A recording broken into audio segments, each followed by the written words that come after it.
everybody, and welcome to day number 1 of the mid-season clash. Today, we are going into the Gauntlet. Teams are going to be battling it out from both regions, Ven, to make it into tomorrow's cross-region play. Tell me about it. Yeah, I mean, we still have to figure out who the last two teams are going to be for the mid-season clash, and there is a lot of contenders. Today's going to be a very exciting day.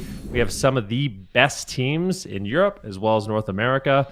In terms of points, coming in from the cups is going to be that 4th to 8th place position. Starting off, we have round 1, which is going to be the 7th and 8th place position in terms of points. They're going to be playing against each other, and they're going to have to win consistently if they do want to make it all the way into that top 4 position for the mid-season clash tomorrow. It's going to be really exciting, and it's going to be a really difficult journey for those teams starting in that round 1 position. Yeah, that is a steep staircase, and that is, of course, Europe, and that is the same for North America. Those teams are going to be very competitive as well, trying to make it into that cross-region play for tomorrow. And despite the fact that we are here, Super T's in the Gauntlet, and these teams are, this is kind of their last chance to make it into tomorrow's games, these are very competitive teams. Yeah, I mean, especially in Europe. I mean, the first series of the day is between, players that have competed at BlizzCon in the finals. They've qualified for multiple lands. We're going to have Luxia's team going head-to-head with Swapsy's team. Like, you would never expect either of these teams to be in the 7th and 8th position, let alone going head-to-head and eliminating each other to be able to qualify into the top 4. Yeah, very weird. We can take a look at the European brackets here. Of course, we'll move into NA this afternoon, But like Sid already mentioned, there are some absolute legends down here in the Gauntlet, Zico, and you can bet that the competition is going to be super high today. We can take a look one more time at this staircase. What do you think the odds are of either 2 of these round 1 teams making it out of the Gauntlet? Honestly, I wouldn't count them out. So you got PRECOG enthusiasts, an absolutely stacked roster, and you got, the Wandering Water FURBOLGS, another super stacked roster, and you can see our predictions here. 3 of us are predicting the Wandering Water FURBOLGS, which is the last team in the Gauntlet to make the Cinderella dream happen, to run through the entire bracket, not dropping a single series, and getting that 4th place. And I like the NA prediction. It's just just Void. I did not realize we all predicted Void. That's amazing. We're pretty reasonably consistent as well with EU. But this is the NA bracket. You can see Void there. They're in round number 4. So not a lot of games that they're going to have to be playing this weekend, or today at least. But DRACO, CLEAVE, and UNITAS down there at the bottom. That's kind of an interesting thing about UNITAS. We've got Chaz in that roster. Ven, this is kind of a team I feel like, in particular for me at least, that I feel like we haven't really seen their full potential yet. Oh, for sure. I mean, when this roster formed, you have some big names, right? It's Aiden and Abrua, Thugonomics, and Chaz. I mean, these are some serious contenders, some serious competitors. And I feel like they had a really slow start. I think they themselves would admit probably a little bit of a disappointing finish going into the cups, but they have an opportunity here. I think this is one of those teams that could definitely make a deep run in this Gauntlet and potentially even take down Void. So if they play well, the sky's the limit for this roster, but it's not going to be easy. You have DRACO, CLEAVE bringing in some unorthodox composition with Zeke on that Frost Death Knight. I know he's a crowd favorite. Then, of course, CML with Danny, Carey, Claudio, and Gum playing that Windwalker Death Knight, tagged in with Roscoe. They're one of the only teams that's not playing with either a Demon Hunter or a Rogue. So we'll see what they can get done with that. And then, of course, POMP. They are also bringing some very interesting kind of unorthodox compositions. With things like the Retribution Paladin, Warrior, and Punch Monk. But they also, of course, have Dippy to flex on that Warlock. So a very well-rounded roster, bringing in some interesting compositions.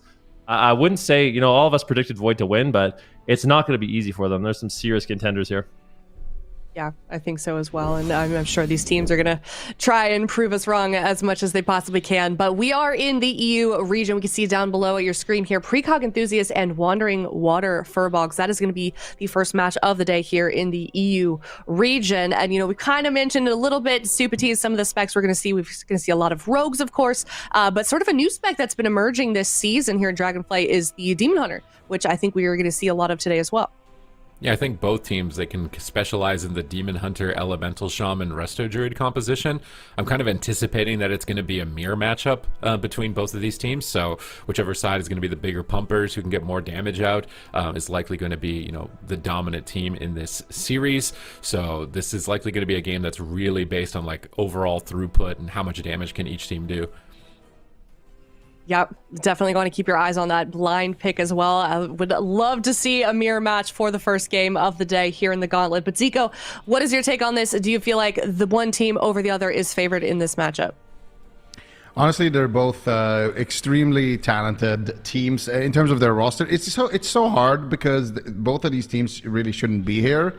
But if I had to give it to somebody, my prediction is Wandering Water FURBOLGS, and I'm definitely sticking to that. I mean, they got, you know, just such a crazy roster with Swapsy winning 3 BlizzCons, and just in general, you know, that entire roster with Next, and just all of those guys are amazing players. So I am really shocked to see them. I mean, 8th position in the entire region is still... It's still really good, like, not to take anything away, but no. For these guys, you know, when you have people like Swapsy who have a hat trick at winning BlizzCon, you know, 8th place is not that. He's not happy with that for sure. Yeah, for sure. Well, I'm excited to see what these two teams are capable of. Of course, we did have MDI, so it's been a couple of weeks since we've seen them play. Have we really seen much change, do you think, then, in terms of the meta or how these teams will be approaching these series? I think, well, there hasn't been many changes in terms of like balance or anything like that, so I think it's going to be similar, but I think a lot of the teams have been experimenting more with some different healers, maybe some different melee DPS, some different cleave compositions. So I think we might see some different stuff, but I think it's likely for these two rosters, it's going to be what we've seen from them, that Elemental Shaman, Demon Hunter, Resto Druid. I kind of do expect this to be a mirror match, and may the best team win, but they do have options, and we'll see. Maybe they have some surprises here for us this weekend. I feel like also the interesting thing, Super T, is when we look at mirror matches in a tournament setting, you know, they are on the tournament realm. They do have full freedom of basically fine-tuning their characters. So despite these situations where we do have mirror matches, it is an interesting thing to be able to take a look at the actual talent and gear that these teams are running, because they still do have that minutia that they can sort of just tweak a little bit to their favor. I mean, in the last EU final, we saw Chanimal's team mirror up against Chibaku, and they didn't change one of their talents, and it was so game-breaking that they couldn't win the matchup because of it. So definitely, like, knowing and doing your research if you're going to be picking up a comp for the first time. But both these teams have been maining this comp the entire season, so I'm going to imagine that they've kind of, you know, fine-tuned all of the little details that are going to min-max this game. We're jumping into the first round here, and actually not going to be mirroring each other at all, so the meta has definitely changed a bit. Walrix is coming off the bench. I was going to say, Walrix is on a lot of rosters often in these tournaments. We never really get to see him a lot of the time, and now he's actually playing, you know, what a lot of players are considering the strongest comp in the game, which is Restoration Shaman, Destro, Warlock, Demon Hunter, whereas Wandering Water FURBOLGS, they're starting with an Elemental Shaman Outlaw Rogue. Very interesting here. We got game 1 live and good to go here. So let's see what these teams decide to do. We got next, obviously, going to be playing the Resto Druid, so he's going to be in trouble when it comes to mana, but he's going to be able to sneak away and get those drinks compared to Luxia. He's actually taking a lot of damage here in the opener. Big go coming in here. They do force out the Astral Shift right there on Luxia. Swapsy as well, actually taking a lot of damage, but Nex is in Tree of Life, spamming out the heals. MBQ rolling over here, sends the hunt onto Brunhilde, but Nex not in crowd control. Iron Bark is active, should have enough heals here to keep everyone alive, and it's going to be Brunhilde trying to recover behind the pillar here, actually pistoling back here to the midfield, and finally will recover there as they look to set up their next go here onto Luxia. All right, let's see if they can get it. They're really going to be testing Luxia's ability on that Restoration Shaman, and typically it can be a weakness to train the Restoration Shaman. So how much experience does he have on it? This is going to be one of the most difficult situations that you could be in, and so far he's getting pressured really heavily. Like, he's not able to get his health above 50% for the better part of 30 seconds. He is going to get an Ascendance proc on that Riptide, and that should enable him a lot of burst heals, but Swapsy's still all over him, and now he goes into another full kidney shot. He's got Trinket available, but he's being very greedy as he's out of line of sight of Swapsy. He doesn't want to use Trinket unless wants both players that are in his line of sight. He's got his earthen wall totem down. He's just hugging the edge of it, but he wants to line of sight Swapsy, so he's going to have to leave that earthen wall. They static field Brunhilde away. That was a nice static field, pulling the rogue off of himself, enabling him to get some distance. One of the downsides, though, of training the shaman is that you're probably not going to win on mana against a shaman unless you drink, but if you're training them with water shield, there's zero chance you're going to beat the shaman on mana. Yeah, going on Luxia is definitely also going to allow Warwicks to just free cast and do as much damage as possible here. And he's already dropping some rifts here onto Swapsy. Swapsy with the Observer in the sky as well. They do kill off the Observer. Swapsy still dropping quite low here. Next does have the Iron Bark, but they trade out the Astral Shift instead. So they're going to try to hold on to that Iron Bark and just allow Swapsy to trade his own defense. And they're going to save that for Brunhilde potentially, who has also been a target. Kidney Shot now onto Luxia. This could be big trouble, but he pre-walls it. Beautiful blind into Cheap Shot there onto Warwicks, making sure that he's not able to assist here with the coils and the fears. Cheap Shot coming out here onto MVQ, Lightning Lasso onto Warwick. Really good control, honestly, from WWF here. Controlling the DPS, just allowing them to get uptime here onto Luxia and deal devastating amounts of damage. But Brunhilde gets caught behind the pillar. Brunhilde needs to be careful. Trades out the Cloak of Shadows. Should be fine with that cooldown. They have the Iron Bark as well to fall back on. Tree of Life procs. That's going to be the Kidney Shot through Darkness. He trinkets and Darkness in that one setup. Luxia is one setup away. No Astral Shift, no trinkets, nothing. If they can kidney him and keep him low like this for the next stun, I think he's gonna die right now, Sid.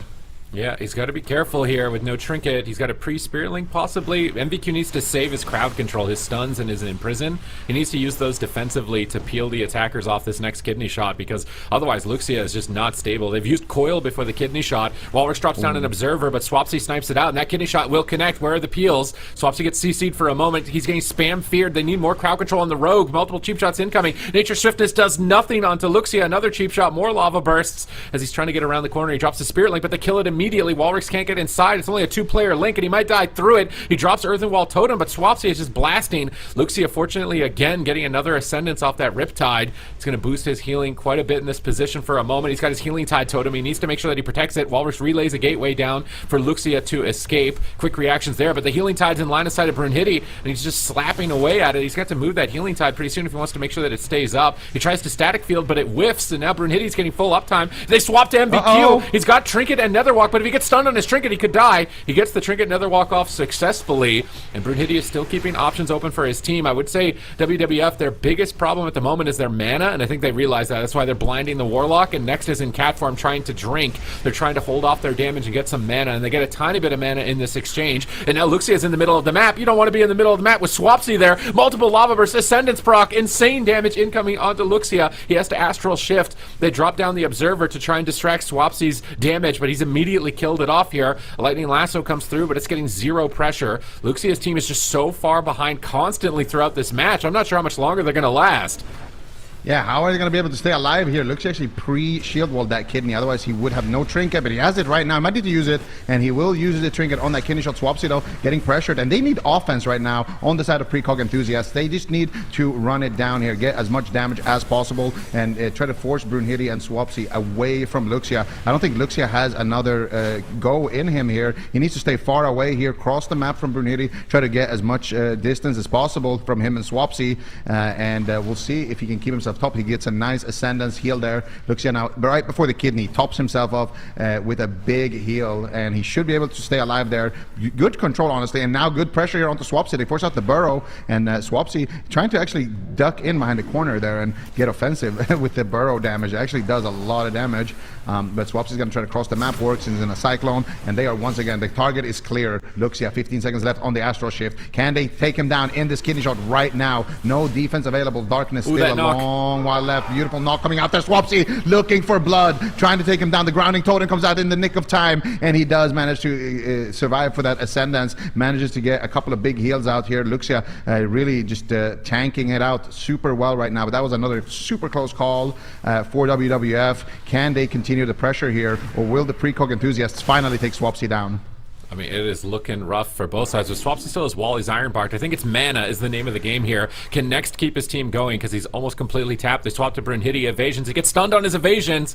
Big damage incoming, but he manages to peel it away, and he should be able to survive. Now he's looking to set up the next Kidney Shot, but looks like he's actually looking pretty stable. He has Trinket Astral Shift. He's got Spirit Link Totem. MVQ has his Trinket. The options are actually slipping away for WWF. They're going to have to play this game out longer, but next gets feared on his drink around the corner from that Sigil of MVQ, and now Brunhilde and Swapsy are at half health, trading defensive cooldowns. cooldowns, and suddenly it's starting to spin possibly out of control for WWF. Imprison over onto next. Walrix, he's trying to get fears out, spamming them at the moment, not able to find them onto anybody just yet, reloading his immolates and trying to work to reset those interdimensional rifts. He needs more rifts right now if they're going to get a kill. Another kidney shot. Luxia trinkets. He's got no wall. He's almost completely out of mana. He might just die. Can he even link? He's so He drops the link. He's dying too, but in the meantime, Swapsy falls to a massive swell of damage from MBQ out of nowhere at the last possible second. What was that? That was crazy. What? I actually thought it was Luxia who fell there for a second. I had to like double check to see like what just happened there, but that's the thing, you know. We talked about it over the game, right? If Luxia can survive these setups and rotate through the defensives as well as he actually did, but let's hold that thought here for a second. This is Luxia's point of view. He does stream on Twitch. If you guys want to go and give him a follow. But yeah, we can see here the last couple of seconds. Yeah. He drops the healing stream there behind the totem, behind the pillar, tops himself with a big healing surge there, and then here they're dropping a swap here onto Warwick. So he's swapping his heals over to Warwick, but he's also taking a lot of damage. He's running out of mana here. He has to drop the Spirit Link very soon, and he's just trying to buy as much time as possible until he can drop that. He gets kidneyed. He trinkets this kidney, I believe, and then drops the Spirit Link totem. So right there, he drops the Spirit Link. And now Swapsy just gets absolutely sent. Like what?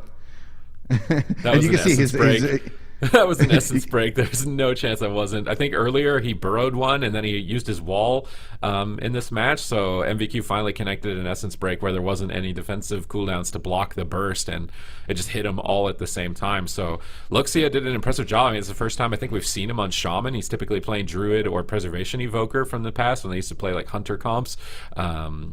So this is, you know, if he can actually play the Shaman at this high of a level for his team, it's going to be so important, because this composition with the Demon Hunter and the Warlock's been such a struggle for so many teams in the bracket. So it's at this point where Swapsy has no trinket and no wall and no burrow. So he's the main win condition right now for precog enthusiasts, and he's trying to stay in line of next, but Swapsy knocks the I-beam, and here it comes. It's just the Hunt, a Fire Rift, and an Essence Break, I think all at the same time. Hunt into Metamorphosis, Essence Break, 2 Fire Rifts, 3 Rifts. There's no way you're surviving that as the Elemental Shaman. That's every single cooldown in the game. You could see Next just channeling Tranquility in the back, praying that it's going to be enough, and it's not going to be enough. So, okay, now we get a better idea. We can see what it is. It was the Hunt for 129k, the Essence Break for 100k, the Death Sweep for 230k. And then I think it was the death sweep. I saw three rifts down, and it's literally wait. Are we close enough to the kill that we can see the rift damage or not? Okay, so the rifts did about 50k. The rifts didn't even matter. That was just Demon Hunter, bro. Like the Warlock did not. I mean, sure, he let's say the Warlock did like 100k damage or something in that, but what I'm seeing is the death sweep, man. That death sweep was definitely deadly. What is that Annihilation as well? Is that that's a different attack ability, right? For their Chaos Strike when they're in meta. So when they meta, their abilities transform. So it's Death Sweep and Annihilation in meta. Nice. Yeah, that'll do it. That'll definitely do it. But I want to circle back for a second to what you said about Luxia, because this is really one of the few times that we have seen him playing the Shaman. But we have seen Luxia do a phenomenal job in general in the past, multi-classing as a healer. We've seen him on Priest. We've seen him on Monk. He was one of the best Monks in the game. We've seen him on Druid, which is his main. So I don't really have that many questions here for Luxia. I feel like he's up to the task. The man looks warmed up and ready. And in that game number 1, he didn't pre-astral shift just 1 kidney. It was like 2, 3, 4 kidneys that game, and that really allowed him to rotate through that defense. So if Luxia can continue to kind of survive the pressure and continue to deliver at that high level that we saw in that game number 1, precog enthusiasts could take down WWF, and WWF, I don't know about you, but when we had a clean season and no team had points, and you asked me like, okay, who do you think the top 2 is going to be? Like if we have a final, like who do you think the top 2 is going to be? I would say Echo and WWF. That's what I would say. And now it might be WWF in 8th place. Last place. Like, what? I mean, I didn't expect Precog enthusiasts. It seemed like maybe their morale was going down because they didn't have a great cup stage with the Ellie Demon Hunter. But now that they've got Walrix in on Destro Lock and Luxia in on Resto Shaman, I mean, they looked pretty good in that game. Maybe a little shaky initially. I felt like Wandering Water Furbolgs were winning, you know, most of the first 5 minutes of the game, but they survived, and they got deep enough into dampening into a win condition with no defensives, and were able to close the game. So they're definitely going to be able to pull off some wins here, and it's really up to the teams to find a compositional answer. I think one of the things that can be difficult for Demon Hunter Warlock is actually Fistweaver melee cleaves, but I don't think WWF is one of those teams that has that available. So they're going to have to make it work with their Elemental Outlaw Rogue, which is maybe, you know, arguably old tech. They actually just knock Walrick off the side of the stage, and Swapsy is isolated. MVQ is blasting in with the Essence Break, and they're actually not even using Iron Bark on this first Essence Break. They're being very conservative with this exchange. A bit greedy, honestly, in this position to not even use either of those. They do get next Trinket, but he's feared on his Trinket. Is he in range of the Tremor Totem? They're not even going for the Tremor Totem. Okay, double coil into another fear. Brunhilde isolated. He's going to have to vanish. He's not getting really big value out of that vanish. Maybe like some offensive cooldowns off the cooldown reduction, but he's not getting his cloak back faster or his evasion here. Luxia is taking a tremendous amount of pressure. He's into a kidney shot, and WWF, they just play really aggressive. They know when dampening is low that they can get away with playing like this, and they're really relying on Luxia to make a mistake this early on. Yeah, but that's the thing, right? I feel like Luxia, at this point, he shouldn't be too pressured as long as they can rotate through those cooldowns. And even in the last game, they actually did overlap Darkness with Luxia's cooldowns, and they still managed to, you know, get a clean rotation. So, so far, Luxia not in the best spot, has used his Trinket, has used his Astro Shift, but if he can kind of weather the storm on this kidney and get himself back to full without having to use too much, he had to use Spirit Link there, that's not good. He's still Luxia dead. is definitely just dying right now. He's just taking too much damage here from Swapsy. Lightning Lasso coming out, he could get wind shear on that. He needs to be very careful here. Finally, Ascendance is going to be popped here for Luxia. Nature Swiftness coming out as well, trying to get himself backed up to full HP because that kidney shot is coming. And finally, beautiful Thunderstorm right there as well, just to buy himself a little bit of extra time. The portals are there as well, and he's trying to make sure that he's tanking Swapsy in line of sight here of Warwick. It's very important as well. When Luxia can, he should cross the map here. And every time Luxia crosses the map here from one side to the other, that's when they have to gouge Warwick like this and blind Warwicks like this. Otherwise, Warwick is just going to absolutely destroy the entire team and get too much control. So Luxia is doing a great job kiting back and forth, but this is going to be the Darkness right there. I think they had to. It was a good Darkness, but it's even better knock right now. Luxia in midfield getting blasted here. A few seconds left on the Astral Shift. Can he stay alive? They get a stun there onto Brunhilde. Luxia going behind the pillar trying to get the heal. Manages to find it. Brunhilde actually using Cloak of Shadows and Evasion there, trading out his entire defensive arsenal to stay on target. Luxia trying to pre-wall the kidney shot here. Now what is Brunhilde going to do? I kind of want to see him just kidney Luxia and go after MVQ in this situation here, and that's exactly what they're going to do. Can they get the Cyclone though? Next, not able to find it. If they had that Cyclone, unfortunately, Luxia had really good positioning there to avoid that follow-up Cyclone, but if they had that, that could have been his Trinket. I think on paper it makes sense what they're trying to do here. Elemental Shaman can knock the Resto Shaman out in the open, out of the Earthen Wall totems. The Rogue is just locking him down in place. Ellie Shaman doing mostly, you know, almost entirely instant cast damage, so you can really train the Shaman effectively.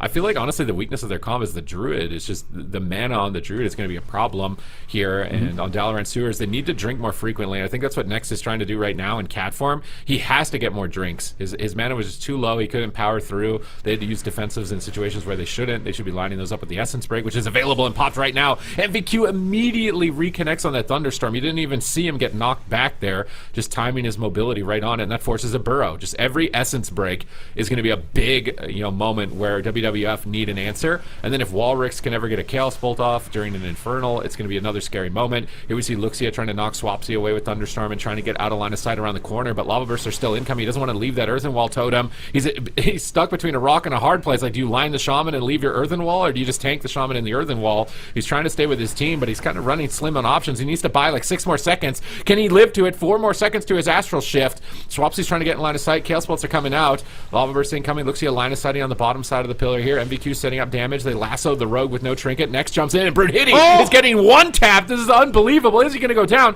Caught into the Mortal Coil, into a double stun. Next gets static fielded on top of his team. A terrible position to be as the Druid. He's feared on his Trinket. There's no Tremor Totem. Both players getting clear. cleaved. MVQ goes into the Metamorphosis. Even more damage incoming. Death Sweep connects onto 2 players. They cheap shot MVQ. They stall the game. They knock the Warlock off the side. They're trying to set up onto Luxia. Lava Burst incoming. No Ascendance proc for Swapsy. He really needs an Ascendance proc if he's going to be able to close out the game. But Brunhilde, he's just taking so much damage. Oh. He has to use Cloak of Shadows again. And now look, Essence Break is coming up. That purple icon with 5, the number 5 on it for MVQ. As soon as that's available, Swapsy has no answers.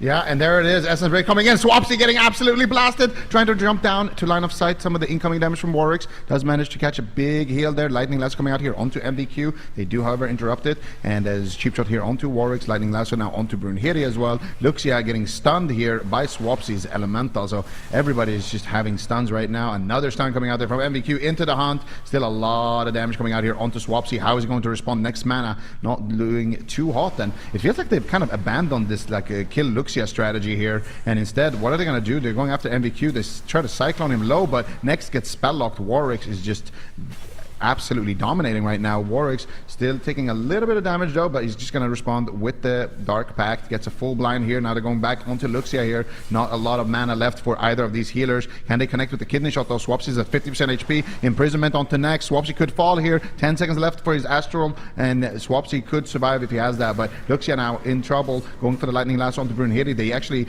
counter lasso him, but they kick Swapsy, so in the end all the lassos are stopped here, and the Cowboys are back in the stables. All right, he's got Trinket Link, but mana's getting low, and it eventually can get to the point where you don't even have mana to press Link if Luxia is not careful. He has to make sure Water Shield has 100% uptime. It's just falling off right now. He needs to reset that as soon as possible. He's dropping the Poison Cleansing Tome. There's the Water Shield, but he's in line of sight of Swapsy right now. If he gets stunned, he's into the cheap shot. Multiple Lava Burst, Ascendance proc. They fear Swapsy. He drops the Link. Trinket Link on that cheap shot. Another major cooldown out of the way, but here comes the hunt. It's available. MVQ's playing Elysian Decree. He's playing the old tech, but it's really bursty. If he lines this all up together, he's popped the Essence Break. Massive damage. Swapsy's got Ancestral Guidance. Walrus gates in offensively on top of the Shaman, looking to try and close it, but he's met with a lot of damage. Swapsy is trading huge pressure. Walrus has to portal away from that pain point. Luxia, he's totally tapped on mana. There's nothing left for him. I think they've made it to the finish line. Luxia just needs to go down in this Kidney Shot, and they're going to lay him to waste. And MVQ's trying to go for the 2v3. Swapsy burrows beneath, gets topped off by Next, and that should be good game for Precog Enthusiasts. WWF tied up 1-1. There it is. They managed to find the pressure. They managed to get back on target there. It was looking a little dicey, but it really feels like, you know, in those early stages of the game, it really feels like Wandering Water Furbolgs. They're just trying to fish, you know, they're just trying to see, okay, can we pull some big cooldowns here? It really feels like Luxia starts to be in big trouble later on in the game, around the 20-30% dampening mark. So I'm not sold, because I do feel like this time around they had that kind of that almost like one-shot level of damage where Swapsy didn't really have too much defense to work with. But they just managed to stay alive this time around. Luxia at this point, no mana left. Next has been managing his mana really well. I think he went for some early drinks as well. And then here they have good pressure onto Warwicks, onto MVQ as well, and onto Luxia. So it's like, this is really the toughest thing, right? You're a Shaman, you're getting attacked by a Rogue, but your Warlock is also getting attacked. Your Demon Hunter, he could get stunned and sent. It's just a lot of pressure everywhere, and not a lot of mana to deal with it. But this was also on the smaller map, so I don't know. They won on Nagrand with the Warlock. So yeah, we'll see what they decide to do here on the Precog Enthusiast side. But I'm assuming we're gonna go to a larger map, maybe Ashamains. I would think so, at least if this is like the Train the Shaman strat that they're going to be doing. I think it could be really good for just baiting the Rogue into bad spots with those lassos. We saw a bunch of those types of swaps, and I think that's something a lot of these teams are doing at the highest level, is the rest of the Shaman, if they're getting attacked, pulls the melee behind a pillar, and then we'll lasso them behind the pillar with the caster. So Swapsy and Luxia, or Swapsy and Walrix, sorry, are now I'm mixing up the Shamans. Luxia and Walrix will be able to just kind of free cast Chaos Bolts behind the pillar onto the Rogue whenever he overextends, and that's an opportunity to get a win condition whenever you can bait the Rogue. And they tried doing that a couple times on Dalaran, but it's such a small map that Next was able to get there. Whereas on a big map, if Brunhilde is going a little bit too far, he's going to get crowd control, he's going to get feared, he's going to get rooted. It's going to be a lot more difficult for Next to get to him, to assist him. I could see a lot of swaps actually onto Next from Precog Enthusiasts on this map if they play that strat where they're pulling the Rogue back and away and trying to crowd control him. Yeah, absolutely. I mean, also swapping to him, because we saw that in the previous match. Honestly, Brunhilde was a little bit lucky to live that situation when his sheet def procced, because in that situation he was really far away from his healer. He was out of line. He got a big swap onto him with a lot of damage available, and his sheet def procced, and he got like a good sheet def proc, and he managed to stay alive. But had he gotten bad RNG with the sheet def, he could have just died right there and then. So maybe they'll look to do some similar swaps to Brunhilde if he overextends a little bit too much. But what really is the win condition for precog enthusiasts? Because in that game number 1, I felt like the Wandering Water Furbolgs were winning that game, and then Swapsy got kind of just one-shotted. And in that game number 2, I felt like Wandering Water Furbolgs had good pressure, but there was a little bit more counter pressure from precog enthusiasts, but still, like in dampening, it just looked like they had it under control. So for precog enthusiasts, like, how are they going to stop drinks on a large map, and how are they going to actually run next out of mana and get to that same win condition that we saw in game 1? I think it's you just kill the rogue when he overextends. Maybe you fear root him behind the pillar, and then you lasso and you swap to him behind the pillar. Would be what I would try to do as this comp. I was just playing this comp yesterday. It's interesting to see like what the teams are doing now, because they're doing like the run at the shaman strat, where even as a caster you're running on top of them, and I started doing that to shamans, and it actually felt like the best thing you could do. If you just left the shaman alone and you were attacking the warlock, you just felt way too tanky. You weren't really creating pressure. He's doing a lot of damage through instant casts. You don't really necessarily even need to get chaos bolts to keep pressure going as a destro lock. So this strat of just running at the shaman, knocking him off the pillar, knocking him out of his earthen walls, just kidney shotting him and training him is actually a very effective strategy. And I think if the Wandering Water Furbolgs just play a solid game at the level that they can, that they're probably going to win this based off how the games have been going. I'd say like for the majority of game 1 they were winning, and for that last game, a couple of dicey moments, but the rogue had cooldowns in those moments, so he's not going to be going down. So I think WWF are probably just getting better and better throughout this series now. Yeah, we'll see. WWF are definitely heating up right now against the precog enthusiasts, but this is the swing match, so if they want to convince everybody, this is the game that WWF needs to win. Otherwise, precog enthusiasts will still hold on to the series for a potential game number 5. Let's see here what they decided to do so far. Strategies are to attack Luxia if you are WWF, and if you are precog enthusiasts, keep Luxia alive and try to get counter pressure onto Swapsy. Let's see MVQ already popping out the Metamorphosis, looking for some big damage here onto Swapsy. Lightning Lasso coming out onto Brunhilde instantly on his opener to shut it down, so they don't have cross crowd control here onto Warwick. Now they kidney shot Luxia, but Warwick's out of crowd control. They blind Warwick, and he's going to just trinket that actually. So Warwick actually, I'm not sure if he was playing trinket earlier, but Warwick is going to trinket out of that one, and Swapsy actually taking a decent amount of damage. Next does manage to connect with a big heal. Luxia still behind the pillar, still not out of the woods yet, but he is not on, he can't be kidney shot just yet, so he should be able to top himself, and there it is. Manages to get back to full health, and that's really the thing, right? When you're the shaman, before that next kidney shot hits you, you have to be at full HP. And if you're not, that's when, first kidney is going to get you to 50% HP, then they're going to keep you at 50% HP, then you get your DR back, and then you're going to have to trade trinket, pre-astral shifts, and stuff like that. And that's really what is going to test Luxia later in this match with this strategy. And also, the fact that when he crosses the map here, Luxia had to use everything just now, as I said that, but he needs to be really careful with when he crosses the map. Warwick has to, be free during those moments. Yeah, I'm not sure if they're telling Luxia to run in the middle of the map so that Walrix can help, but I feel like he's just dying every time he goes in the middle of the map like this. He's just caught out again. He drops a grounding. They fear the rogue, but Swapsy's just tremoring the rogue to get him out of fears and stay aggressive, and I think he's just going to die if he stays here much longer. He's got Ascendance up. He's trying to Riptide, but here comes the hunt possibly from MVQ. It looks like he's going to die before MVQ even gets it off. He's rooted. He can't connect it. Earthenwall Totem comes down. Coils are coming out. Double coil with a stun on the healer. This is a good setup from Precog Enthusiast, but no damage off the back of that crowd control. Static Field pulls Swapsy around the corner, and yeah, I think Luxia needs to avoid Swapsy. There's no way he can just tank the Ellie out in the open like that. He's trying to use the gateway to cross, but Brunhilde immediately reconnects. They're going to stun him with the lasso. Here comes the Essence Break, Death Sweep on Swapsy, and Ironbark comes from next to respond to it. Luxia gets a Healing Surge off around the corner here on the pillar. I would say the only thing I'd be really critical of Luxia is that his healing tide totems aren't getting any value. Like, why is he moving out in the middle of the map right now? Swapsy is just going to blast him. They have to drop down the darkness now in this exchange. Is he going to die through it? If he gets unlucky, possibly. Swapsy gets stunned for a moment. He's going to trinket out of that. Now Luxia is trying to get back to the pillar. Maybe they wanted to coordinate that, get closer to the Demon Hunter and just use Darkness on that kidney shot and trade it so they can get another Darkness rotated later in the game. But if you use Darkness super early, you might get 2 of it because it's a 5-minute cooldown. I'm not sure if the 2.5-minute mark is actually soon enough to see 2 of that cooldown, though. Yeah, I think 2.5 minutes is a little bit. I don't think that we're going to see another Darkness in this match, but we'll see. Maybe it completely will depend on how well these healers can manage their mana and how well they can stop these goes. But Brunhilde, good swap here with the Lightning Lasso, and I do like that they cross the map because it gives them a way to. If Brunhilde overextends to Luxia, you can root him, you can cross the map, and then it's going to be really hard for him to reconnect. And while he's crossing, you're going to allow Warwicks to get fears out and not be lined the entire time. But at the same time, when you are crossing the map, you got to make sure that Swapsy is not doing what he's been doing this entire game, and that really is the biggest problem here. You need to have a stun on Swapsy when you're crossing or something here, because look, now you're crossing the map, you're stunning Brunhilde, but Next just pushes in, dispels it, and now Swapsy is free casting. There's the coil on Swapsy.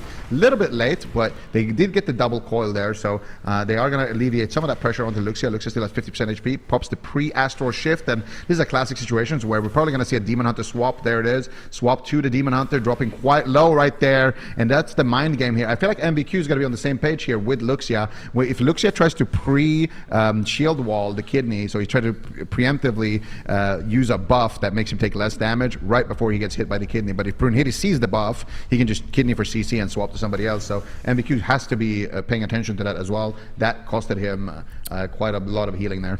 There's $100,000 on the line. These teams are facing elimination. If you lose any of these series in the Gauntlet, you're completely out and you miss out on all of your opportunities for the mid-season clash, the cross-region tournament, North America versus Europe. We're still trying to decide here in these Gauntlet phases who is going to be the 4th place European team and who's going to be the 4th place North American team. And Luxia at the moment is just getting beaten and battered right now. He's just going to die through his NS. He's dying through every cooldown at the moment. He doesn't get the link.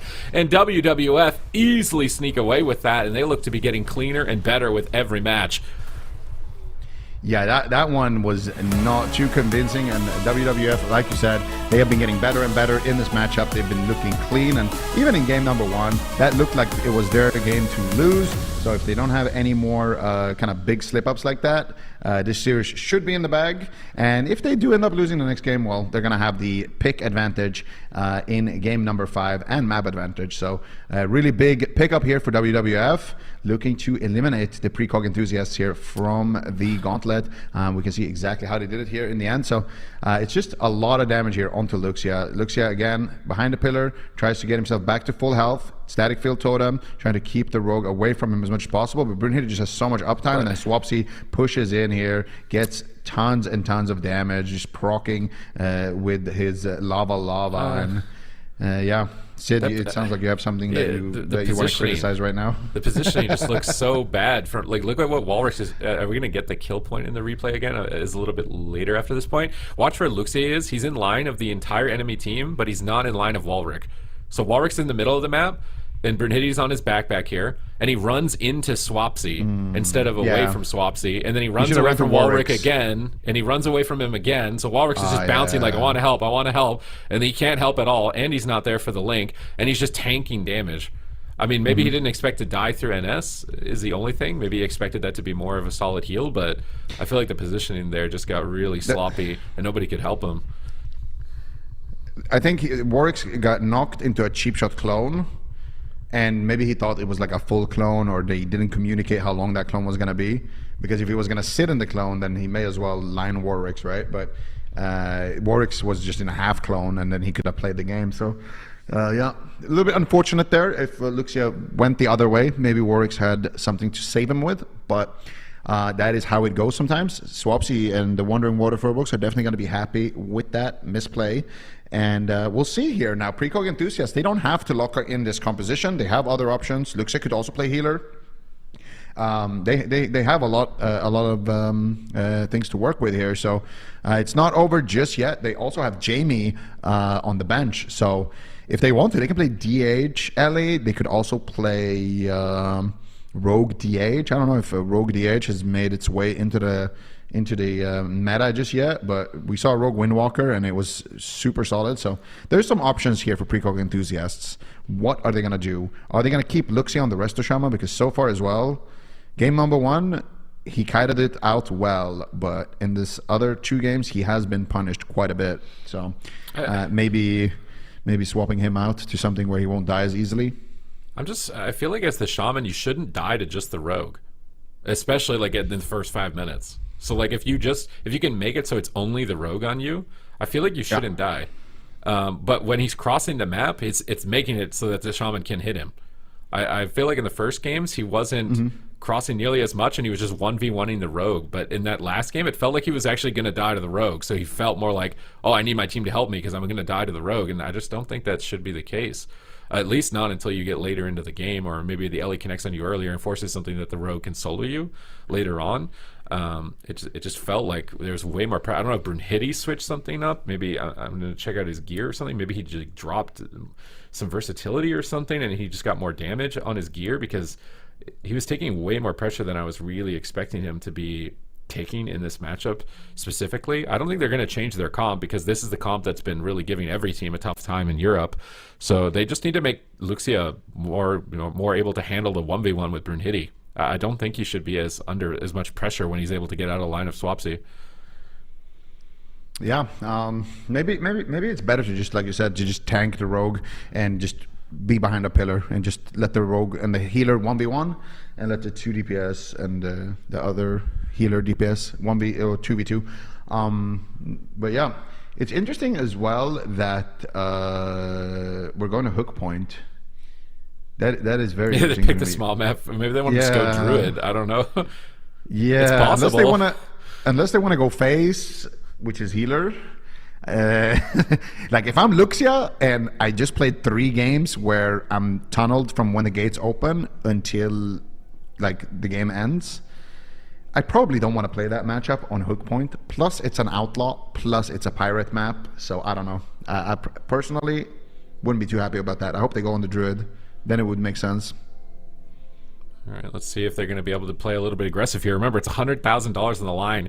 They've been playing this entire season for this opportunity, and it could just be all for nothing at this point if they're eliminated in 8th place. And they brought in this Demon Hunter Restoration Shaman comp, trying to adapt to the meta, previously running the Ellie Demon Hunter Resto Druid and not having a good run with it. Can they manage to pull this back, win 2 games, or at least take us to a game 5 here on hook point? They're making a very dangerous pick, as it's a small map and their Shaman has just been getting attacked every single game, which is typically, this is going to be the best scenario for a team to just tunnel the Shaman.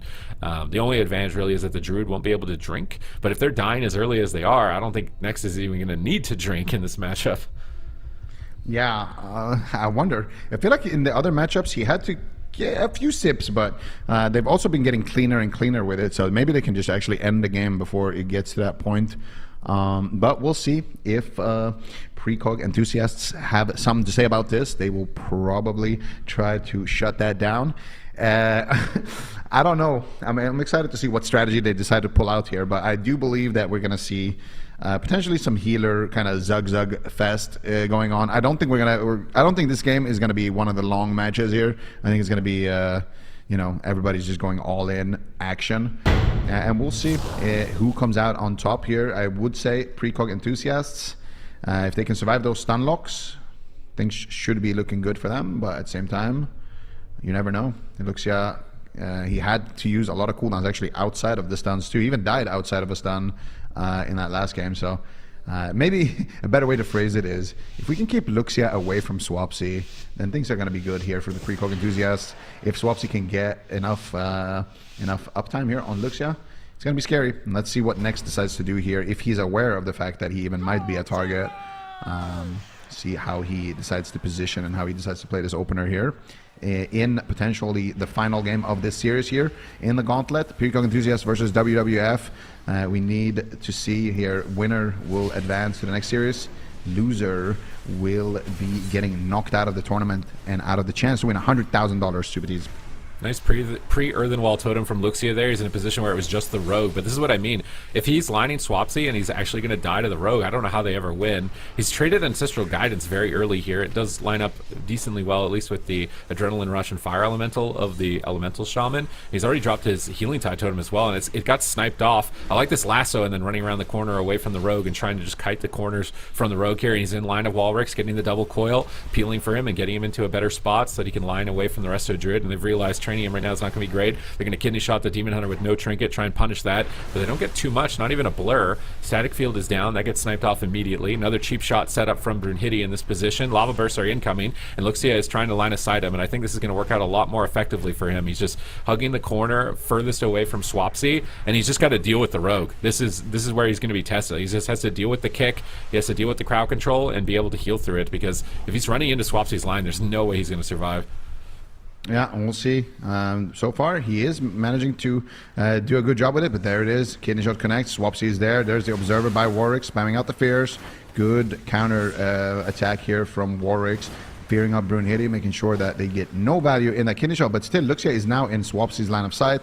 There is no stun holding him there, so she's going to try to move around the corner. Nice lightning lasso there onto Brunhilde, getting decent pressure there onto Brunhilde. Next, getting a little bit taxed there in the mana department, and we got a Flame Rift on one side here, so Warwick's is going to be quite scary to deal with, but they're line of sighting him and his Flame Rift, so he can't do too much, but he ports in, looking for the peels here for his team, but is wind sheared by Swapsy. Luxia getting to the other side of the map here, trying to get a little bit of distance here. Warwick sitting through a blind right now, doesn't have a trinket available, gets sapped as well. Oh, this is great by Brunhilde, getting the sap, and look at Swapsy having a field day right now onto Luxia. Preemptive Astral Shift plus Earthen Wall Totem here, and Brunhilde is not going to send the kidney just yet. He's sitting through that route. He could, if he wanted to, use a cooldown and then send the kidney, but he's going to use it onto Warwick instead to try to slow down the counter attack and just continue just attacking Luxia here. Another lasso into Brunhilde. MVQ swaps back. Walrix portals in on top of the rogue. And I think Walrix should be playing like this. Just use the portal aggressively to get in line of Luxia when he's line of sighting on the pillar. Because he's basically not been a target the entire game, and he still has defensive cooldown. So I'd really like to see him using even the gateway maybe to try and get CC on the next. Play really aggressive with his mobility in this position. Luxia's getting cheap shot up here. Observer comes down, but I think Swapsy could even just ignore it at this point. Maybe even just finish Luxia. He's taking so much damage. Another Nature Swiftness comes out with that guidance. It is lining up pretty effectively with the Fire Ellie right now for Luxia. So he's getting pretty good value out of that cooldown exchange. Earthen Wall Totem again, down preemptively, anticipating the stun, but he's leaving his defense for a moment here as he goes into Ghost Wolf form, and he honestly may have wanted to consider changing his talents to get the Ghost Wolf damage reduction, so when you're in Ghost Wolf you stack up some damage reduction, so if he gets kidney shot he's taking less damage every stun, because he's trained every single game. I feel like he could have adapted his build a little bit here into match point, because he's just getting trained once again. He's got no wall. His Ascendance is going to come out. He needs this to be enough. They're trying to pressure Swapsy away with the hunt, but Swapsy just doesn't care. Swapsy's just pushing in. Luxia finally wraps around the corner, managed to get out of line of sight, but they're just stomping all of his totems. Anytime a Healing Stream totem comes down, it's instantly lava bursted and just completely killed. And same thing for the Healing Tide totem. Now he's into a kidney shot. This is a Trinket Link, I think, or a Darkness. Trinket Link comes down. Are they all in it? He's dying through it anyways. Everybody is dead. WWF are doing insane pressure. Luxia, he's got wall. Is he going to choke here? They drop down the Darkness. They don't want to overlap it, but man, they are so low. He's trying to greet it. He gets knocked out of the Darkness. Surely there's no way. He has to wall. It's way too late. He might just die through it. There's rafts coming in from the side from the Resto Druid. Massive damage crashing in, and this is everything on the line. They will be eliminated, losing out on the opportunity at $100,000 if they lose this game. Immense pressure from WWF. There's absolutely nothing happening to them. Luxia into the full clone, and next could be securing the win for his team. MVQ into the cheap shot. Can they get another clone? Cheap shot onto Luxia, sheer onto Walrix, and MVQ gets dropped. WWF 3-1.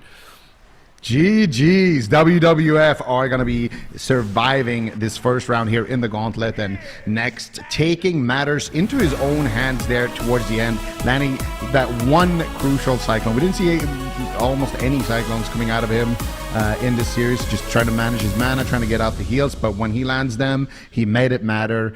In that last game before this one, he landed a Cyclone onto Warwicks, so they got the kill onto Luxia. This time around, he lands the Cyclone onto Luxia, and they get the kill onto MVQ. So next, definitely there, whenever his team needs him to help out with the offense here, you see the damage.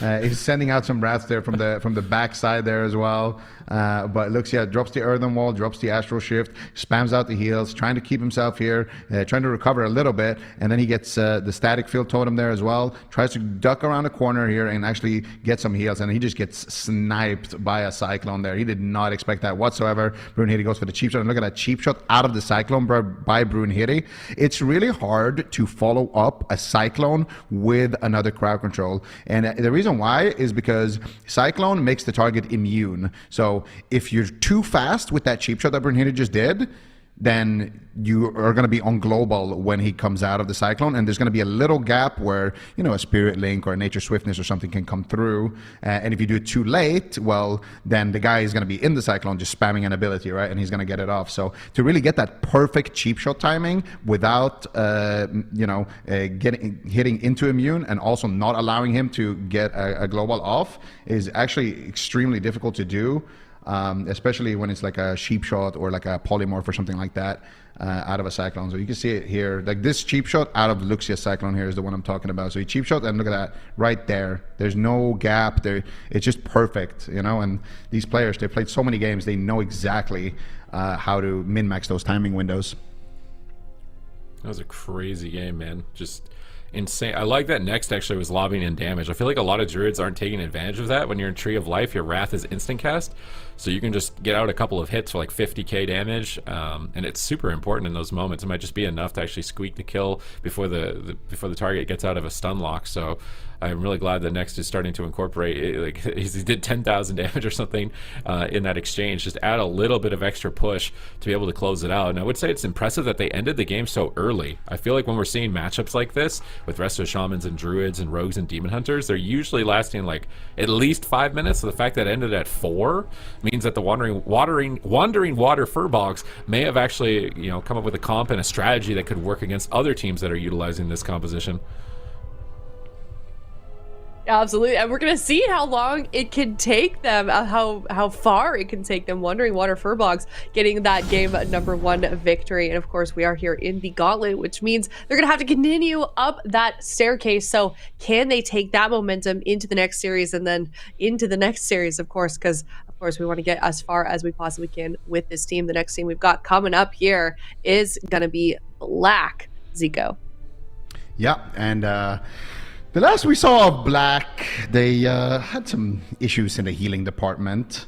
They are a really solid RMP usually, or RMD, but I don't think we're going to have their healer here. So we might see some more experimental things that we saw last time. Some more triple DPS. Demon Hunter.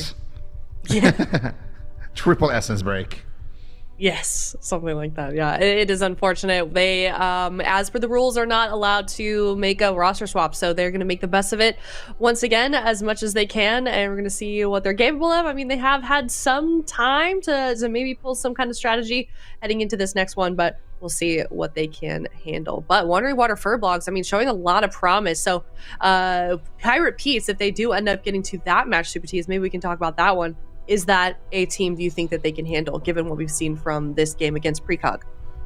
It really depends on what they have prepared. I feel like Pirate Pete's is one of the only teams, if not the only team in Europe, that try to run the Boomkin Rogue, which Liquid are winning cups with, right? So I think if Pirate Pete's have their Boomkin Rogue at, you know, as high of a level as possible, that they are actually very threatening as a team.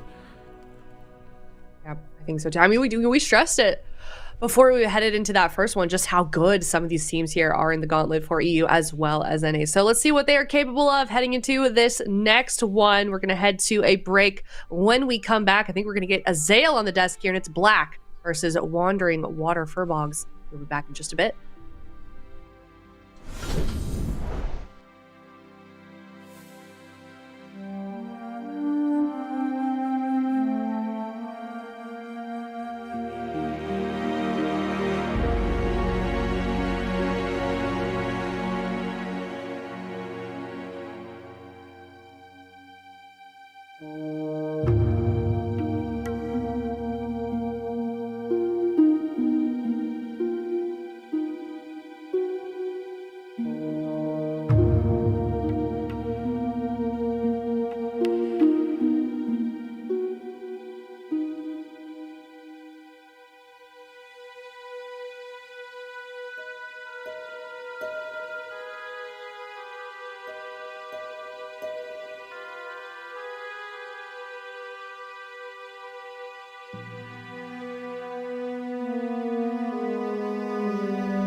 Welcome back, everyone. We are on our second series of the day here. Before we do that, we are going to head into another arena movement map segment. If you guys missed this for the last tournament, basically the three of us are going to try to guess the arena map based only on the movement of the players. This is, of course, powered by Warcraft logs. If you're sitting in chat, definitely guess along with us. This is your first one, Azael. You ready to go? You've been studying? It is. I have not. I just found out about this. So, oh my god. Well, I mean, you can Tiger Speak. Tiger Speak. You think so? I've locked it in. Central enough for it to be Tiger Speak? Because there's I've locked it in. After a while, you can see on the movement where the pillars are supposed to be. Yeah, so I like to lock in early to make it challenging. I'm gonna go Maldraxxus. I'm going Ashmaze. Well, one of us should be right, otherwise we're just the worst. Well, because they're this looks like a 4-pillar thing. It doesn't really look like. Oh, it's right? Yeah, it looks like 3, right? Well, I feel like it's Tolvir. I swear it's Tolvir. We got that wrong. We did none of us guess Tolvir. We can't change. We have to all. We're going down together, guys. It's just based on where the spacing of the pillars is really all I'm trying to guess off of. That's why we changed the rule that the first person that guesses it correctly is Tolvir. It's got to be Tolvir because it's 3, right? Like, it's got to be Tolvir. It's 100% Tolvir. Yeah, it's 100% Tolvir, the only one we didn't guess. Oh my Dude, it kind of looks like a board 8. We're so washed, dude. You guys see that? It's starting to look like a board 8. We have a 75% chance to get it right. We all spread our guesses, and we get it wrong. There's like an ear on the right side. Left side. It's all little over. mouth. We're actually amateurs. Yeah, amateur hour. This is why we can't be competing in this anymore, Zico. We're embarrassing. We had a good run, though. It is. Oh no, dude, it is. Why did we even rush? We could have just waited and seen.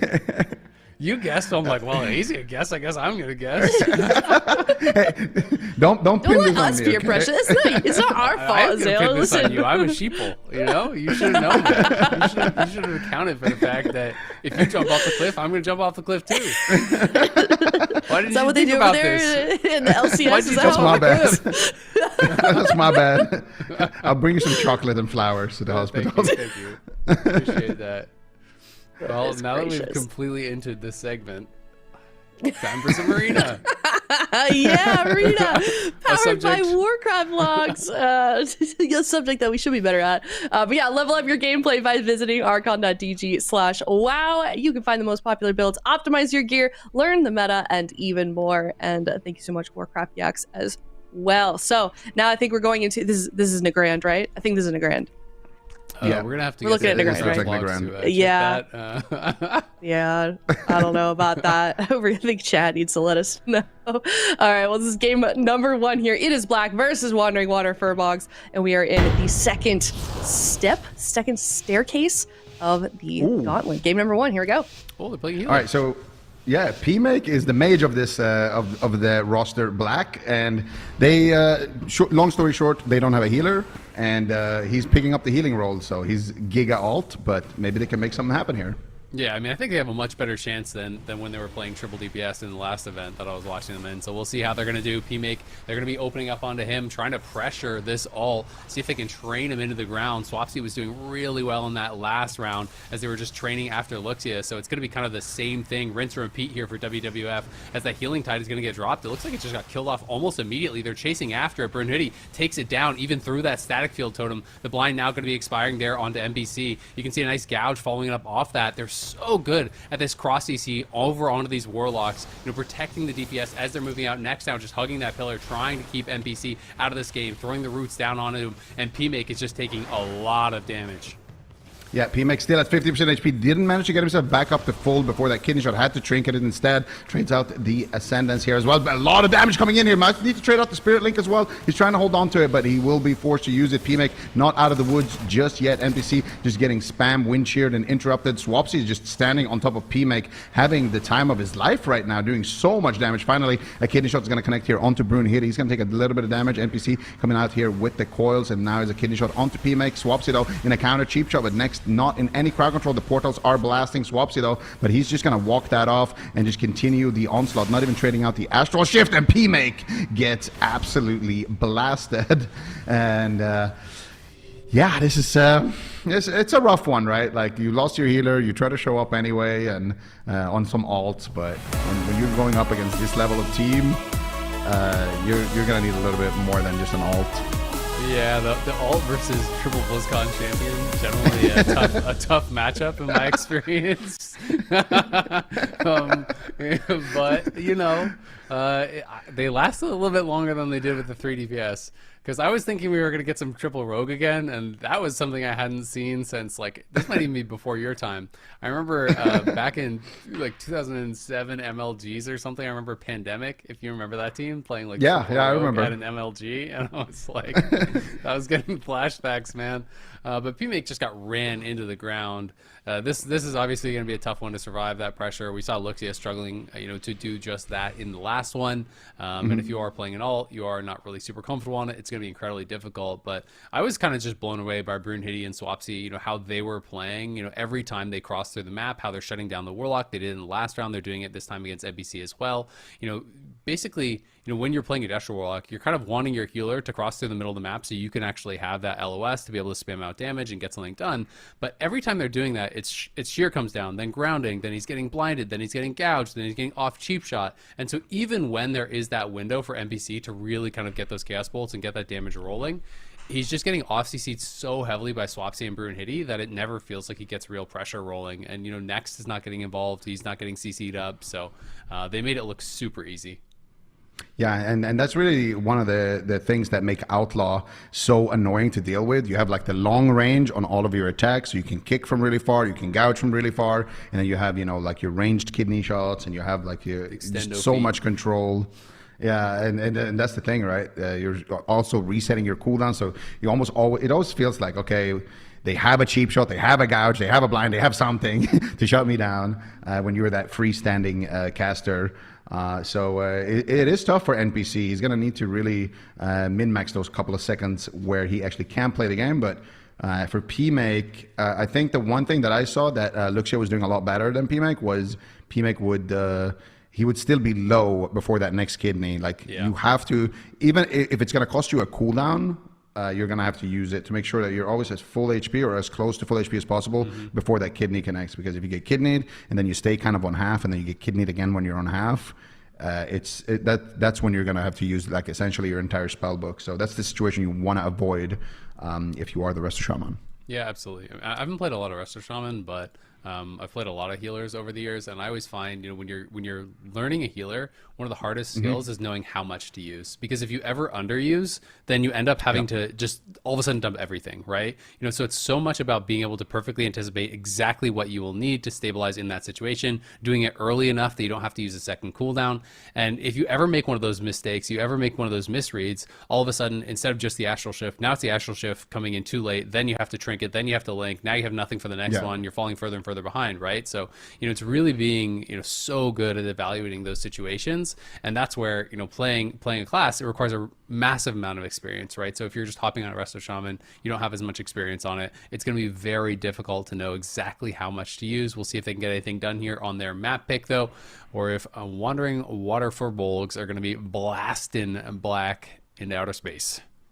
Yeah, absolutely. And I don't know how it feels for you, but for me, anytime I've picked up an alt and I play it, like when I'm just free and I can just like stand there and cast and do whatever I want and no one is really like pressuring me, then it feels like, there's no difference between me and Swapsy on the Shaman. But as soon as I get targeted, that's when you can see.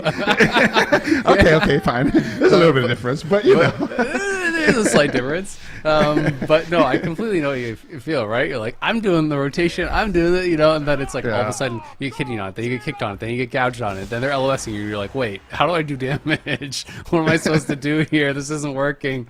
And we'll see if they can find a good opener here. Brunhilde stealthing around, going to be looking to go right onto PMake. Shoxy, though, gets a better opener. He's going to have the cheap shot down on Swapsy. Cheap shot there over onto Brunhilde. There's the dismantle into the double coil. So they're just sending the cooldowns really early and now swapping it over onto Next. The Barkstone was popped early there from Next, so they're going to try to mix it up here. PMake, though, in trouble now as he's been left alone. Shoxy's on the other side trying to solo down the Druid. It's not going to happen, though, and PMake's going to have to start trading out these cooldowns. His Trinket is already gone. His Ascendance is already gone, and we'll have to see if he's going to be able to live with just the Astral next time, because Swapsy and Brunhilde are preparing for this next go, but it's Brunhilde getting really low. The cloak is going to be forced there. He almost dies through the cloak as a lot of damage was already in the air there. It looked like the Chaos Bolts had already been sent. PMake, though, trying to get away, just hovering around 60% HP. Looks like he should be able to stabilize here, but this next stun is going to be up soon. Yeah, and there it is. The next stun has connected here. Do they have the damage? Swapsy gets rooted. Look at that root on Swapsy. That is so brutal right there. If he could have connected there, that would have been it for PMake, but it still might be here. PMake has the Spirit Link totem. He might need to trade it. Drops the Earthen Wall totem here instead. Didn't manage to land that pre-Astral Shift from earlier, and doesn't have the Trinket. I think he has to link before this next kidney shot. No, he's finally getting some heals up here. Beautiful peels coming out here onto Brunhilde, finally shutting down that kick, and that's going to allow him to actually hold on to it, get a couple of casts out, but I don't know if it's going to be enough here. He's in a kidney shot. A lot of damage are coming out, and he's not going to be able to get that Spirit Link right there before that kidney shot connects. And that's yeah, it's just it's a tough situation to be in for PMake. You know, kudos to entire team of Black actually for you know, still showing up and doing their best with what they have, but. Again, it's that thing that we discussed there. You get kidneyed, you survive it. You have to be topped before that next kidney arrives.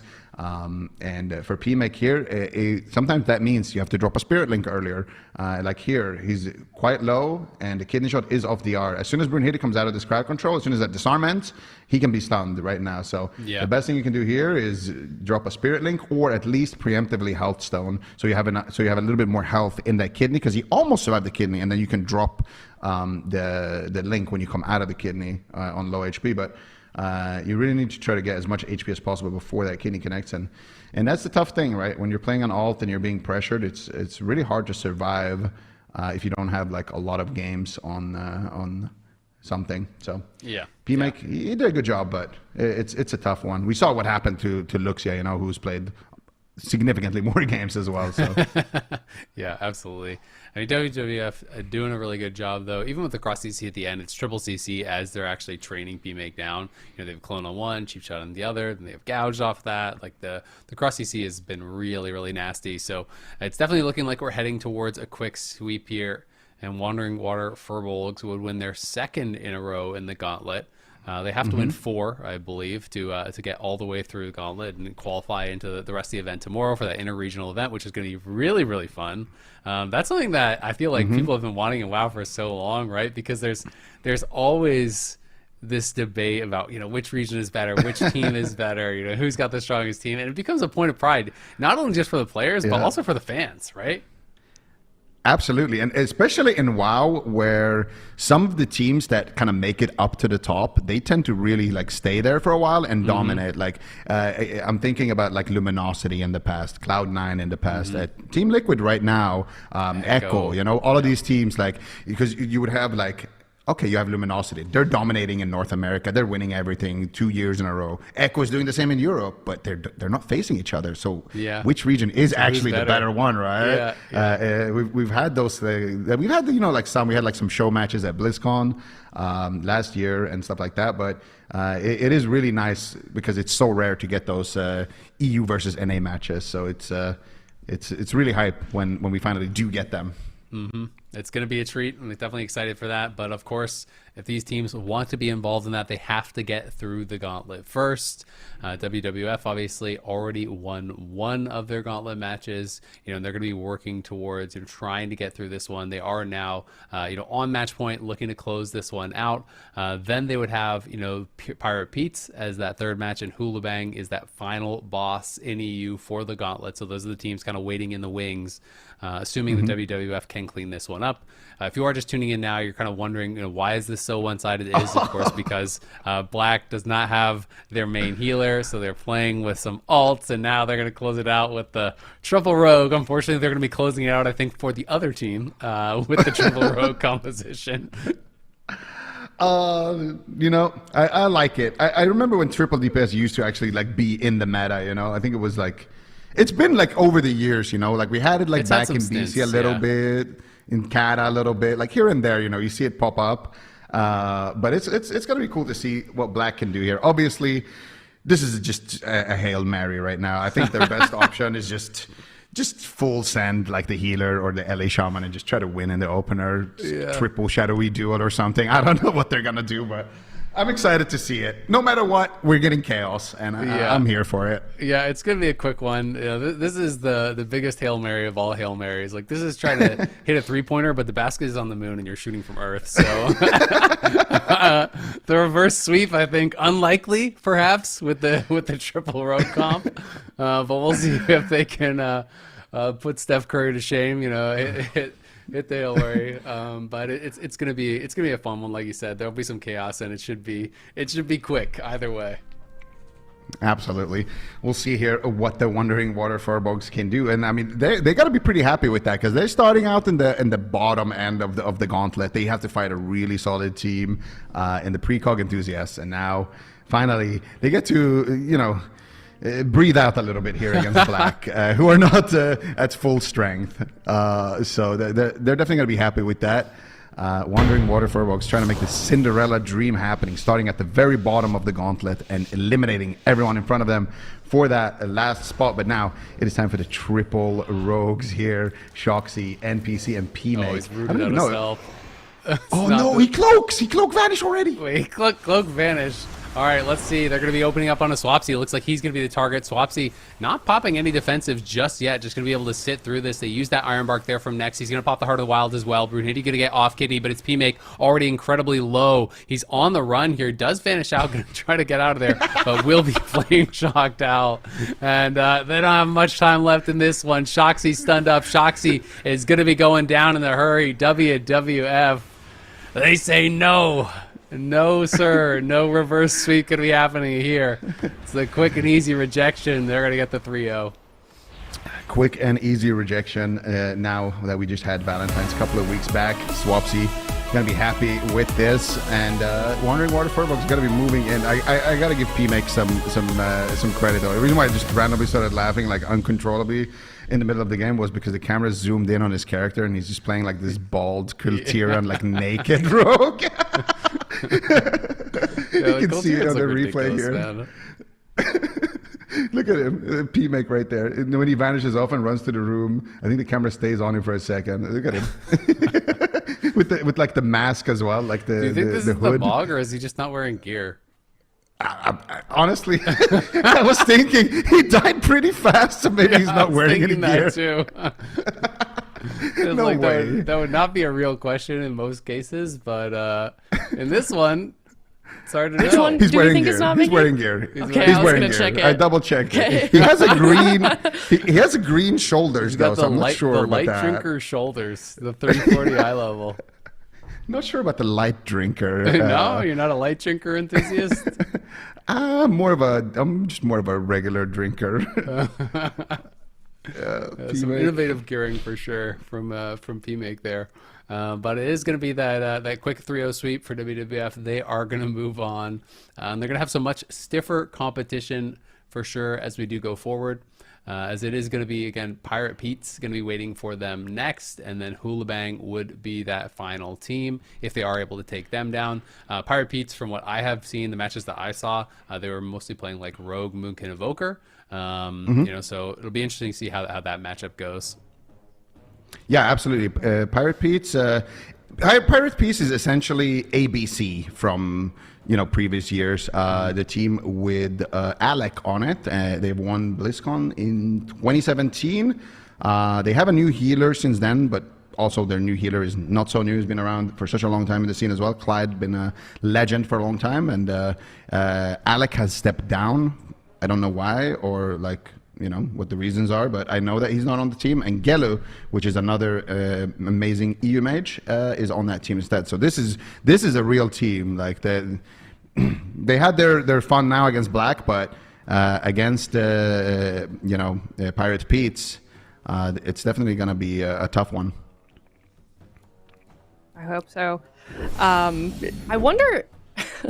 I mean, I know they're absolute professionals and this won't happen, but I would be worried that they had too much fun against this team and they're going to now go into this next one kind of underestimating them, because that one felt probably a little bit easy. And, now they're going into, quote unquote, a real team. You guys have kind of already said it. I, of course, don't want to disrespect Black. They did their best in the situation that was handed to them, but we will have to see. Wandering Water FURBOLGS definitely don't want to let their guard down. We can take a look at the gauntlet where it currently stands. There is one team right now between WWF and moving into the last and final round here of the Gauntlet and facing off against HOOLIBANG. But like you guys already mentioned, time and time again, Pirate Pete's, they're going to put up a good fight. So stick around. We're going to head to a break. When we come back, we're going to have that round 3 coming up next.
Hello, everyone. Welcome back. We're on to round 3, and now it is Pirate Pete's versus Wandering Water Furbolgs. Man, we haven't seen this team, Pirate Pete's, yet today. What can we expect from them heading into this series? Yeah, I mean, they're an interesting team, right? Because you have Gelu, who is very familiar with playing Mage as well as Warlock. Nixie, who has just been that rogue hero that can also flex on basically any melee that he wants. We've primarily actually been seeing... We've primarily been seeing Clyde play the Holy Priest, which is a bit unexpected for me. Like, going into the Cup stages, we thought mostly we were going to see Resto Shaman and Restoration Druid, but Clyde has really been holding it down on that Holy Priest, so that might be something we see from them today. And then Corki, a new addition as a Moonkin player. So they have a lot of different options. I think it's unlikely we see any kind of wizards with Gelu and Corki. I think Nixie is going to be kind of the main DPS player here on that Outlaw Rogue, but they're definitely going to have options, being able to bring in Corki or Gelu on the different caster classes and give them some flexibility in this matchup. Yep, I think this is a very capable team, just given on purely based on what they play. I mean, these are of course veteran players as well in AWC. A lot of them have extensive experience here in AWC as well as on lands back when we did lands. So very, very talented team. Pirate Pete's are going to be putting up a very good show against Watering Water FURBOLGS, but this is a team that's kind of ramping up. They've had 2 games under their belt today, Azael, so they're going to be nice and warmed up as we head into this series. Yeah, it's going to be interesting too. You know, like, was Pirate Pete's expecting WWF to be the team that actually came up through? Were they expecting that someone else would be the ones that they would actually be matching up with? Because obviously, you know, compositions, the matchups matter so much in WoW. So I'll be interested to see, you know, what they are going to bring out. You know, last time I was watching this team, they were playing that Moonkin Evoker Rogue comp, but as you said, Elliot, they're playing a lot of the Holy Priest stuff. It seems to be, you know, a lot more successful for them, at least from what we've seen in AWC. All right, well, let's head into game number 1. Winner of this one will be moving on to the 4th round of the Gauntlet. It is Pirate Pete's versus Wandering Water FURBOLGS. Let's see if Wandering Water FURBOLGS can continue their tear through this gauntlet, or if Pirate Pete's going to be the one to stop them. It looks like Pirate Pete's will be leading with their Evoker. So they have Cloud on the Evoker, Nixie on the Outlaw Rogue, and Corki on that Balancer. This is a very strong composition. And one of the compositions that we've seen Liquid and over North America have a lot of success with. So we'll see if that can kind of replicate the success in this matchup. Yeah, it's going to be interesting. You know, it does feel like, you know, so much of the success of these kind of matchups, you know, can the Resto Druid, you know, we were talking about this with me yesterday, can the Resto Druid actually get drinks? Is, you know, Nex going to be able to keep his mana high? Because you can struggle in those long games. But Brunhilde and Swapsy have really looked on point today. We'll see who they're going to be trying to target in this matchup. Brunhilde moving in, Nixie on the other side as well, looking for that opening, trying to find one of these Druids and set up. And they're going to have this sap down on Swapsy. Clyde is sapped up as well, but it's just going to be a resap here, likely keeping Swapsy away from their healer, so he's not going to be able to get in, not going to be able to get that ideal opening that he would like. All 3 saps have been used. Now there's the opening there onto Swapsy. Nixie going to get gouged off though by Brunhilde as he's going to go over cheap shot onto Clyde. There's the clone onto Nixie, and it's Corki that's the target. He's taking a ton of damage here early on. Clyde as well getting just pumped right now by both of these damage dealers. Swapsy is just free firing in the middle of the map.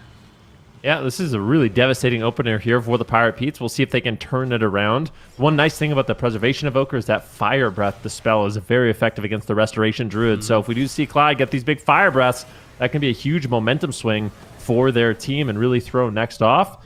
See, cheap shot right now on a Nixie, kidney shot onto Clyde. Good control from Brunhilde as he's looking to set up the team with some damage here onto Corki, but it looks like they're able to shrug off this attack. Swapsy's not able to connect, too much damage. Finally, some pressure coming in. At the same time, Brunhilde's under fire.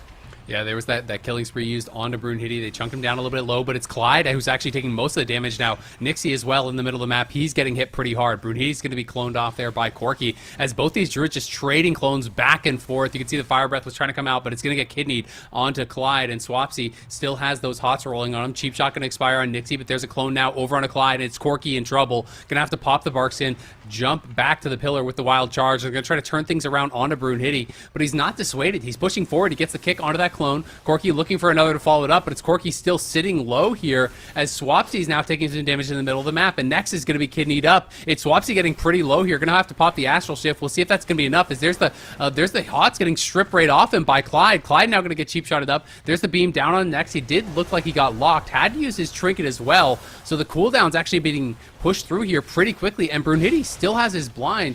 We'll see if he's going to use that soon onto Clyde, or if he's going to try to use that for a swap onto someone else. But it's Brunhilde incredibly low, and it's Brunhilde who might have to actually cloak here, is going to actually hold on to it. Does elect to greet it out because he had the Chief for Death available, and does end up paying off.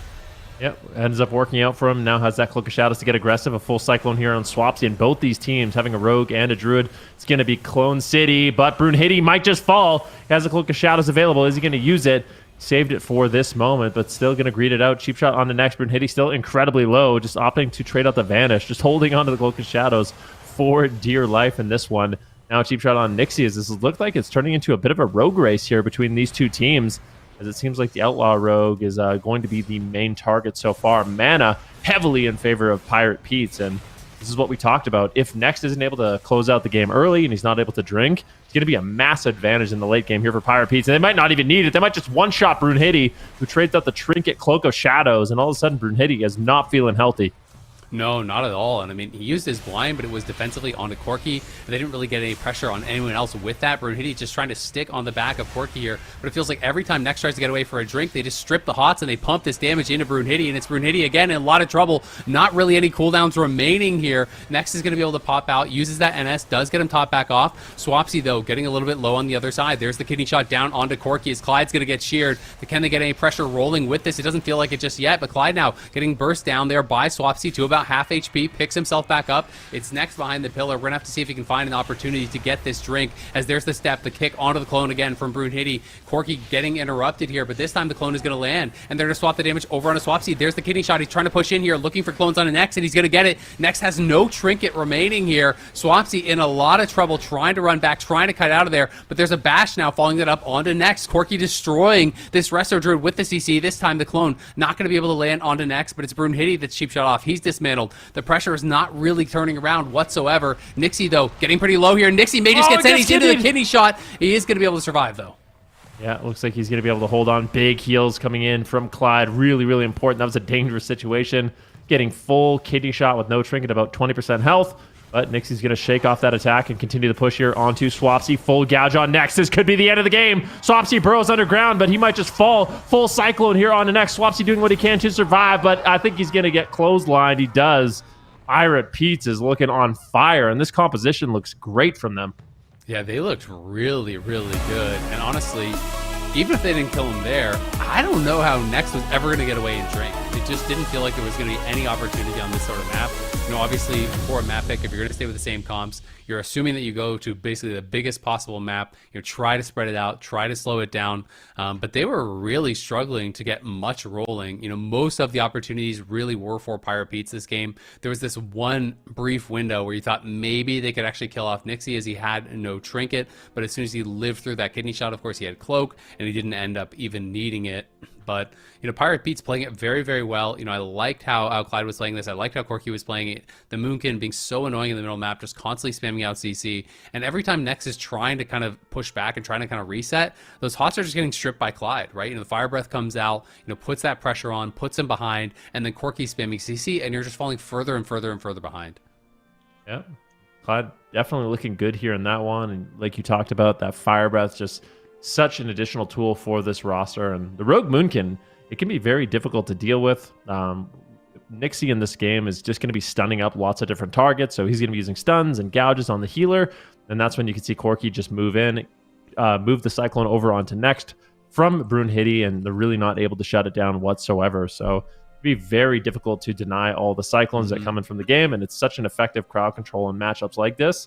I really like it from Pirate Pete's, because I'm getting the feeling after watching these games, like it seems like they have the early game advantage, and also they had a massive mana lead. So I kind of feel like Watering Water FURBOLGS is going to have to change up their composition, because this does not seem like a matchup they're going to win. Yeah, I mean, it looked really, really rough. We are going to be going to Ash Mains. That is one of those maps that Resto Druids generally do like, where it is really, really big and kind of play far back. So, you know, if they were to stay the same comp, I think it would be on this map. If you lose on Ash Mains, though, I think you definitely have to try to change something up. Look at the damage contributed to that kill. Yeah, that's actually crazy. Just as Clyde, he did as much as anyone else. Yeah, I mean, that's why the Evoker is so... In matchups where the Evoker is good, it is really good, because you do have so much damage you can contribute with Living Flame and Disintegrates, and obviously Fire Breath, and that extra damage, especially in a matchup like this where everything is kind of controlled and you do have those opportunities to play kind of aggressive. Yeah, really, really insane. He actually did the most damage here during the last 10 seconds of the kill. Yeah, 105k Fire Breath. He's spamming out, you know, Disintegrates, gets a Living Flame, 3 ticks of the Deep Breath as he flew over the top. You know, really, really good burst there from Clyde. And I mean, one of the things that I think also makes this comp so frustrating to play against at times is that the Rogue sets up for the Moonkin CC so well. You know, Moonkins can sit there and be spamming CC, and obviously if they get a precog prop or whatever, they can kind of set themselves up. But a lot of times, you know, Nixie's throwing a gouge out, he's throwing a cheap shot out, he's throwing something out, and that's setting up Corki for these kind of free clones where he can't be interrupted, and then you're getting these 3v1 situations. But you called it, Ven. It is going to be a swap here. Brunhilde going to be moving over to the Demon Hunter here, away from the Rogue. So how do you think this is going to kind of affect this matchup? Well, I think all of a sudden WWF, they're going to have a lot less control of the matchup. So in terms of raw pressure, I think the Demon Hunter is going to bring a lot more damage than the Outlaw Rogue, but it's not going to be nearly as controlled. And I can't help but feel like Brunhilde is actually just going to be kind of taken out of the match. Like, he doesn't have as many stuns, he doesn't have as many gouges, as many tools to kind of defend himself from crowd control. So if Nixie just rolls over, gets a cheap shot on him, I think Corki's going to be able to take him out of the game with Cyclones, but the one benefit of the Demon Hunter is you just have so much additional damage. You're going to be able to go after all 3 targets and swap around quite a bit. And I think it's going to make the match a lot more chaotic for Pirate Pete's. Yeah, it'll be interesting, right? Because, you know, like you say, it's like they have a lot less control. They potentially have a lot more damage, but also they were losing so heavily on mana that, you know, is the Demon Hunter going to be bringing enough pressure that that's actually going to swing things around? Or are you just going to be able to kind of overwhelm your opponents, push them back with that, create opportunities for the Druid to drink because you're putting out so much damage? But generally, as you say, you know, a lot of times when we've seen Demon Hunters in these kind of matchups, it's like, if you're just getting stunned up into clones, into roots and whatever, and then they kind of go you when they don't have CC to try to shut you down, to try to deny your burst opportunities on essence breaks, really try to, you know, deny as much damage as possible. It can be pretty tough to keep the damage rolling, but obviously Ellie, DH both have incredibly high DPS. If they can get that damage going, I'm just not sure if they'll be able to kind of outlast what Pirate Pete's was doing. Yeah, we'll have to wait and see. Water and Water FURBOLGS, they're going to be mixing it up. They kind of agreed that was not a good matchup for them. So Brunhilde will be tagged in on the Demon Hunter. Very explosive class. Brings a lot of swap opportunity potential in the game. Can basically bounce around on all 3 targets. And I think it should be more difficult for Clyde to heal through. However, I do think if Nixie and Corki do a good job, Brunhilde might just be taken out of the game in this one. Yep, well, we'll see what the opening is going to be here. Nixie, if he's going to be going right on in. Clyde moving forward. Corki as well. Nixie's just going to be hanging back for now, but there's the cheap shot over on a Brunhilde. They're going to be opening up onto him, putting quite a bit of damage down onto this Demon Hunter, who's looking to get into the back line onto Corki. Corki going to be hit with that Fell Eruption, getting that stun down on him, and then a nice interrupt on the clone to follow that up. Brunhilde, though, just going to leap back over onto Nixie now. He's trying to pull away from that Moonkin, and Nixie's in a lot of trouble, getting burst down incredibly low. Brunhilde doing a good job just bouncing around, now interrupting another clone with that Fear Sigil, but they're going to try to turn it around onto him. There's the killing spree onto Brunhilde. Nixie getting some good damage out, but its next just kind of sitting really far back, playing very comfortably as Brunhilde has really dictated the pace of the start of this game. But now finally the clones do land. They can look for these setups. You can see the Imprisoned, though, over onto Nixie as he was cross-CC'd out there right when that first clone finally did land on Brunhilde. And Corki has really not been able to get a lot of CC down. Brunhilde's been interrupting him constantly. Now they're going to try to go again onto this Demon Hunter. Yeah, this is not exactly what you want, though. Going after the Demon Hunter is... It's kind of like a desperation move where you you just need a target to attack. It can be really difficult, but it does look like they're just going to put full Cyclone onto Brunhilde. Cheap shot on next. Can they follow up with any crowd control? Big damage here onto Swapsy in the time being, but a double Chaos Nova comes in from Brunhilde. And so far, WWF, their composition swap has looked extremely good. There's been way more pressure here on the Corki, but a big setup here on the Brunhilde. Once again, big Fire Breath comes in. Brunhilde's on the run. He's going to pull back and try to deny the Cyclone. Doesn't look like it's going to land. Nice grounding totem there by Swapsy, I do believe. Darkness drops down as well, as Brunhilde's just trying to really keep the momentum in their favor.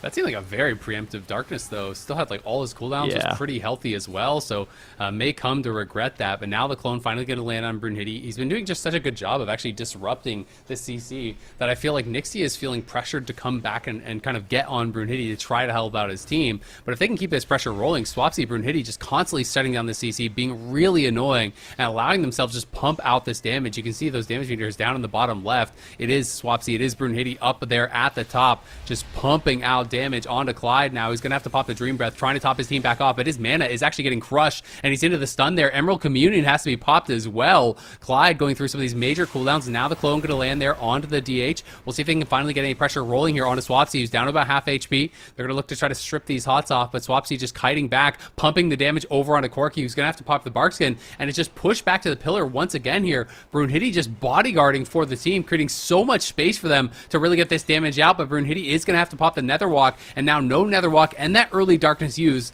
might mean he could be a viable target. Yeah, still Trinket and Blur, so some defensive options, but yeah, definitely trading out those big ones is going to be dangerous. Full Cyclone here onto Brunhilde. Big setup here onto Swapsy. He's on the run. Clyde is in hot pursuit with the Disintegrate. Tip the scales. Fire Breath. There's no heal over time effects. Overgrowth comes in, and I think Swapsy should live with that. A beautiful offensive Cyclone here from Corki, denying all that incoming heals. Is there any follow-up crowd control? Doesn't look like it. I think Swapsy's going to hold on, and now WWF is looking to reverse the pressure here. At the same time, Brunhilde taking a little bit of damage, but this is such a better game in terms of mana for WWF. Well, you really get the feeling in the late game they could win this one. Yeah, I just love how much they're getting Clyde involved. You know, Brunhilde constantly tabbing over to Clyde, you know, putting pressure on him, getting that third target involved, makes it a lot harder for this Evoker to keep his mana high, and you can see just dashing right back onto him, dashing back and forth, interrupting the CCs as much as possible. There's another Fear onto the clone coming down into the stun there from Corki, and now he's going to get sheared on the clone, so back to back to back interrupts. Corki trying to push in, though, looking for some CC on the next, not going to be able to get it, and it's Corki again, forced to use that Barkskin, forced to use the Trinket, and he's pushed back as the Imprison lands onto Clyde. Nixie now in the middle of the map, trying to charge forward, trying to get some CC here onto next, but he's going to get rooted up, and Swapsy being given a little bit of space here to get some damage done as the Dream Breath being used from Clyde, but the Chaos Nova comes through, and Clyde's going to have to Trinket immediately, uses the Rewind as well, as he is getting rocked right now. Brunhilde into the killing spree as he was in the kidney shot, but it looks like he's going to be just fine, and some of these cooldowns going to be starting to rotate back up for them. There's another interrupt onto the clone there from Corki, who's really struggled to get these casts out here, as Swapsy and Brunhilde doing such a good job to shut him down, but there's the cheap shot onto Swapsy, the clone onto Brunhilde, as Swapsy in trouble here. He really needs some big heals coming through soon, but the blind is not going to be triggered by next. He's going to sit through it. The gouge is there to follow it up, and he may have to trinket that. He does have to trinket the gouge, and now regrets it, I think, a little bit as he sat through that full blind and kind of ends up falling a little bit behind off this. The mana getting very close now, Ben. Yeah, definitely. Clyde under a lot of pressure. Metamorphosis from Brunhilde as he is ripping into Pirate Pete's on that Demon Hunter, putting a ton of pressure out on the healer. He might just outright die, and he does. That's that Enrage timer, that second or third Metamorphosis coming in from Brunhilde. It's just such an overwhelming amount of damage. WWF, they shrug off that attack. Next holds onto his Trinket, like you mentioned, and then it's just all offense from that point forward. And this definitely looked a lot more threatening from Wandering Water FURBOLGS. Yeah, I mean, who's got the Warcraft logs link, man? They just got parsed in that game. the Demon Hunter, Ellie Shaman were just pumping so much damage out. It was ridiculous. Yeah, that was a pink parse for sure. Looking really good in this one. I've got to give so much credit, though, over to Brunhilde and Swapsy, how they're actually rotating on these interrupts. I think, you know, when you look back to the first series, they did it obviously on the Rogue when they were training Luxia, constantly shutting down the Warlock, who was trying to pump out damage every time they were having to be pulled through the middle of the map. In this case, it was all about shutting down Corki. You know, you talked about how, you know, you were expecting Brunhilde to really get locked down. Corki was getting interrupted 3-4 times for every clone he got out. It was just constant between the shears, the groundings, the feller options, the fear sigils, the kicks, like everything was being rotated really, really well on him. And I think that was such a key component because when you're playing these pressure comps, you know, you need to kind of hit that overwhelming force of damage, and interrupting all that CC really allowed them to do it. Brunhilde can just defend himself. He's using things like the Shadow Melt just to avoid Cyclones. He's glimpsing them with the Vengeful Retreat to immune them. And there's a lot of tools the Demon Hunter has available to just be kind of an annoyance in this match. Unless we do see Nixie kind of come back and actually get the stuns. But if you're a Demon Hunter, that's your dream. Your dream situation is all three members of the enemy team are just stacked on you because you're a really difficult target to take down. And basically everything you do cleaves as well. So when everyone's stacked up, the amount of damage you're contributing, especially when you have an elemental shaman, you're kind of just already inherently cleaving everything down. It could be a really big nightmare. So it's kind of one of those things where it feels bad to come back and peel the Demon Hunter. Sometimes you have to do it, but when you do and it doesn't work, you can get punished in a big way. Yeah, absolutely. I mean, you're also every time the rogue is coming back, it's also opening up next to be able to actually get some CC out himself, right? You know, every time the rogue is peeling back towards the DH, Swapsy's more free, next is more free. That one didn't even come down to mana. You know, druids generally that is kind of their weakness right now is that they struggle more on mana, but they're just did so much more DPS than Pirate Pete's that it didn't end up really coming into play whatsoever. And they are going to go to Tiger's Peak here, so a bit of an easier map to potentially push in and kind of stay on top of them. But it is the same composition. What do you want to see from them as far as kind of like changing up strategy here, or do you think that the map shift is going to be enough to kind of give them an advantage? Yeah, it's really difficult, right? It feels like going after Swapsy is definitely their best game plan. That's when the game was closest. That's how they closed out game number 1. The problem is Brunhilde is just making things so chaotic for them. So I think it really comes down to I kind of feel like Pirate Pete's, they need to push the pace. They can't find themselves in a situation where they kind of sit back and play passive because that's the Demon Hunter Ellie. Like if you're the Demon Hunter Ellie, that's what you want. The enemy team to try to play passive. That's when you're going to roll them over. I feel like Pirate Pete's, they have to push the advantage of being a rogue and a Moonkin and actually move in, get crowd control on next, get those offensive cyclones on Swapsy, set themselves up for a win. I think that's probably going to be their path to success, if anything. Yeah, I mean, it makes a lot of sense. And it is obviously really hard because Demon Hunters have so much mobility, but I do feel like Clyde and Corki being stacked so often really did not do them any favors, right? Because Brunhilde was always able to hit targets, always able to just kind of tab target over and hit someone else. You know, even if Corki got away for a second, Brunhilde then was pumping in damage into Clyde.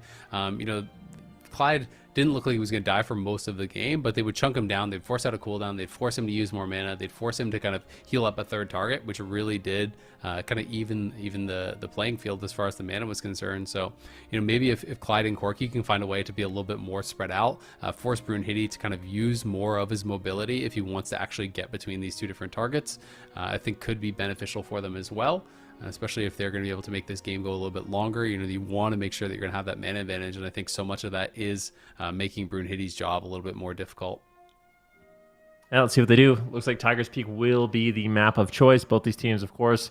For Pirate Pete's, they've got Gelu on the bench, and for Wandering Water FURBOLGS, they have Tessia on the bench. So there are other options, but I think it's likely both these teams are kind of leading with their best compositions at this point, and it doesn't seem like Pirate Pete's has a better answer. So I think it's very likely we see these two compositions for the remainder of this series, and we'll see what happens. It's do or die. This is the gauntlet, right? You lose the series, you're eliminated from the gauntlet. Your chances of actually making it into the cross-region tournament, they're gone. So really high stress for both these teams. Yeah, absolutely. And Super Cheese was talking about earlier, over 100K on the line here. So you want to be able to continue forward. You want to be able to get a piece of that prize pool. And we'll see who's going to be able to do it. You have to kind of feel like Pirate Pete's have got to be able to win on this map if they don't have another comp that they can swap to. Winning on a smaller map like this definitely would be pretty important. And I think we're going to be heading on into the game here pretty shortly. Should be an exciting one.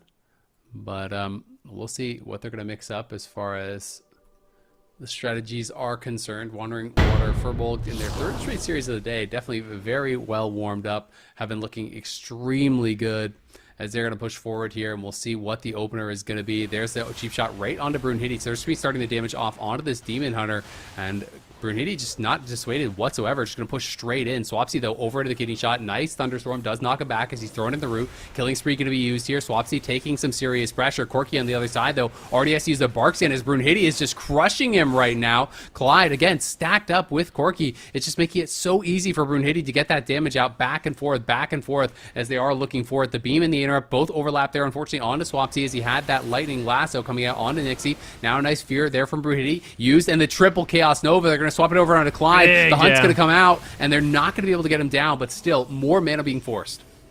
Yeah, that was a big amount of damage there from Brunhilde, the Essence Break as well as the Hunt, but Clyde had the Obsidian Scales and the Renewing Blaze is going to be able to just shrug off that attack. Good push. Brunhilde continuing to get the cleave damage out onto Corki, onto Nixie right now with that Blade Dance going over to Clyde, just making it a nightmare for Clyde to heal through this pressure, just hitting all three targets, burning through his mana. But a big setup here on Brunhilde, and maybe this is the key, just more concentrated damage on Brunhilde if he's going to overextend with the Fire Breath Purge. So far, Brunhilde's been completely fine, but I mean, this might be something that Pirate Pete's is going to look to do consistently in this match, and that's the big strategy change we do see. And you can see next, this time, he thought that this was going to be a long game. So he already used Meld Drink and went back to 100% mana. It was a very early drink, so it was only about 15, maybe 20% of his mana that he regained. But getting that early drink, he should have Meld for a second time later on in the game. But Brunhilde potentially in trouble here. He's actually going to have to Trinket. Will he have to use more? Has to use the Netherwalk and the Trinket there as he was burst down incredibly low. The Hots got stripped, and Corki now trying to push forward, trying to get the CC out on the next. They didn't actually get his Trinket, but still working through a lot of these cooldowns. Now the hunt comes out onto Corki. There's a Shear on the clone. The Cyclone going to be used again here, but that one's going to get interrupted once again. Brunhilde just immuning these, constantly shutting him down, and Corki being put on the back foot as a result. But Brunhilde cannot chase behind there with no Trinket available, so this pressure onto him working pretty well. There's the bash down onto him. Nixie just pumping the damage out onto him. You can see the healing waves even coming out from Swapsy, but they're going to change it over onto him. They lock him out with the beam. They throw down that kidney shot. Corki, though, going to be imprisoned as Brunhilde swapping it over onto Clyde, trying to get the damage rolling onto Clyde, who's going to be put down to about half HP. But that means Corki's free, and that means Brunhilde is into the clone. Yeah, but Brunhilde has Metamorphosis. This is a very dangerous time. They're making a setup on Brunhilde, though. How much damage do they have? Corki moves in. Immediate wind shear there by Swapsy. Great denial of that crowd control, and Brunhilde is going to be completely fine as a result, but he is just holding on to massive damage. He's got Essence Break. There's the Metamorphosis. Who are they going after? Brunhilde can just one-shot someone at this point, but he's caught into a full Cyclone. No. The worst feeling as a Demon Hunter is when you go into Metamorphosis, you immediately get crowd controlled on it. I-Beam comes in. Who are they going after? Swapsy, though, in a lot of trouble right now. Trades out the Astral Shift. Can he stay alive? He gets topped off. Now it's going to be Corki under a lot of pressure. The hunt comes in from Brunhilde. Does he have follow-up damage? Huge cleave here from the side of WWF, but Clyde manages to stabilize the team, and they're looking to make a push, but a swap on Clyde. This is just so chaotic here for this poor Evoker, but Clyde trades out his Emerald Communion and ultimately will survive. Yep, going to pop the Nullifying Shroud as well. The Meld back up now for next, so we could look for another drink. We'll see if he's going to find an opportunity to do it, or if he doesn't feel safe until Brunhilde has that Trinket. And Brunhilde going to be stunned up here. Brunhilde might just be going down. He doesn't have that Trinket for a couple more seconds. Is going to survive through, as Next is able to get that Tranquility and the Iron Bark down on him, keeps him alive critically for their team, as Swapsy's put now into the kidney. There's the Imprison over onto Nixie. Clyde still has that Shroud available, so it's not really going to be possible to swap over onto him, but they did force out the Bark Stim from Corki. Corki now pulling back, trying to get this CC down. They're doing a much better job, it feels like, controlling and pressuring Brunhilde throughout this game. But Brunhilde has his Trinket back now, so he's not going to be the greatest target. And Nixie is the one on the back foot now. With no Trinket, no Cloak for 45. Nixie's still trying to push forward as Brunhilde's coming out of this clone. There's the cheap shot down onto him. If they have any damage to follow it up, there's the killing spree down. But it feels like Next is more than equal to the task, and Brunhilde going to be pushing forward. Brunhilde, though, still hovering relatively low. They're going to go back in with the double Chaos Nova. Corki is going to be able to Trinket that immediately, trying to pump out this damage on a Swapsy, who's being pressured very heavily. Next really starting to fall behind here, and his mana is starting to hurt quite a lot as well. Brunhilde's in quite a bit of trouble here. Nixie has been crushing him throughout this game. Corki has been much more free, and Pirate Pete's feel like they've maybe cracked the code a little bit. A lot more pressure on Brunhilde in this match. He's now caught into a full bash, and I feel like such a big part of the momentum for WWE, or for Pirate Pete's, is when Clyde is a lot more free in the match. Like, when they actually have momentum and damage in their favor, and Clyde can continue to get out the Disintegrates and Living Flames, it just puts them in such a good spot offensively. So WWF, they need to find a way to keep Clyde defensive. That's going to be their ticket to winning. So far, a lot of cleave damage incoming. A full kidney shot lands on Brunhilde, though. He's got the Netherwalk. Trinket Metamorphosis comes in, holds on to the Nether, just going to immune some of that damage with his Metamorphosis and now get really aggressive. So Brunhilde is super scary. Just one-shotting Corki here. An absolute nightmare. Time Dilation slips in from Clyde, and that is enough for him to survive. A really close call there. Yeah, that was extremely close. And look at Clyde. Clyde's not out of the woods just yet. Clyde is just going to go down out of nowhere. WWF suplex Clyde. They burst him down. Oh my God, what was that damage? This one looked like it was going so well for Pirate Pete's. It all fell apart at the same time there. That was crazy. Yeah, it was just a huge swing in momentum, right? Brunhilde feeling really scared, almost going down in the stun. He trinkets, use the Metamorphosis. Once that Metamorphosis is up, that's when the Demon Hunter has a ton of damage available, and they were able to just get the pressure onto Corki. We saw Clyde keep him alive with, the time dilation, but at that point, the cleave damage is already in, right? Like, that's the one downside. We're going to see exactly what happens, but one of the downsides of the Evoker is you have such a short range. You have to play on top of your team. This is where we see the huge momentum shift. Brunhilde is just going to Trinket and meta. Wait a second, heal over times, top him off, and this is where you get aggressive. So cleaving down Corki, almost completely one-shotting him here. But he does manage to hold on. So he gets the renewal, he gets the time dilation, and at this point, Clyde is already a little bit low. He's struggling to keep his team alive. He goes offensive, and Brunhilde and Swapsy punish it immediately. It's like, really? You're going to try to go for a living flame right now? You're going to go for a disintegrate? Well, nice try, and they take him down very quick. So I think there might have been something Clyde could have done there. I think he had rescue, so I mean, I'm sure if he could go back and play that moment again, they might have been able to hold on there, but that was a surprising amount of damage. You really can't blame him. Yeah, it was. I mean, just look at death sweep damage, the annihilation damage coming through. I thought there was going to be more of that from Swapsy. It's basically just the DH. Just straight up 100 or 0'd him. The only damage from anyone other is one Earthshock for 37k. So it's just a straight up 100 to 0. Basically, it feels like from that DH right after he almost one-shot Corki as well. So, you know, it kind of felt to me like he felt, okay, I just saved my Moonkin. We're fine. We're stable. I can do a little bit of offensive. It's like, it's my time to do something. And then just gets interrupted and one-shot by the DH.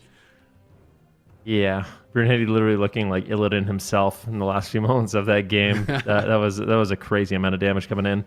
But it looks like for a map, I mean, Pirate Pete's, their backs are against the wall right now, right? So they're going to be going to Maldraxxus Coliseum, a nice big map. I do think it's likely we see the exact same compositions. I don't think we're going to see any changes here from either of these teams, but a lot of close calls. I like the Demon Hunter swaps, really keeping him honest in the game, forcing him to play defensive and making sure that Next has to pay attention to him throughout the entire game. I do wonder if Brunhilde could change up his gearing a little bit, maybe. I mean, he's geared very aggressively right now, and typically that's what we do see from Demon Hunters. But if you're the Demon Hunter and you know you're the target, you can opt to play a little bit more versatility if you want.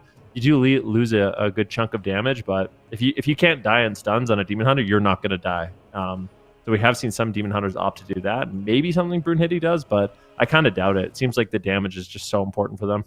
Yeah, that's what I was going to say. It's interesting, right? Because it's hard to know, you know, if playing the long game is actually beneficial for them. Because, you know, we did see a really, really early drink with the Shadow Meld drink, got about, 10, 15%, 20%, whatever it was early. You know, when he was at 80, he went back to full. Then his next drink that he actually tried to go for next got instantly stopped by Nixie. So he didn't get anything, right? And at that point, I was thinking, okay, they're actually going to lose on mana. Of course, that damage kind of came out of nowhere from Brunhilde, and he just, turned around the game. So they're going to have to make that decision. Is the potential burst more important? Is that survivability more important? Can he just kind of adjust how he's playing? And it'll be interesting to see if he does change that up going into this game. How do you feel about Maldraxxus as kind of one of these big maps? Because, like in my mind, I'm thinking, okay, if you're playing against a Resto Druid, you don't want to play on a super big map because it's easier for them to drink. But at the same time, there is that opportunity to spread Brunhilde out from him and pull him really far away, which maybe they think is kind of the benefit to it. I think that's exactly the line of play they want, right? They want Brunhilde to have to cross the map, and that's when they can make those big setups on him. But honestly, I think Brunhilde did a really good job. Like the moments where he really didn't have any cooldowns, he wasn't overextending, he wasn't falling for the bait, making sure he stayed in line of sight of Swapsy and Next. And I think Swapsy and Next too, they made some good adjustments. Swapsy's just immediately putting Earthshield on Brunhilde during the swaps and just bombing out heals, because it's like I said, if Brunhilde doesn't die on the stuns, he's more than likely going to have a cooldown. Like if he gets his blur off or his netherwalk off or his metamorphosis off or even just a glimpse, he's not going to die. So you really have to have an overwhelming amount of damage onto Brunhilde. I think the only time we're really going to see that is when Clyde has the Fire Breath. So if they manage to get CC on Next and then the Fire Breath comes in, Brunhilde has no heal over time effects. That's going to be like that miracle setup for Pirate Pete to actually close it out. Yeah, and we did see, they were close a couple times on that. I'd also say from Pirate Pete's side, I think, while Swapsy and Brunhilde were doing a really good job, Corki and Clyde, I also think really cleaned up, how they were actually, managing Brunhilde and how they were getting CC out. It felt like it was a lot harder for Brunhilde to get those interrupts down onto Corki. In game one, I felt like he was completely locked down between Swapsy and Brunhilde. And of course, they were still able to stop some clones, but it felt like Corki was much more free in that last game. Definitely looked a lot better. But it is, again, match point here. WWF crushing through the gauntlet so far. They won the first series 3-1. They won the second series 3-0. And they're looking to close it out here against Pirate Pete's. We'll see if they're going to be able to do it. I'm excited. Let's see if they can do it. Pirate Pete's looking to tie it up here. Backs against the wall. If they lose this, they are going to be completely out of the gauntlet, which, of course, would be incredibly disappointing. You want to get into the cross-region tournament. Let's see what happens, though. Brunhilde going to be opened on early on. Nixie just stunning him up, more than likely just for some control, and putting a lot of pressure here onto Swapsy. But Next, an Incarnation. I think he's going to be more than fine to just keep his team nice and alive. Nixie's just going to trade out his Cloak of Shadows. Did not want to get Cyclone there, so a bit of an aggressive play here from Nixie, and perhaps they could punish him for it. Yeah, we'll see if they're going to try to open him up as a target. Mostly they haven't been going on him, but there's the bash, and Nixie's going to trinket immediately as well, and he's going to be going aggressive here on a Brunhilde. Brunhilde jumping back here, staying in line of sight of Next. Next going to be having more than enough healing to keep him up, and there's the damage coming in now on the Clyde as this big stun comes through. He trinkets late, but he is still in trouble. The clone's now coming out there from Corki as he finally got out of that imprison, is able to peel for his healer, but you can see just how effective this has been. CC over onto that Moonkin, then just bouncing over on a Clyde. They got that trinket the first one. We'll see if they're going to be able to get anything out of Nixie here, as Nixie getting dangerously low. No trinket, no cloak, does have the evasion, not going to pop it just yet. Nixie though pushing into the middle of the map, looking to get the damage rolling onto Swapsy. There's the kidney shot. Thunderstorm there to respond though, and Corki not really able to follow up with anything, so Next gets an easy clone down on Nixie, and now Swapsy pushing forward here. Next looking for more follow-up CC. There's the root onto him, and Corki, you know, struggling to get something going, struggling to really connect with Nixie and get on these targets at the same time. Now a clone thrown out there onto Swapsy, but nothing is really happening to Brunhilde until now the clone is going to be able to land, and they do have that kidney shot down. And we'll see if they get anything rolling. Doesn't look like he's really under any threat, though. This has been a tough one for Pirate Pete's. Yeah, I mean, this is really a nightmare. The problem is, I mean, you're trying to overextend Brunhilde, but Nixie is overextending and just being caught into Cyclones. There's nothing he can really do to defend himself. Corki isn't there to shut it down or get crowd control on Next, but a huge amount of pressure here on the Nixie. He's caught into a stun. He's got no cooldowns left. Can they take him down? Clyde connects a big Dream Breath, and that should be more than enough for him to survive. Big Disintegrates coming in here onto Brunhilde as they're looking to get aggressive on this Demon Hunter, but it looks like Brunhilde will shrug it off. Full Cyclone here onto Next. Cyclone now onto Brunhilde, and now Corki's really getting crazy and chaotic in the match. Wanted to get some damage rolling here onto Swapsy, and Next actually getting swapped to. Huge pressure here from Pirate Pete's as they're really keeping this team guessing with these swaps. Yeah, trying to bounce around really frequently and put that pressure on Brunhilde into the kidney shot. He's going to be taking a lot of damage here. The killing spree is there, and Next is going to be cloned up. Do they have anything else for it? Doesn't look like it. Brunhilde is being able to sit through that. Nice fake, though. The precog comes in from Corki. Now a clone swapped over on a Brunhilde, as Corki going to bounce back, looking to try to get that pressure going on a Swapsy. There's cheap shot over on Next, the cheap shot on Swapsy at the same time. A DR clone coming down onto Brunhilde. They're trying to get that pressure finally going, but they are really struggling. You know, Next has never really been broken up, but he is going to get knocked on his clone by that beam from Corki. So nicely done, and now Brunhilde getting incredibly low. May have to use the Nether Walk. Already used his trinket. Is going to hold on to the Nether Walk as he lands a really good CC there. Again, the precog comes in from Corki, though he has been so good in this game at faking those interrupts, and he's going to get topped back off there by Clyde. Made it very close between these two healers, but it does feel like Next has the slight edge as he's going to be popping that Innervate. Gets blinded on it, though, so the Innervate not going to get a lot of value. There's the gouge off of it. The kitty shot was over on a Swapsy. A cheap shot now onto Brunhilde. Not a lot of damage here, but they do completely shut down that Innervate. Yeah, Clyde behind on mana just a little bit. The Sigil of Misery here on Nixie just to peel him up as Brunhilde's going after Corki. Corki's in a lot of trouble. Spirit Bloom from Clyde will keep him a little bit healthy, but this burst damage is overwhelming. Corki does manage to get the full Cyclone, so that's going to allow him to get fully topped off here. Brunhilde just fully controlled in those Cyclones, and it is Swapsy under fire. Gouge on Next.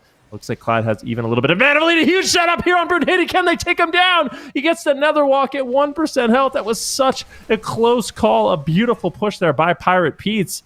They almost managed to get that win. That would have been huge for them. It's got to be very disappointing. And now Brunhilde's just going to try to turn around the pressure here on the Clyde, who has to be very careful. Yeah, they had the fire breath on him and everything. It looked like they missed the restun. I don't think the restun came out in time, potentially. We'd have to see that in a replay, but he got the Nether Walk out. I thought it was going to be Kidney into another cheap shot and finish him off, but about 1% HP, gets that Nether Walk off. Now Next, though, really hurting on mana. This one is getting close. It's going to come down to the wire here. Next, though, does have that tree up, and he's going to be pushing forward. You can see that fire breath came out one more time. They're going to try to peel off the hots. Brunhilde, though, knows he's the target. He's on the run. He's trying to get out of there. Doesn't have the trinket for 20 seconds. The beam going to lock out Next once again here. Brunhilde now trying to push forward, trying to turn the damage around onto Corki with that I-beam. Going to be able to interrupt him on the clone, and Corki in a lot of trouble now. Clyde starting to get a little bit aggressive. Nixie pushing forward onto Swapsy. Swapsy getting pretty low here as well, as there's the blind onto Next. It's going to be a gouge to follow it up. Next just going to sit through it. Does have his trinket remaining. Doesn't have Iron Bark. Does have NS. Not a lot of mana to work with on either side, though. The Emerald Communion might just have to be used just for mana. There's the metamorphosis from Brunhilde, who's looking to get aggressive. This is when basically all the games have ended. Can they take him down? Clyde has no mana left. Brunhilde has a ton of damage. Corki shuts it down with a beautiful Cyclone. Nixie getting controlled as well. Full Cyclone on him, as both these melee DPS are just struggling to connect at this point of the game. But this game is going to inevitably conclude here shortly. Brunhilde, if he can stay on target, I think we'll be able to close it out. But a huge amount of damage on Brunhilde at the same time. Looks like Next and Swapsy are there to back him up. And WWF, they are looking to close it out. They are going for the push. Clyde going for Living Flame after Living Flame. A huge miracle set up here on Swapsy. Can they take him down? It looks like he will get Next the burrow drinking. off and escape. Next is drinking right now. Can they continue the CC chain? Can they get anything on Next and continue this pressure? Or is Corki going to fall first? Yeah, we'll have to find out. Next got a tiny bit of mana there. There's the beam coming down on Swapsy. Oh! They're turning on Brunhilde. He's in a lot of trouble here. He has no trinket, and it looks like Brunhilde's just going to go down. Oh, my Pirate Pete's goodness. turning it around in the final moments of this game. We're going to game 5 here. Pirate Pete's versus WWF. This series is delivering.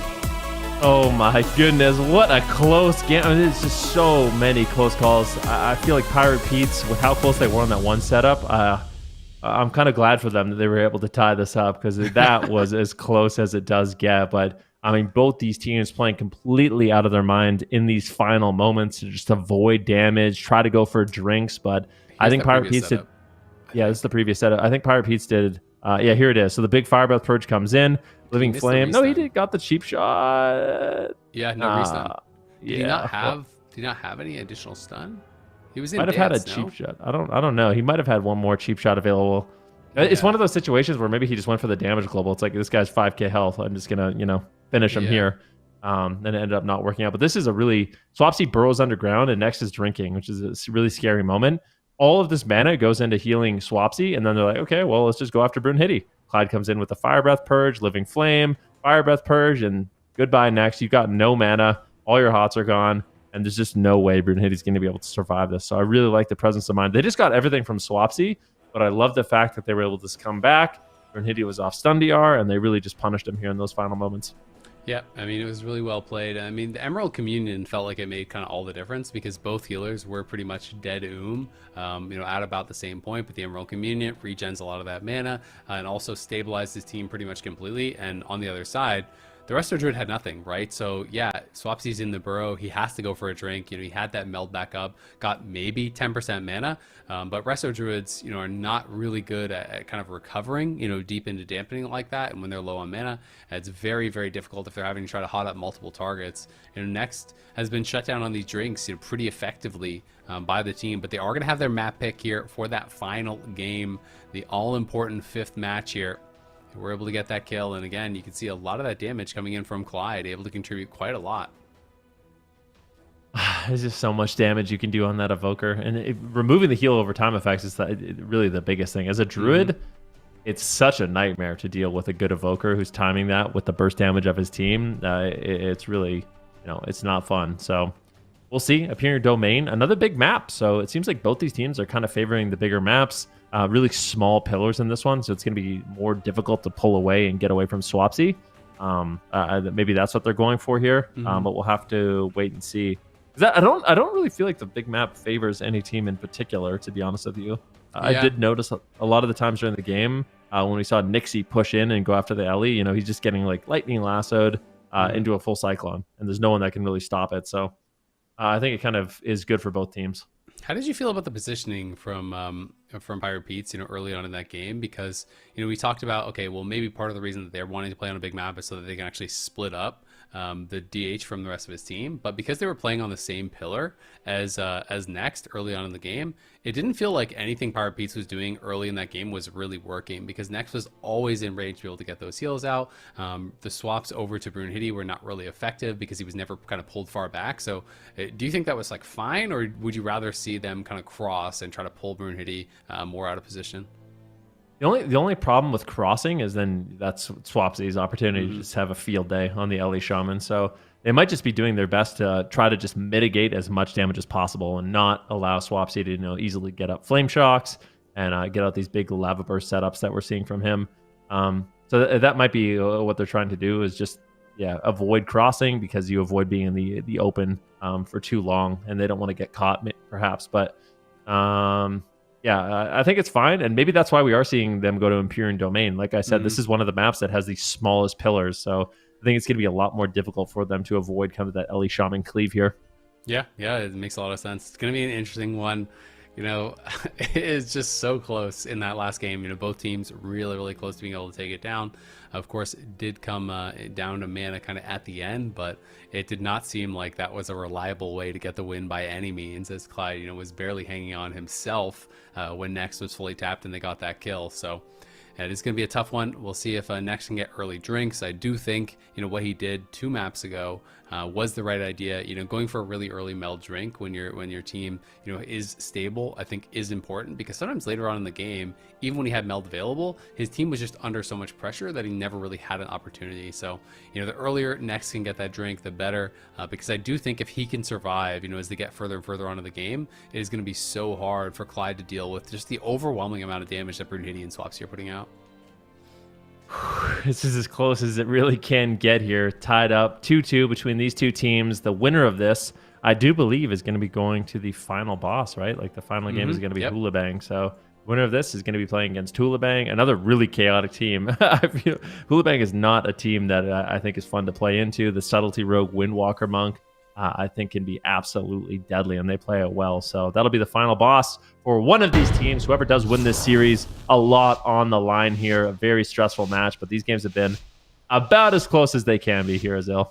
Yeah, it's been a lot of fun to watch. A very back and forth series. Game number 5 going to be opening up here. Let's see who gets the better start, as it's going to be Clyde and Corki, you know, moving out into the map here. Clyde's just going to pop that Nullifying Shroud immediately here. They're trying to pop out Nixie, not going to be able to do it, and now Nixie's just going to be opening up onto Brunhilde here once more. There's the cheap shot down onto him. He's going to get knocked back, though. Now going back in here, looking for Swapsies. There's the Kidney over on a Swapsy, but you can see the Eye Beam coming out on Corki. Brunhilde trying to get that damage rolling himself. Next into the blind is going to sit through it. There's the Gouge to follow it up. Beam comes down briefly to try to interrupt. Nixie getting incredibly low. Already had to use the Trinket. Doesn't want to actually send the Cloak. Will be okay here as Corki's pushing forward, gets a clone down on Swapsy. Now the beam down onto Next. There's the bash as well. He's going to be able to follow that up with a clone, but it is just DR. Brunhilde in some trouble, has to use the Netherwalk and the Trinket. This opener from Pirate Pete's is scary. Yeah, they're really getting comfortable in the match. Corki moving forward, looking for those Cyclones, and as a Druid, if you're getting good fakes, you can completely carry the match with your Cyclones. So a lot of this does ride on Corki. How are they going to be able to do it? But in the meantime, Nixie and Clyde getting cleaved down here by Brunhilde, and this is what I'm talking about. There is no pillar. Swapsy's able to get out a lot of damage. Hunt trying to come in, but it gets clotheslined by a nice kidney shot. Nixie just shutting him down and allowing Clyde a moment to breathe in the match, but he's not going to have many moments in this game. Hunt comes in, big damage here onto Corki. Can he get the Cyclone? He does. Finds a full Cyclone. This is the opportunity for Pirate Pete's to make an offensive push. Yeah, we'll see if they're going to be able to do it. Clyde has no Trinket. Swapsy going to be put into the clones. They're trying to get this cross CC. Looking for that setup over on a Brunhilde. There's the Kidney coming down, but no CC out on the Next, and Next is just comfortably healing through this. But now the Fire Breath comes through, and that's going to put that pressure on. Brunhilde just immediately pulls back, but then dashes back in. The double Chaos Nova coming through. Corki's going to have to Trinket. It does land a clone to peel, but the next one's going to get sheared there by Swapsy before he's into the cheap shot. The Imprison comes down onto Nixie as Clyde just spamming out these Disintegrates, trying to assist with some damage, trying to get that pressure rolling here. Corki going to have to pop that Bark Skin. Nixie does have his Trinket back, has those defensives for himself, looking for this damage onto Brunhilde, but Brunhilde pre-sigils and gets the fear onto the cheap shot. So really nicely done, self-peeling himself as Corki going to get the clone down onto him. They're trying to push forward onto Swapsy, who's into the Kidney, but the Thunderstorm buys him some time.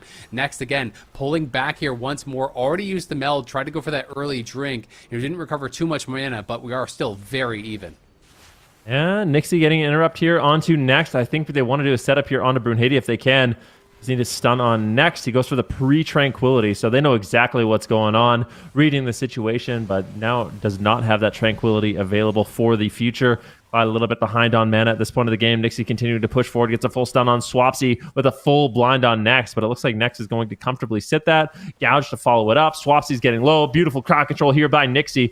Great damage. They get the Astral Shift. Now set up here onto Brunhilde potentially. The Hunt comes in. Brunhilde has had enough. He is looking to get aggressive. The full bash comes in. Swapsy unleashing flames on that Elemental Shaman. That's going to force WWF back to the pillar and play a little bit safer. That was a scary moment in the match for them.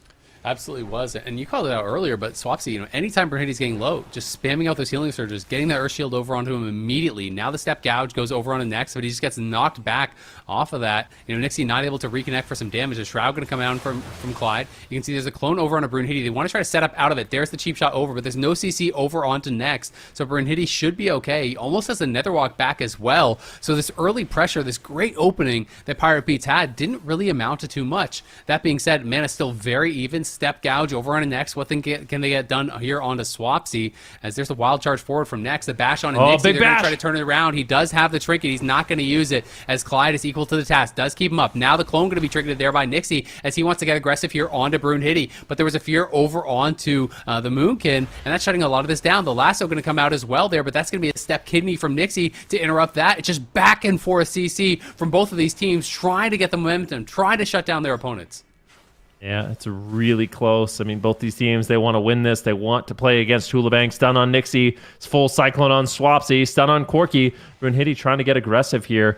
Doesn't want to overextend too much, though, as he has been kind of the main focus. Double Stun does come in. Chaos Nova on Corki and Clyde. A lot of cleave pressure coming in here, but Swapsy gets shut down with a kidney shot. Now full stun lock here onto Brunhitty as Pirate Pete's is looking to focus their attention onto this Demon Hunter once again. But Brunhitty, he's got Trinket, he's got Netherwalk, there's lots of cooldowns, and this damage is starting to get just completely overwhelming. And next is drinking, as you said. He only got a little bit, though, maybe about 5-10% mana, but that has given him the lead here. Clyde, really low on mana, does have the Emerald Communion, though, so it could be coming down to a similar situation to last game. Brunhitty, though, pushing in, trying to end the game before mana becomes an issue, looking to get aggressive. There's next into the blind, again, going to sit through this, as it's Nixie going to be stunned up here by the Earth Ellie, it looks like, and Swapsy's just rocking him there. He doesn't have clone for 5 more seconds. The Emerald Communion has to be used to keep his rogue alive, but there's a nice defensive clone over onto Nixie that's going to deny some of that Emerald Communion healing. Corki needs healing, Nixie still needs healing, and Clyde is going to have to pump through the rest of his mana bar to do it. There's the killing spree over on a Swapsy. Swapsy now taking some major damage here as Next is starting to be in trouble once again. Corki going to be able to get that clone down on a Swapsy. They're swapping it over to Brunhitty. They're trying to make Next hot all 3 targets. They're trying to tax his mana as much as they possibly can. There's the fake cast from Corki as he's going to have the precog, but now going to get cheered on the follow-up. Feared on the Next. Corki in trouble. Nixie still sitting through that fear. The clone does finally come down onto Brunhitty, and Swapsy's that major target. Though, step forward, though, onto Next. There's the cheap shot. Is he going to follow it up with anything else? No, he just wants to force Next to hot himself. He's just focusing on draining his mana as much as possible. Brunhitty now in a full kidney shot. Lightning Lasso shuts it down. What are they going to be able to do? Brunhitty's in a lot of trouble. The Fire Breath comes in. Looks like he will be able to glimpse. He's got Nether. He's got Darkness. He has a lot of damage available. They could close it out right here, right now. Metamorphosis gets popped, and Brunhitty is all over Pirate Pete's. Can they take him down? I don't know if Clyde is going to be able to survive. It's a huge offensive push, and they smell blood in the water. Corki goes down to 1% health. Brunhitty still just all over him, unrelenting. And WWF will get the win, 3-2 over Pirate Pete's, but that was an incredibly close series. That was ridiculous, man. Down to the final moments. It felt like when that Fire Breath came out from Clyde, they might have been able to get enough pressure to get the kill, but Next is able to stabilize there, is able to keep running on fumes, managing his mana just perfectly to keep his team aggressive. And once Clyde got tapped, there was just no time left in the game for them. Swapsy, Brunhitty absolutely running them over with unrelenting damage here. And 3 straight series now for WWF, winning back to back to back. Looking really strong. Here are some of these final moments. The Fire Breath getting popped here onto Brunhitty. They wanted to try to burst him down, but he had the Trinket. He had the Netherwalk. Didn't even end up having to use it as the Ironbark was there from Next to answer. And then from this point, it just felt like Nixie and Corki didn't really have any more damage to kind of pump out, and they're so far on the back foot that it was just unrelenting. Yeah, Brunhitty, you can see on that Demon Hunter, this is the scariest moment of the game. Corki literally goes down to 1% health. But look at Clyde's mana. There's just no gas left in the tank. They hit that critical mass of damage, and WWF, you got to give it to them, right? Like they started this series with a Rogue. It wasn't looking good, but they managed to bring in Brunhitty on the Demon Hunter. Looked a lot better for them, but this is a very well-fought series by Corki, Nixie, and Clyde. I think they played this one well. Unfortunately, when it came down to it, it was just slightly more in favor of WWF. And you can see, like, look at how much healing Clyde did. 44 million healing from Clyde compared to the 29 million from the Druid. But obviously there's 6 million being contributed by Swapsy. There's a couple million as well being contributed by Brunhilde. And their opponents are obviously dealing a lot less damage. So, you know, Swapsy really contributing a lot. And I think, you know, how he plays out these matches just makes such a big difference. You know, he's topping damage, but he's also getting a lot of healing out at those critical moments that is kind of buying time for next and allowing him to stabilize in situations where I think, you know, he would have to overspend on mana normally. Look at that. I mean, majority of the damage there came in from Swapsy. And Clyde was actually, look at him. He was doing his best. Spirit Blooms, Living Flames. Spirit Bloom's Living Flames, but it just wasn't enough. Swapsy just matching him blow for blow with those lava bursts. And during those final 2 moments, it was actually mostly Swapsy that contributed to that kill.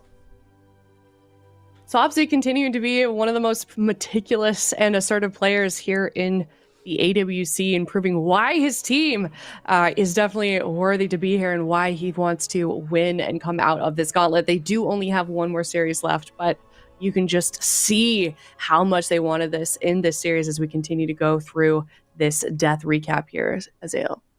Yeah. I mean, it was just a little bit too much in the final moments there. Of course, a lot of damage coming through from Swapsy, the Hunt as well, you know, getting this kill in one of these games. But it is going to be HOOLIBANG, you know, next for WWF. What was your prediction, Ben? Who did you actually predict to win the whole thing in EU? Same as you. HOOLIBANG. Okay. Yeah. So we'll see. I mean, WWF is looking good, man. And I feel like in a competition like this, when you win 3 series back to back to back, you start to feel pretty good, pretty confident. Can be a little bit tiring, obviously, but fatigue versus confidence. Yeah, that's kind of the balance, right? Is like, are you going to be mentally taxed versus, you know, how warmed up are you? You did HOOLIBANG, have anyone to actually scrim against, kind of get warmed up.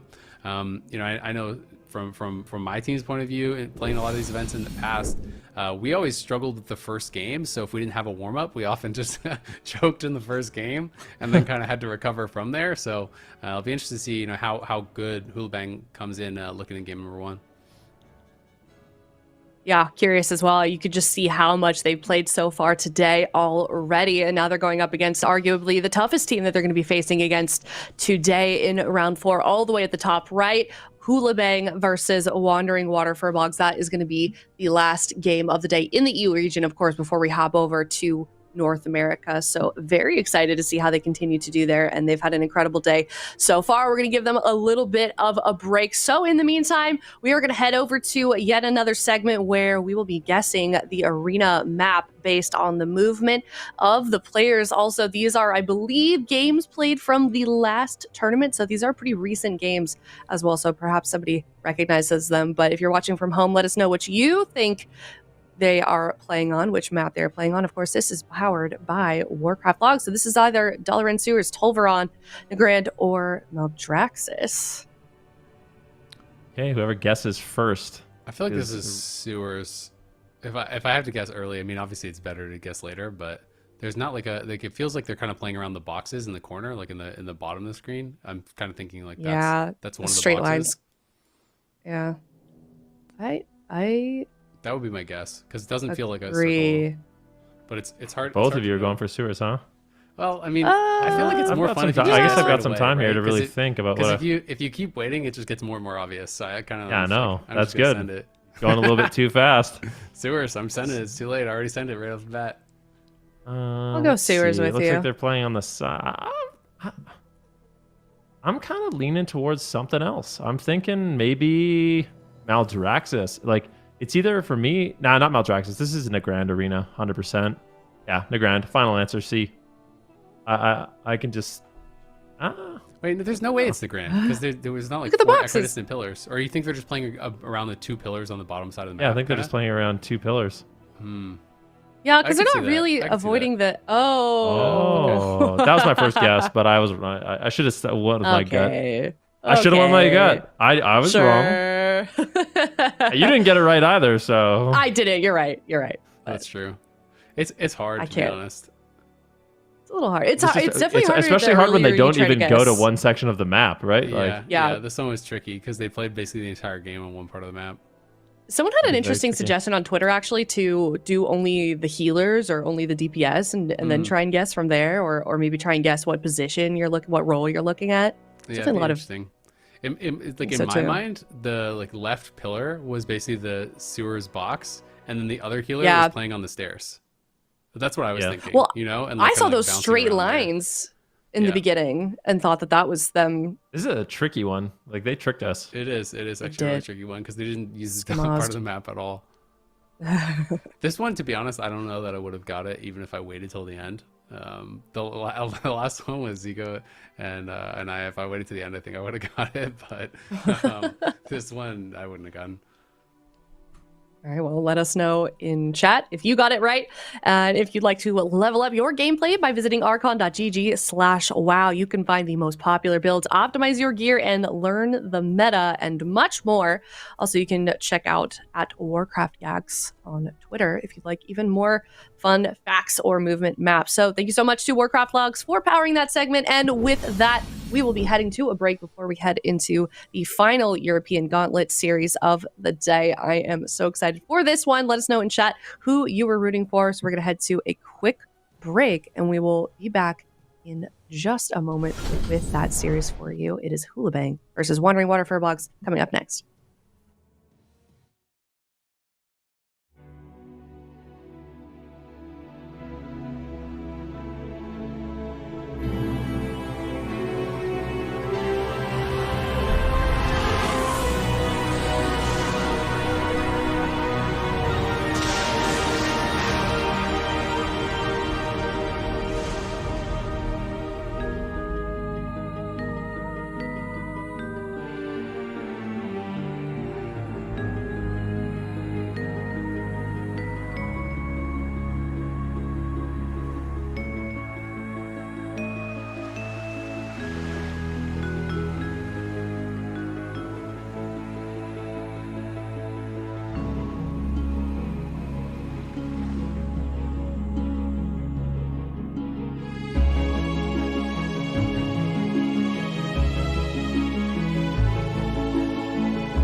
Welcome back, everyone. We are on the last European series of the Gauntlet before we head on over into North America. It is Wandering Water FURBOLGS, the team that we have seen rise from the very depths of the Gauntlet here in EU. And now, Sid, they are facing off against HOOLIBANG. How do you think they're going to be doing? Well, I mean, they've been looking good so far today. I feel like every series starts off a little shaky. They lose their game one, but then throughout the series they make an adaptation, and then the rest of it is like a breeze for them. These teams did go head-to-head in the last cup, and WWF won that time around. HOOLIBANG is the one that I think we got a lot of questions for because they won the first cup. They were one of the first teams to defeat Echo and dethrone them, right? So what happened to HOOLIBANG from cup number 2? And we didn't even get to see them in the top 8, so what type of preparations have they made now for their last chance to qualify? Yeah, I do kind of wonder also if that early success from HOOLIBANG maybe lit a fire under them because they didn't find that consistency after that victory against Echo. So maybe that was just the motivation that, you know, they had 2 weeks of break and now they're coming back here in the Gauntlet. They've got only one chance. I mean, they haven't had a chance to play all day either. So they're kind of coming off versus Wandering Water FURBOLGS, who have been playing all day. So this is going to be an interesting map. I'm excited to see how HOOLIBANG is going to do. Who predicted them to win? Can we look at the predictions real quick? Zale and Ven, I think. Me. Okay. You Me. all right? Me. You want to defend your choice here, Ven? Not that they need defending, like it's not a weird choice, but I love HOOLIBANG. I think their composition is really chaotic too. I kind of actually forget. You said that Wandering Water FURBOLGS actually beat them. Do you remember what compositions they run? They played offline bracket, and I don't think they streamed. So... Because they didn't stream it, they played it offline. So they have something that can win, but HOOLIBANG's composition, if they do play the Subtlety Rogue Windwalker Monk Holy Priest, it is a really difficult comp. It's surprisingly durable. Like the Subtlety Rogue and Windwalker Monk and Holy Priest, you have a lot of defensive abilities that you can rotate through. The burst you have is absolutely through the roof, and you have these opportunities with all 3 classes to just create these instant crowd control moments where everybody's CC'd and you can just converge on one target and kind of blow them up. So I'm curious to see what HOOLIBANG is going to be able to get done. They've been a really impressive team for me, though, playing a super unorthodox composition and really making it work. So, yeah, this looks like a good comp. Demonology, a Mage, Paladin. Yeah, I think this is one of those compositions that could definitely win here for WWF. But I will say, I am a little afraid for next in this game. I feel like HOOLIBANG can take down the Holy Paladin. Interesting. I feel like we haven't seen a Paladin in a long time, let alone going head-to-head with a Holy Priest. No Outlaw Rogue, no Demon Hunter. This is going to be a very interesting way to start off this series with compositions that we typically don't see in the meta going head-to-head.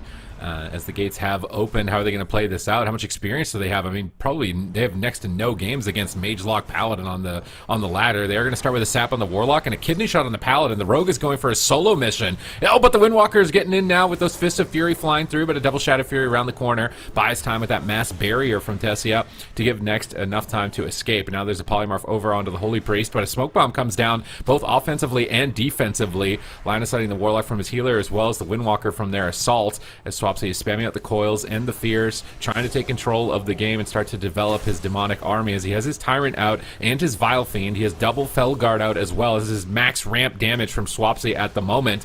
And really all they're getting is Guardian Angel from JT. They do force his Apotheosis at least, but they were really hoping to get like a Cloak of Shadows with those cooldowns. Yeah, I mean, this is the composition that I wanted to see from Echo, so I'm curious to see how it does end up playing out, and we can watch it more. Houghton right now taking a lot of burst damage, but has basically every single defensive cooldown available. They have not found good setup so far in this match, though. They're having a really difficult time isolating a target. Looks like they are going to be going after Swapsy, but a beautiful pre-port. He's playing Orc. Tessia just spamming out polymorphs, making an absolute nightmare for them to actually find damage onto Swapsy in this match.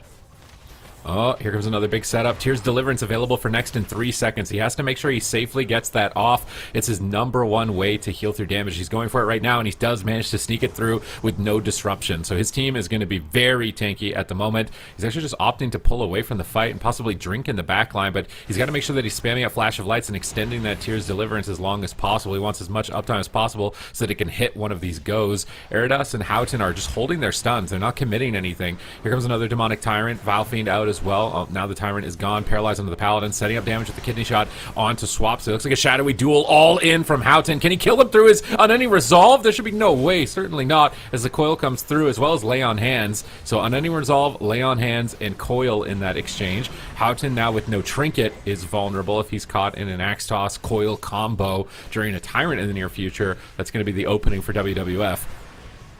Yeah, it looks like they're going to converge here onto Swapsy. The gouge onto next. Swapsy should be okay. Houghton's just going to pull behind the pillar. Not a bad place to be, but unfortunately for him, he's going to be getting cleaved down here by all these demons Swapsy has available. The Demonology Warlock is very effective against the Subtlety Rogue. Full paralyzed here on Tessia, full blind on next. Who are they going after? Is it just going to be a Swapsy race this entire game? I kind of thought they could go after the Paladin here, but it looks like they just want to focus on the Warlock, deny any kind of damage and crowd control that he has available, but a Blessing and Protection trades. They're getting cooldowns. Like, that was a Serenity, but they're getting fair trades, and slowly but surely, there are some openings here for HOOLIBANG. Still no trinket, no cloak. JT in angel form, free casting heals to try and keep Houghton aggressive right now, but it's so much damage coming in from Tessia as he's just free casting arcane missiles. Ring of Peace onto the Tears Deliverance into a paralyze. If they can stop this Tears Deliverance, they could easily possibly get a Divine Shield. There's the Tears Deliverance behind the pillar. Next sneaks it through. He manages to get his Hand of Divinity up as well. He's got big Holy Lights ready for the burst damage. I like that Hand of Divinity pick here into the Sully Rogue. Nice Searing Glare onto the kidney shot. Step kick. Doesn't look like it landed, so that Searing Glare is going to hit the Windwalker for a moment, but it doesn't even look like it matters. Swapsy's dying anyways. He portals, but Eridos immediately reconnects that Flying Serpent Kick. Houghton gouges up Tessia, protecting JT from the Polymorph. Eridos goes into a fear, and maybe Houghton should just relax for a second here. He's got his Trinket coming up in 17, his Cloak in 14. They've got Guardian Angel. They're in such a great spot offensively, and it looks like he is just going to stay posted at the pillar for a couple of more seconds, getting closer to that Cloak of Shadows. He is leaving the safety for now, as he's got Crimson Vial up. He's stepping over onto Nex, looking to set up probably for a kidney shot, but he's caught into an Axe Toss. Massive damage with that touch of the Magi. They cloak, they go for the all-in. Is Next ready for this attack? Smoke Bomb comes down. It blocks the Divine Shield for a moment, but Next gets into it with the Divine Steed and connects the heal there. But even with that connected heal, Swapsy is still at half health, and Houghton is bullying Next. He gets a full blind. That might be lights up for Swapsy. He portals back to the pillar. He Dark Packs, but it's a low health Dark Pact. It's not a super big shield. Nice Ice Nova on Eridos' Flying Serpent Kick there, pinning him down with the Frost Nova. Buying time for Next, but he actually gets step kicked. The crowd control from Houghton is just relentless. He's just constantly harassing. A step into DR cheap shot, really going for it right now to try and finish Swapsy, or at least force that last Blessing of Protection. Swapsy ports away once again, sets up the Vile Fiend, looking for the Tyrant, I would imagine, in the near future, but I don't think it's looking good for Swapsy.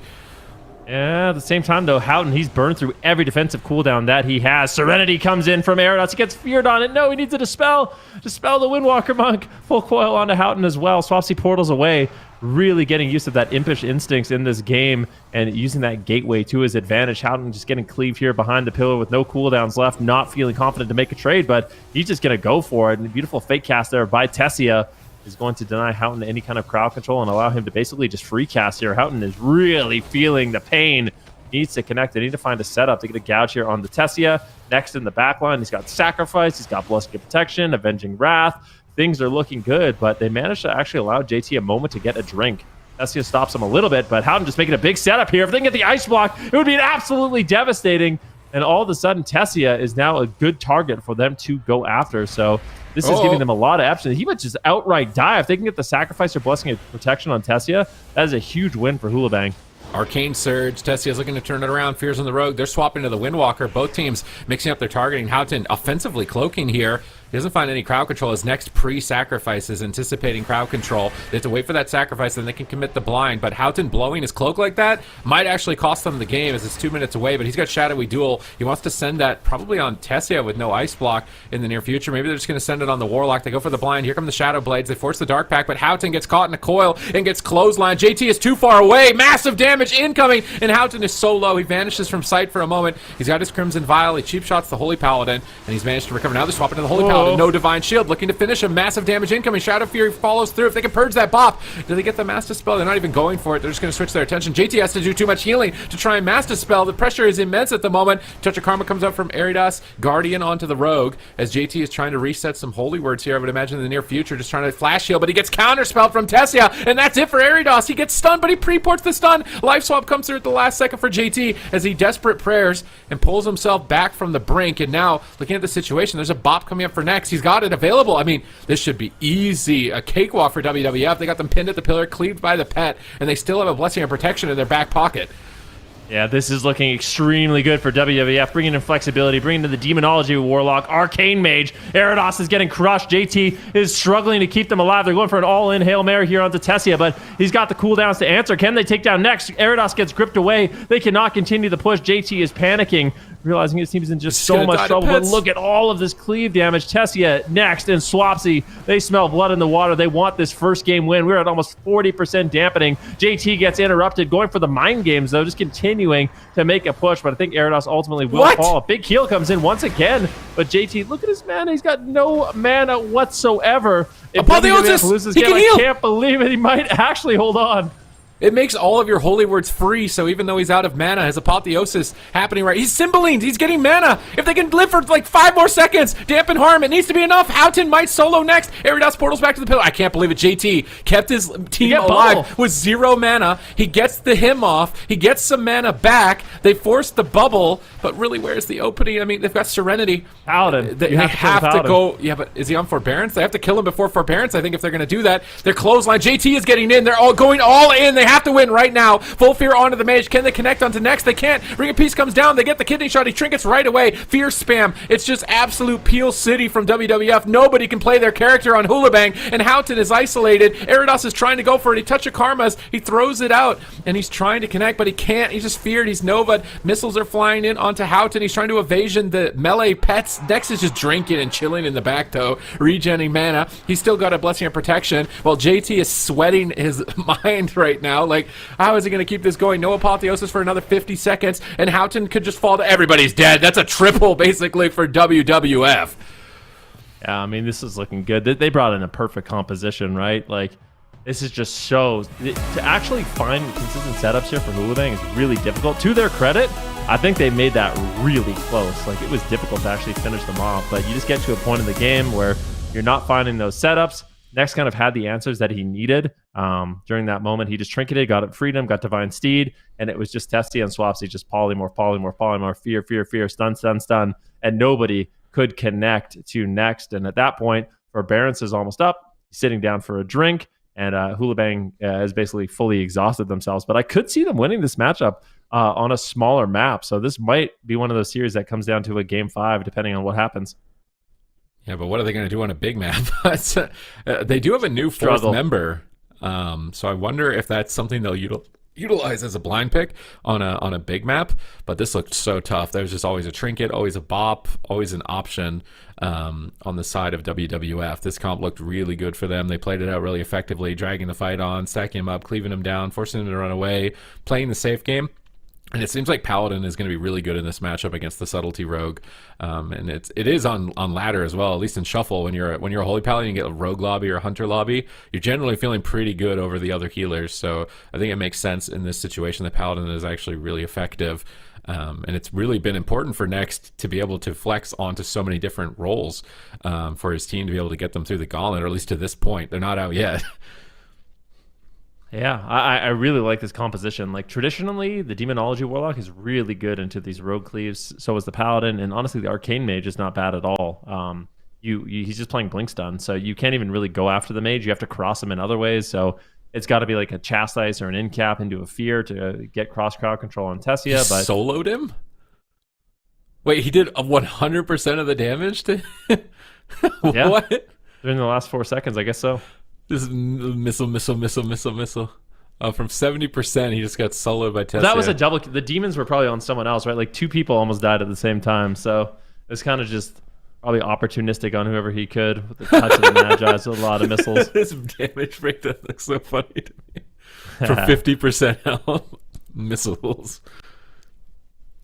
Was that even touch of the Magi? I wonder. It must not have been, right? Unless he's not playing the talent. Let's see. Oh, he had some Nether Tempest ticks. Those big Nether Tempest. He was playing Arcane Echo, so that was just, yeah, that's crazy.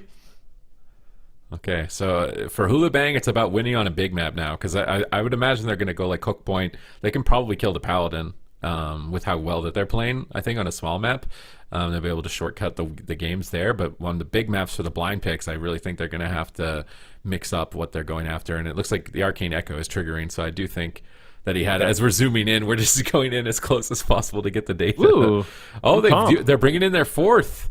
They're bringing in a Demon Hunter here against the Wandering Water Furbogs. And when in doubt. That I think is a really good idea on a small map against a Wizard Cleave. I feel like Demon Hunters are typically really good against Wizards.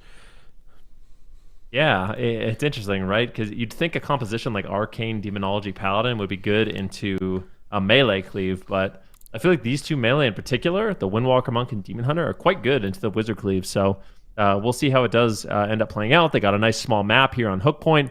HOOLIBANG is showing a little bit of flexibility here. Like, this is the first time we've seen them play something different. So we'll see if, bringing in this 4th member is going to work out for them or not. But I'm curious. I think on paper, it could definitely work. They have lots of opportunities to swap around. It's going to be a little bit less setup oriented, and I don't think they're going to be able to bully the Subtlety Rogue nearly as much. Or sorry, bully the Demon Hunter nearly as much as they were that Subtlety Rogue in the last game. A shot at $100,000 in the cross-region mid-season clash. HOOLIBANG bringing in their new 4th member. They won the first cup. They were one of the first teams to defeat Echo, and basically nobody ever does that in WoW esports. But then they fell off on the second cup, so this is their redemption story. Can they get back into the top 4 and prove that it wasn't a fluke and that they deserve to be there with the best teams from both North America and Europe? Is this Demon Hunter swap going to be enough? They're looking to connect on the Warlock, but Elswave is taking massive damage as he's going to have to blur. He metamorphoses away from JT's Angel, but he's just going in. They're just going ham just onto the Paladin. They get his trinket immediately, and that is a weak point. I feel like Demon Hunters, they can just solo a Holy Paladin. If you just look at them for a couple of seconds, they can just fall over. Yep, definitely possible. Let's see what they can do. JT getting swapped here right now in a Hammer of Justice. Double Sigil of Misery, though, comes in. They're swapping to Next once again. He's going to be the most vulnerable target, and they get the Divine Shield. No Trinket, no Divine Shield, and Next is really feeling the pain here. It is such a weakness of the Paladin. If you can stay on target, these setups are going to be absolutely lethal here from HOOLIBANG. All right, they got down by basically the major cooldowns. He could get like a purge on a bop, and it might just be over for Next in this next stun if he's not careful. As Elswave is just pulling back to the pillar. He knows the win condition. Wait for the stun DRs, set up some burst, save some mobility, and just dogpile on top of the Paladin. Erados is trying to create pressure and a distraction, but here it comes. Chaos Nova, Essence Break, Fist of Fury, massive damage. I think that's it. Dang. Oh, that is it. Are you kidding me? That is it for Next. HOOLIBANG say Next as they're moving into game number 3. I wonder what he's playing for gearing. Like, if he had like an emblem on. That's just Holy Paladin versus Demon Hunter, bro. You've been playing Holy Paladin. I played against you. I've been playing Holy Paladin. I know what it's like when a Demon Hunter is on you as a Holy Pally. That's just Holy Pally with a Demon Hunter on you. We had a solo shuffle lobby. We were both playing Holy Paladin, both dying to Demon Hunters every game. Kind of a nightmare. But yeah, it's so difficult. Paladins are just one of those classes where when you can sit back and you can actually get your flash of lights off, you do a lot of healing. And it's difficult to take someone down, but you can't sacrifice yourself, right? So actually going after the Paladin removes a lot of the utility they have to actually keep someone else alive, and it becomes an absolute nightmare. And ironically, Paladins feel like they're one of the even though they they have plate armor and a shield, they feel like they're one of the squishiest of the healers right now. Oh, I mean, look at this final mob. It's a perfect setup. Chaos Nova, pre-fully channeled I-Beam, Essence Break, and a Death Sweep Fist. Just every hard-hitting ability. JT is crowd controlling the lock. They paralyzed the mage. It was just perfect play right there at the end. Like maybe Tessia could have blocked a CC or something, and got that DB a second faster or something. But then you're down your block, and maybe you're a target in the future. So I mean, that was a minute game. That was 3 setups. Setup number 1, Trinket. Setup number 2, Divine Shield. Setup number 3, game over. Yep. So. I mean, they seem practiced on this. That was maybe what I was worried about, is because they were kind of like that one trick, the Rogue Windwalker, and it was like, can they play anything else? Do they have enough hours on other comps to be able to execute it? But that looked just as clean as their Rogue Windwalker comp. So this might be a matchup of like trying to pick around the healer, because if Next plays something else, like maybe an Evoker or something, even Evoker might not be that great. I feel like Evokers have been getting trained down as well by Demon Hunters lately. I don't even know what healer would be the best. Maybe I don't think they'll play Wizards. I don't think they're going to play Wizards. Outlaw Rogue Ellie then? Yeah, they could do that. I think, what are HOOLIBANG going to blind lock? I feel like you have to blind lock the Demon Hunter. I don't think you play Sub Rogue on a big map. I kind of feel like Demon Hunter Windwalker can win against a lot of stuff. Yeah. I think it's their best blind lock. I think a Sub Rogue could be situationally really good. But in this case, the Demon Hunter, I think they definitely should lock that in again. That looks really good from them. And then Wandering Water Furbolgs, if they weren't expecting Windwalker Demon Hunter, because I would imagine they theory craft that comp to deal with Windwalker Rogue. So now they've got to, like, mid-series, after they've been playing all day, come up with something for this instead. They have answers. What are they going to do? Ellie Shaman? All right, what are we going to see? I mean, that Outlaw Rogue I think wouldn't be bad just for controlling the melee. I don't think you can play Holy Druid. Paladin. Yeah, Druid, Nex Outlaw is gonna Rogue, play and then probably Ellie, right? Like, I mean, Ellie is not that bad in a double melee. What about a mage? They could play mage, rogue mage, druid, Uh, arcane mage, outlaw rogue. Could be decent into this cleave. I feel like we've not seen them play that in such a long time, but I mean, I think it would, yeah. Or Arcane Destro, Outlaw, maybe. Arcane Outlaw Resto, Druid. Yeah, it'd be okay. I could see I think, Destro, I mean, Arcane Resto Druid doing good too, though. That's the thing about this team is they have so many different. They could also just play mage lock druid. I feel like that would be good. Yeah, it's definitely a healer swap. You can't play a Paladin. I don't think you can play a Prez Evoker either into this comp. I think Druid is the only one that can survive this type of swap, and it can just stay max range most of the game. Definitely they need to have a Druid. Whatever it is a Druid. I think Outlaw Rogue is probably like the next ideal thing. You're just making yourself as durable as possible for the late game. You got the big map for drinks, and then whatever they slot in that third one is kind of like just up to them, I think. Whatever they've got more experience with, whether it's a mage or an Ellie, I think. Because Hex is really good here too, even with an Ellie. There's no decurs. Yep. All right, I'm curious to see what they do. I mean, such an important matchup. The winner of this is going to be making it into the cross-region tournament. I do believe they play against Liquid too, right? They're playing against the number... Whoever wins this will be the 4th seed for Europe, and they'll end up playing against Liquid in their round 1. It's also going to divide the caster desk with our predictions being split, and they're going to go to Mage Lock Druid. I think that's just getting the Druid in. You know, I think the Warlock might be a bit of an opening for Demon Hunter Windwalker. So that's They the might be one able to thing. go And mage too. what about even like a Arcane split mages are strat? typically pretty immortal, but they might be able to do it. I Like don't know. Demon Hunter chasing Mage and Monk chasing Warlock and just split? Or can you just kill the Druid? I actually wonder if you could just straight up kill the Druid. They might, yeah. We're looking at a bracket here. So basically, the winner of this is going to then fight Liquid over the course of the weekend. They'll be the 4th team, and they will fight Liquid. So which team is actually the most threatening, do you think, for Liquid if they were going to win here? I have to say WWF, I think, right? Based on Like- comps? I mean, no one plays Ellie Shamans, right, in NA? Like, no one. So, like, Liquid have never really fought an Ellie team, and the Ellie team, you know, just bested Corki, but it was pretty close too, right? Like Corki's team was taking games. Yeah. So Hoolibang's a bit of a wild card. Like I feel like Liquid had some flexibility to come up with something to beat that, but I mean maybe not. I'm not sure. I feel like either one of these teams could be very threatening to Liquid.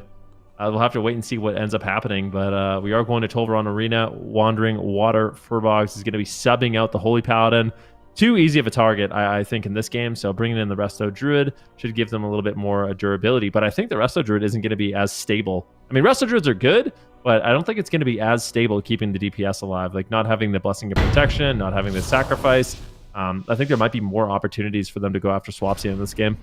yeah, I think it's just swapping targets for Hoolibang. I don't think if you tunnel one target against a caster team with a Druid, I don't think you're gonna be able to create pressure. So we see the Demon Hunter starting on the Warlock. Windwalker's getting over now as well, and they see Nex. They're gonna imprison him, and I think they want the Warlock. They go for the leg sweep. They commit it. Serenity is popped. Massive damage incoming on Swapsy. Next immediately uses Ironbark. They actually use Unending Resolve on top of it. So a big cooldown overlap. They're punishing that overlap by swapping to the Druid. He does get the bear farm. I like his positioning out in the open with double caster, and he's gonna jump to the Warlock after the stun lock to try and escape and run really long lines. You just want to kite across the map with double caster and play out in the open. Tessia is trying to cast, but he actually gets kicked there by the Monk. He's positioned a little bit poorly. Now Eridos is still on top, but here comes the Arcane Surge. How much damage? Oh my god, Tessia is just dying at the moment. The altar times and blinks away, and they don't really have a great way to purge that. He's going to rewind back in time, but Swapsy used so much defense. I feel like Elswave just needs to survive to it. The next CC on Nex, the next in cap basically, I feel like Swapsy could just fall over.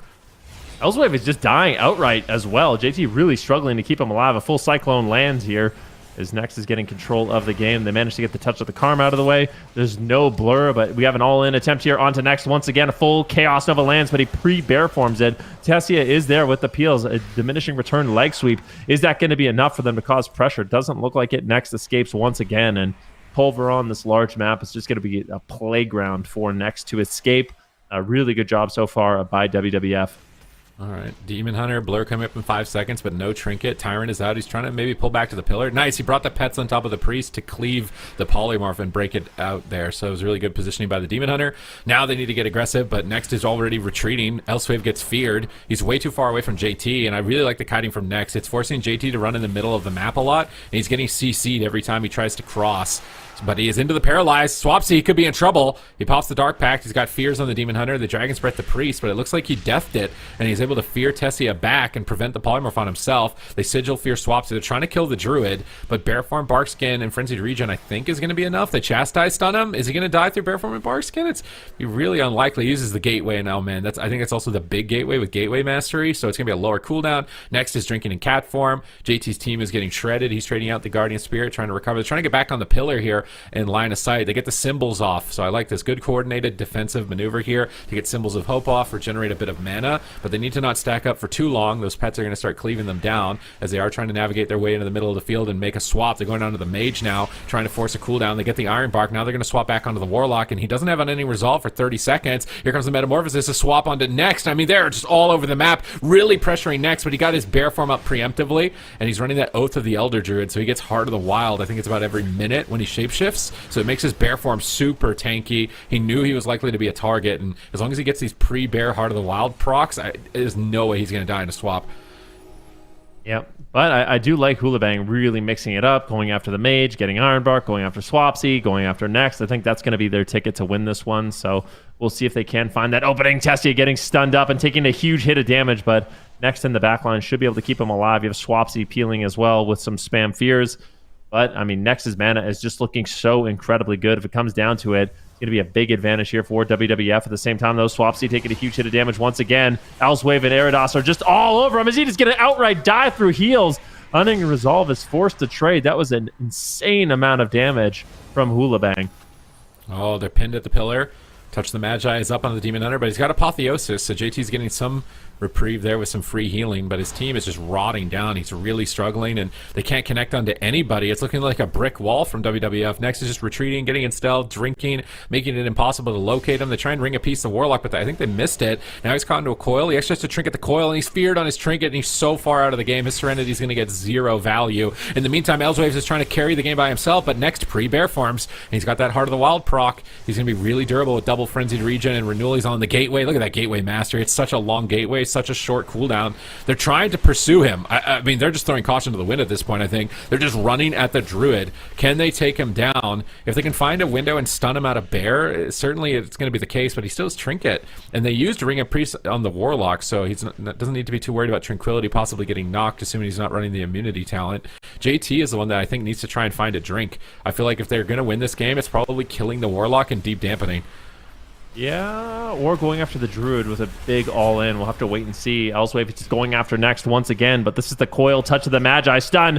Elswave could be in a lot of trouble. Easy Netherwalk there, and that was a great push, and Elswave is really feeling the pain. At the same time, though, Tessia getting pressured down here by Eridos. Spirit of the Redeemer going to be traded out by JT as they look to get aggressive here on Next. A big setup once again, but they are just getting peeled like an onion. I mean, Shadow Fury comes in, Polymorph fears. They could not connect to the Druid whatsoever during that swap.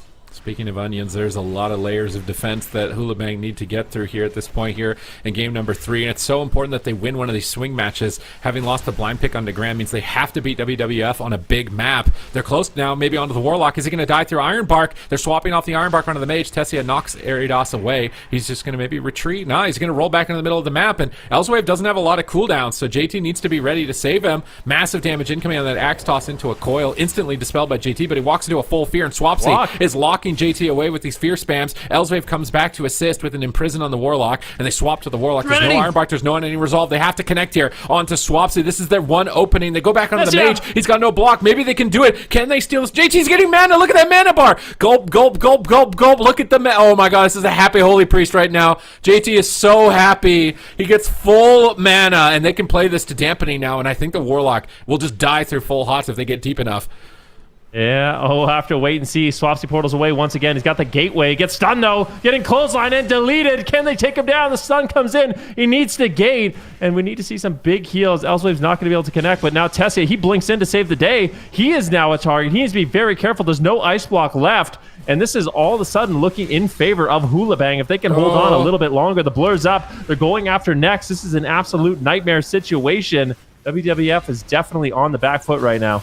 I don't think they should spend too much time on a different target, like baiting a Hot, baiting a Cenarian Ward, because I think the Warlock needs to be the main target. They're just attacking whatever's close, just immediately tab targeting now to the Mage, forcing them to stack up. That's the Metamorphosis, but he's getting feared on it. He's Axe Toss. Great control from Swapsy here. Now he Axe Tosses the healer into a full clone. They need to take down the Demon Hunter with this Arcane Surge, and Elswave sees it coming. He's already on the pillar. Really good awareness from Elswave on the Demon Hunter, knowing those opportunities where he's a target. Now he's connecting. Massive damage incoming onto Swapsy. Paralyzing the Druid. He tries to port away. He gets a precog proc. Swapsy can free cast for a moment. He's going to utilize the Dreadstalkers, try and get out as many pets as possible. No block for Tessia. Gets caught in a leg sweep. He blinks towards the back end of it. Ironbark has to come up. They're going to swap off the Ironbark. And Airdos needs to defuse right now. He's got Serenity and he's got Diffuse Magic. He can play really aggressive right now. Maybe even just kill him through any resolve if he gets uptime. There's no coil to peel him. If he's on Axe Toss DR, he might actually be able to just win the game right now. They get any resolve without Serenity, and Airdos knows it's game over. He's laying down his portal just in case in the near future. Honestly, he should maybe put his port on the Warlock's port and then just port the port every time and connect with Serenity here.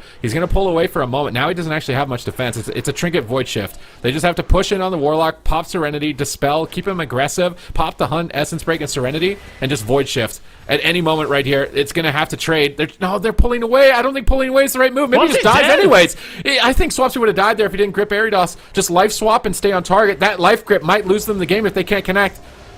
Oh, what a dire situation. Aridos needs to stay on target. Serenity onto the Mage, though. They're going for a Hail Mary here onto the Mage, but I feel like if they just put that on the Warlock, they would have just outright won. We'll see what they can get done. Tessia is just going to kite away, getting the Prismatic Barrier Freedom, going for an Ice Nova. Now they're making a swap on Swapsy once again. Arcane Surge. Tessia 4 seconds. Has a huge amount of damage. 3 seconds on that touch of Karma. Can he connect it onto Swapsy? Not even opting to, and dampening. This is looking like an absolute nightmare for Next to heal through. Swapsy could easily fall, trading out the Hellstone Trinket, everything he can, and Aridos holds on to his touch of Karma. They can make a push here, Sid. Yeah, now they've got options, but there's a Tyrant and a Coil. Swapsy's already got the Dreadstalkers out. He's looking to try and set that up in the near future. He ports away, but JT's on top and might fear him and hold him in place. He's not going to go for it. Greater Fate from JT, avoiding some CC. Elsewaves is charging in. He stuns the Druid. Dark Pact is pop, but this is Essence Break. This is insane damage. Thessia needs to carry the game right now. He has to solo somebody completely by himself, but there's so many defensives. They still have Darkness. He's got Blur up. They dampen harm. How is Tessia going to solo this team through all of their defensive cooldowns? They clone up the Demon Hunter. They stall the fight, and Aridos is looking like he's still pushing on his own at the moment. JT's still in Polymorphs. Elsewaves is trying to make his way back onto the Warlock. Here comes the Eye Beam. Here comes the Hunt. There's nothing for it, and Swapsy could fall. He ports, but an imprison onto the Druid. Elsewave connects, and Swapsy is crushed. And HOOLIBANG take the swing match. And I mean, if WWF don't have an answer to this comp, it could just be over in the next game. Oh my goodness. HOOLIBANG is looking good. Demon Hunter, Windwalker, Holy Priest. The most important moment in this game was when Aridos and Elswave, they popped all of their cooldowns, got aggressive, and they didn't overcommit. That we saw JT just sit down for a drink. He went from 10% mana, I think, to 100%. That was the most important moment in the entire game and allowed them to go into dampening, which is something you just cannot allow. But I feel like this is not going to be good. Like WWF, all of a sudden, when the Demon Hunter's in the game instead of the Sub-Rogue, I don't like the Wizards anymore. It does not look nearly as good. Yeah, I mean, this column is looking a lot better for them for sure, especially if they can beat, like, what is supposed to be the counter to Melee Cleaves, right? This double caster, Arcane Mage, slippery classes, short cooldown Portal with Impish Instinct, short cooldown Gateway with long distance. Like, they're looking to try and aim as much mobility as possible, but Demon Hunter and Windwalker are also the most mobile classes in the game, so they're just matching them every time they try and escape. They're able to reconnect, so it was really tough for them. I mean, even at points like this where they take the Demon Hunter out of the game with Sheeps and Nox and Clones, he's almost immediately getting back onto his target in the near future, so it looks really tough. And there was at one point, is it around, I don't know if we've got it on the replay, where we saw that grip moment where like JT, he grips the Monk out because he's only got Void Shift left as a defensive, but maybe he would have gone down at that point. Playing it safe obviously worked out for them. They were able to survive, but if that one point, if they weren't, that could have been devastating. It's still a close game, so WWF might actually just pick the same comp on Asherman's Fall. I wonder if we're probably not going to see the Wizards again. I wonder if Frost would have been better. I'm such like a, maybe not. If the Demon Hunter plays that Immolation Aura Italian, you can just dispel Frostbomb. Yeah, you can dispel Frostbomb. But yeah, okay.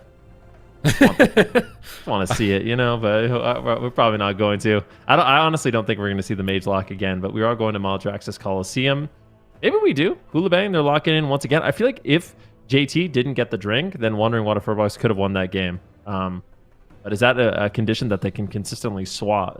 Because there is moments in the game where, like, Eridos, he has his one out, and Serenity and Elswave's in a demon form, like that. It's really hard to, you know, care about pushing in and trying to stop JT during those moments. You were just panicking and struggling to survive the entire time. So I wonder if that's something that they can consistently stop. If JT always, you know, has a Shadow Meld ready to go during those big moments of burst where he can sit down and drink, it might be something that HOOLIBANG consistently pulls off. But bringing in Elswave and having that flexibility of the fourth might end up winning them the series and putting them into that top 4. What if HOOLIBANG end up winning everything? I wouldn't count them out. Just they get through this gauntlet and somehow they win everything. Wandering Water Furbolgs are now in their last life. If they lose any games, they're going to be out. They lose a chance at $100,000. They lose the chance to prove that they're the best team between North America and Europe. They're taking their full time to lock in. I mean, it's a lot of considerations. The Druid looked a lot better than the Paladin, but if HOOLIBANG get a drink, it's over for them. So maybe they need to strategize about how they're going to stop the drink, because they were easily winning until that drink happened. If they can strategize away, maybe they switch the pets, put the pets onto the priest when he's out of mana, try and do something else to try and keep him in combat, because they had that game when he was out of mana. But as soon as he drank to full, there's maybe like a 20-second window with that void shift period where it was their last cooldown where maybe they could win, and then as soon as that was over, I just look at their cooldowns. Every single cooldown is available. There's no way you're winning the game at that point. There's not enough time to get through that many defensives. So do they want to try and re-strategize? Do they just want to play something else? Maybe something they have more practice on, like their Outlaw Ellie? They've only got 10 seconds left to lock in their comp, and it would be insane to not see Wandering Water Furbolgs into the top 4 for Europe. This is a team that you would expect to see rivaling Echo, to see them knocked out in the gauntlet. And they are bringing Brunhilde in on Outlaw Rogue, running Arcane Mage, and running a Resto Druid. And the Rogue is going to be a lot less of a liability. That's what I was worried about the Warlock, was just later in Dampening, Windwalker, Demon Hunter have uptime. I don't know how Warlock's going to live. Whereas Outlaw Rogue, you ain't probably killing an Outlaw Rogue as a melee cleave. And I don't know how easily you're going to connect to a mage. And we saw how good with Next Kiting and that Oath of the Elder Druid with his bear forms. He was looking pretty untouchable. So to me, on paper, this comp is very solid for the Wandering Water Furbolgs. Yeah, in my mind, they should win this matchup, like almost 100%. Like, Brunhilde is going to be so disruptive on the Outlaw Rogue, consistently putting stuns on the Windwalker and the Demon Hunter.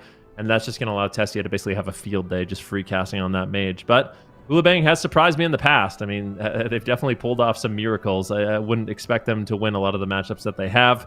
So we'll see what they can get done.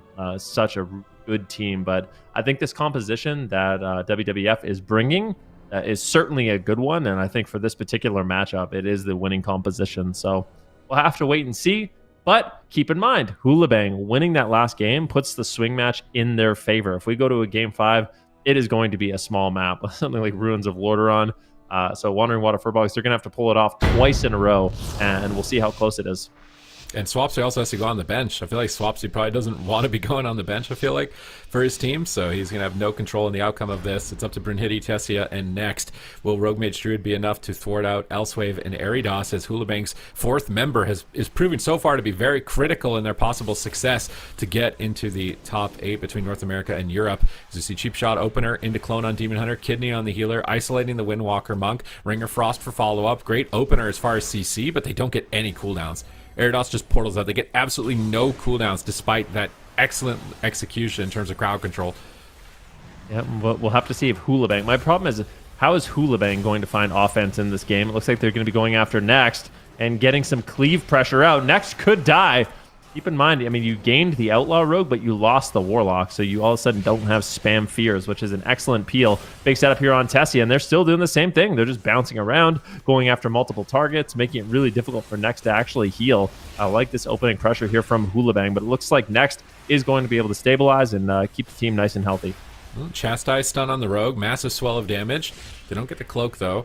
And Brunhilde looks like he wants to set up crowd control, but he gets pre-dismantled here by Aridas, expecting a stun lock there, wanting to delay it, and then going for Fist of Fury over onto the mage. And it seems like they're just rotating targets on whoever has the most amount of hots. So the mage has no hots, they're attacking the mage. As soon as he gets hots, they attack the druid. As soon as druid gets hots, they attack the rogue, and they're just bouncing between all 3 targets. If they can keep executing this... Oh no, did he DC? Oh no, Aridas into a clone. I think Elsewave may have disconnected here as he's just sitting at the pillar. And I mean, with so much on the line right now, I mean, you're not expecting anybody to wait at this point, and it's not in the rules that you do have to wait. So they're going to have to heal a Demon Hunter that is disconnected at this point if they want to continue through. It looks like Aridas is just sweeping DPS, paralyzing the rogue, trying to buy time for him to come back, and maybe they are actually going to wait. Okay, so Tessia and Brunhilde next. They're going to wait. Man, waiting in this position, when you lose this game, like, you're out on a shot at $100,000 by waiting right now. Yeah. I mean, good for them. We'll see if Elsewave can get back into the game. Hopefully he can, and they can play this one out. But WWF, what do you think about the opening stages of this game so far? I kind of like what HOOLIBANG is doing. Typical fashion, just going after multiple targets, like really keeping them guessing. And I feel like their pressure was a little bit higher than I initially anticipated. Like, they are able to get damage off in this game. Yeah, I feel like having the extra stuns as well, like all 3 players having stuns, means that they can burst down a rogue possibly, or a mage. He's trying to grip Elsewave to get him back in the game, a life grip on his connection. Oh no, he got out. He's out of the game. That's going to be it for them. I mean, at that point, I mean, you can't wait, right? You can't get back in the game. WWF are going to take game number 4 and go to game number 5, and if Elsewave can't get back in for game number 5... I mean, they do actually have the blind lock advantage. Would Sub-Rogue Windwalker not be that bad in this matchup? Yeah, they have a huge advantage going into game 5. Like, they could play the Sub-Rogue for sure. So I think they'll actually, they could. It's really difficult. I actually wonder what Water FURBOLGS is going to do. We could see here a replay. Not the most exciting replay this time around, but definitely. The druid jumping at the disconnected Demon. Yeah, so we could talk about what's going to go on in game number 5, and I think this series might just come down to the fact that they were able to pull off a win on Tolvaron Arena. Now the question is for WWF, what do you blind lock? Because I do anticipate a small map. I think Dalaran Sewers. Well, did we already play Dalaran Sewers? What was the map we played? Oh, we played Hook Point. So yeah, Dalaran would be my guess. I think we're going to Dalaran Sewers, and then WWF, they actually have a really difficult choice because they could play the Rogue Mage Druid, but I think they'll lose to the Windwalker Subtlety Rogue.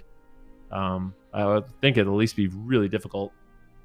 All right. Well, I mean, do you really think Windwalker is better than Sub-Rogue is better than Demon Hunter? If in that situation, let's say it's small map and RMD is locked, it's better to play Sub-Rogue. I mean, they beat Echo. Okay. I mean, they're probably hoping that happens, right? Because Elsewave isn't here. But what if they try and play around him being disconnected? Is there any world where they try and consider playing like? Okay, they can't play. They can't play the Demon Hunter, so we just play Mage Lock Paladin. Yeah, exactly. Could do that. But then if they do that and he can play, they're going to lose immediately. So do you really want to risk it on a disconnect possibly here? Like, maybe he's just staying logged out too for the draft to just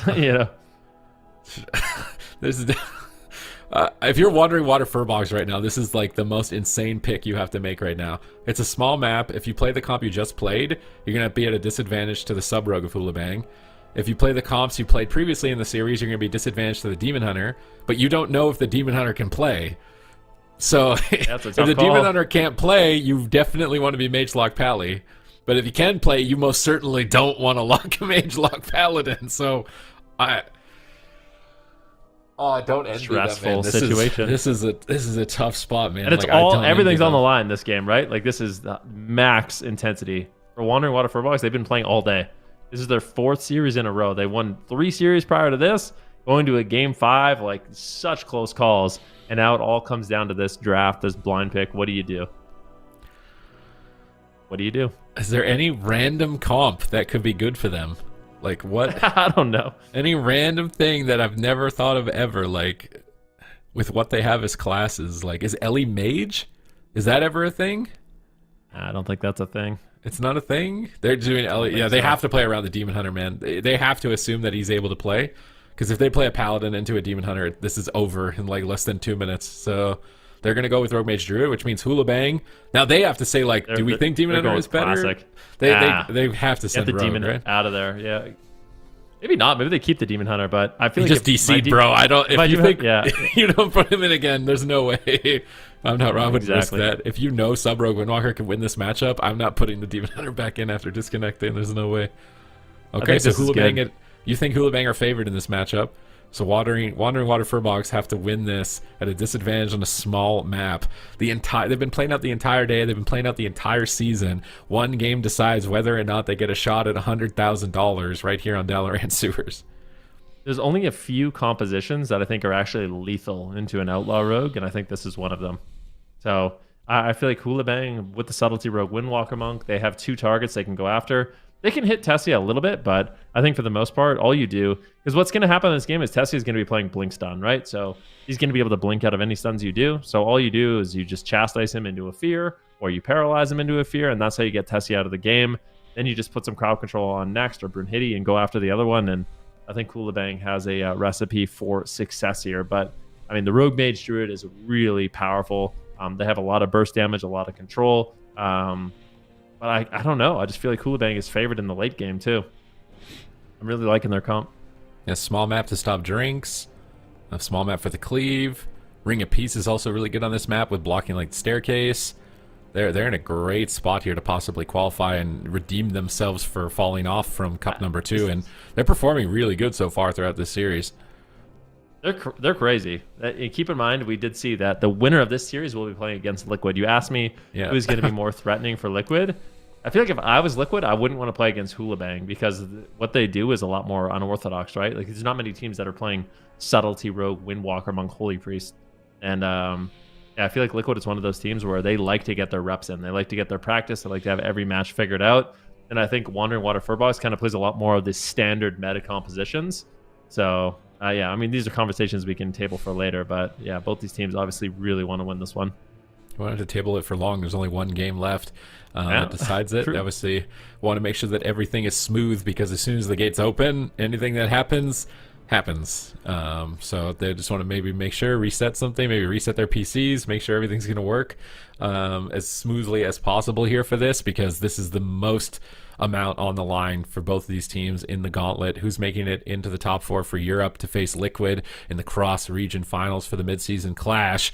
It's going to be decided here. They're going to be pumped out of these pipes and immediately just beating each other to death. And we will see who comes out on top. Hoolibang have been looking really polished. It's great that they've got this 4th player, and he's proving to be really important. I feel like a lot of teams, they pick up a 4th, and then they never find a way to slot them in.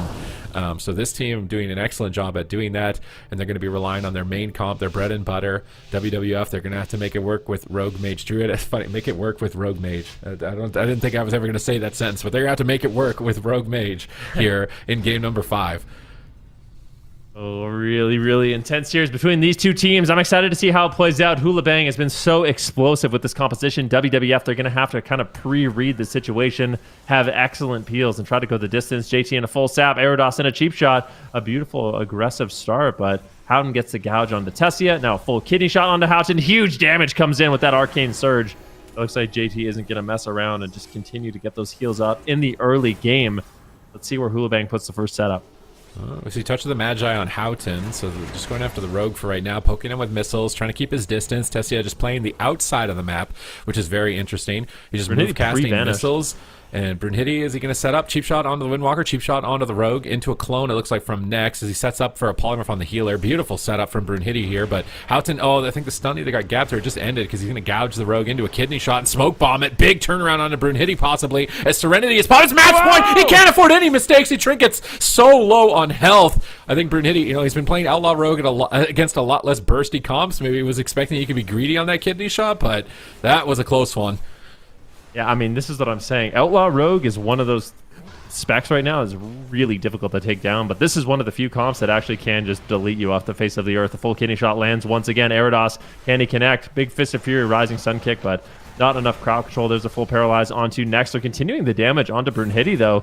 Maybe need to see a Druid swap here in the near future. Tessia going to be tabbed too, but just immediately alter times. Gets a fake cast as well, giving that precog a beautiful knock Ice Nova. Just going to really separate Houghton and Aerodos from JT.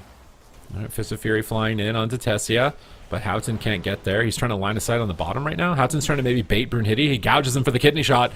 I don't think, maybe he duels him? Does he have enough damage really to send a duel right now? It doesn't look like they're going to do it. I think they're trying to bait something, and then they wanted to duel him on the next setup. And they actually swap to the Druid, catching him in a cheap shot around the corner. Aritos flying over, but Brunhilde blocks it with a kidney of his own. And now next is in a leg sweep. He's getting soloed by the Windwalker. I don't think he's going to die out of a stun with Tree of Life, as he does manage to pull his team back up. Mana is looking relatively even between the sides. I think it's this dual blades combo with no trinket on the rogue. If there's no pre-Iron Bark on this for Brunhilde, and he gets like a clean in-cap or gouge kidney, I think that Brunhilde just dies, and there it is. There's the gouge. There's the cheap shot. Where's the duel? Just send it. Just send the duel. Go for the all-in. He cloaks offensively, but he's not sending the duel.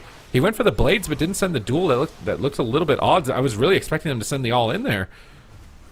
Looks like they're not going to. Full kidney shot here on the JT, and now Houghton is going to be the one that has to survive. Beautiful grapple weapon coming in from Aridos as they make a swap onto the Restoration Druid. Is he going to use the Bark Skin, just tanking it out in bear form? Stun locks coming in from Brunhilde, getting full control of the match. There's the Iron Bark, pre-Iron Bark there, but now they're going after Next once again, and he doesn't have the luxury of that defense. They might just outright kill him with the Serenity.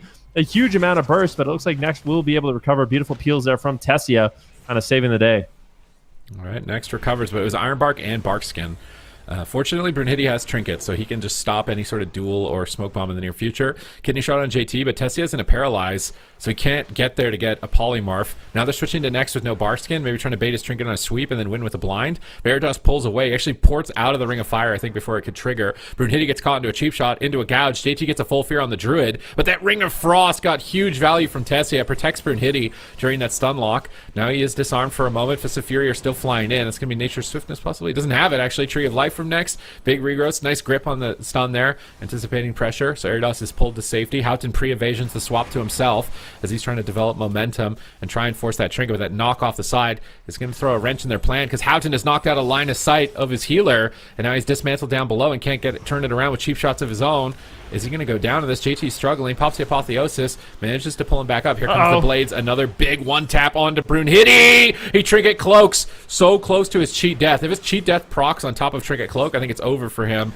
And now being down Trinket cloak, he's going to be really vulnerable. Mage also used Trinket. If they can somehow, like, if they notice that he blinks for offensively or something, they might be able to punish him with no Trinket in the future. Here comes a gouge, setting up damage onto Houghton, into cheap shots, into another cheap shot onto the healer, but Tessia just can't do any damage. Brunhilde is soloing Houghton. Man, if Tessia was there almost at all for that stun lock, Houghton might actually just be dead. Or they may have forced JT's Trinket, but they don't. Now they blind defensively onto the Subtlety Rogue, but they blinded outside of Serenity. It wasn't really any cooldowns either. So now there's no safety net. Serenity is up. If Aridos connects, they could take Brunhilde down, but they have to survive the setup. Houghton gets knocked off the side again, out of line of sight. Missiles flying in. Tessia carrying the game with these knockbacks. They drop down the smoke bomb. Here comes Serenity. It's match point, and somehow, some way, Brunhilde takes zero damage. He got pre-Iron Bark by Next. Insane plays from Next in that position to negate that push. That was the all-in from Hoolibang's Windwalker Monk. Now Houghton is in trouble. He's down at half. JT fears the DPS for a moment as he's trying to reposition back to the boxes. He doesn't want to get caught in CC. Ring of Peace bounces Brunhilde off the side, but they can't connect any damage. Polymorph's getting control of Aridos. Brunhilde's going to grapple up into Next line of sight. Mana is in favor of JT. Kidney shot on Houghton. Tessia's in line of sight this time. He's getting a lot of damage, so they're going to grip Houghton back to the pillar. That is the Arcane Surge onto Houghton, so Tessia has a lot of damage. They can just line of sight it. He gets counterspelled, but they're not sending any damage, so actually it's good for JT to get counterspelled here. Now he can free cast in the future if there is pressure. He tried to pre-fade a blind, I think there, or some sort of crowd control. Brunhilde into a kidney shot, setting up for damage. If they don't have Iron Bark, cheap shot onto the Druid. Can they actually just power him down in a 1 second left on this cheap shot? Evasion comes through. He's going to be tanky. They swap off the evasion. They try and get on Next. He sees the swap. He's going to evacuate that box as soon as possible. Houghton's now in a cheap shot, setting up damage onto him. Apotheosis from JT, but he's got Tessia right on top of him. He's going to line of sight on the stairs and pull back to the boxes. Next is trying to get mana. Houghton's in cell. They could sap him. Oh, he's actually just going to open up on him and just stop the drink. Kidney shot. Is he going to solo the Druid? He's out of form. No, a big swap back on the Brunhilde. Cheap shot. He has Trinket. He Trinket cloaks at 10% health on match point. Cheap shot on his Trinket. Can they get the cheat death? They're so close to it, but they don't find it. Next recovers. Now Houghton and Aridas on the back foot. Look at this pressure. Clone low onto the Monk. Houghton is isolated. JT comes through with the Guardian Spirit, but missiles are flying in, and this is such a tense game 5. $100,000 on the line between these teams. WWF have been playing the entire gauntlet. They've been playing the entire season. This is such a stressful situation to be in at this point. Oh, I mean, it absolutely is. Both these healers running on fumes, 33% dampening. Both these rogues with basically no cooldowns left. A pre-gouge on the kidney.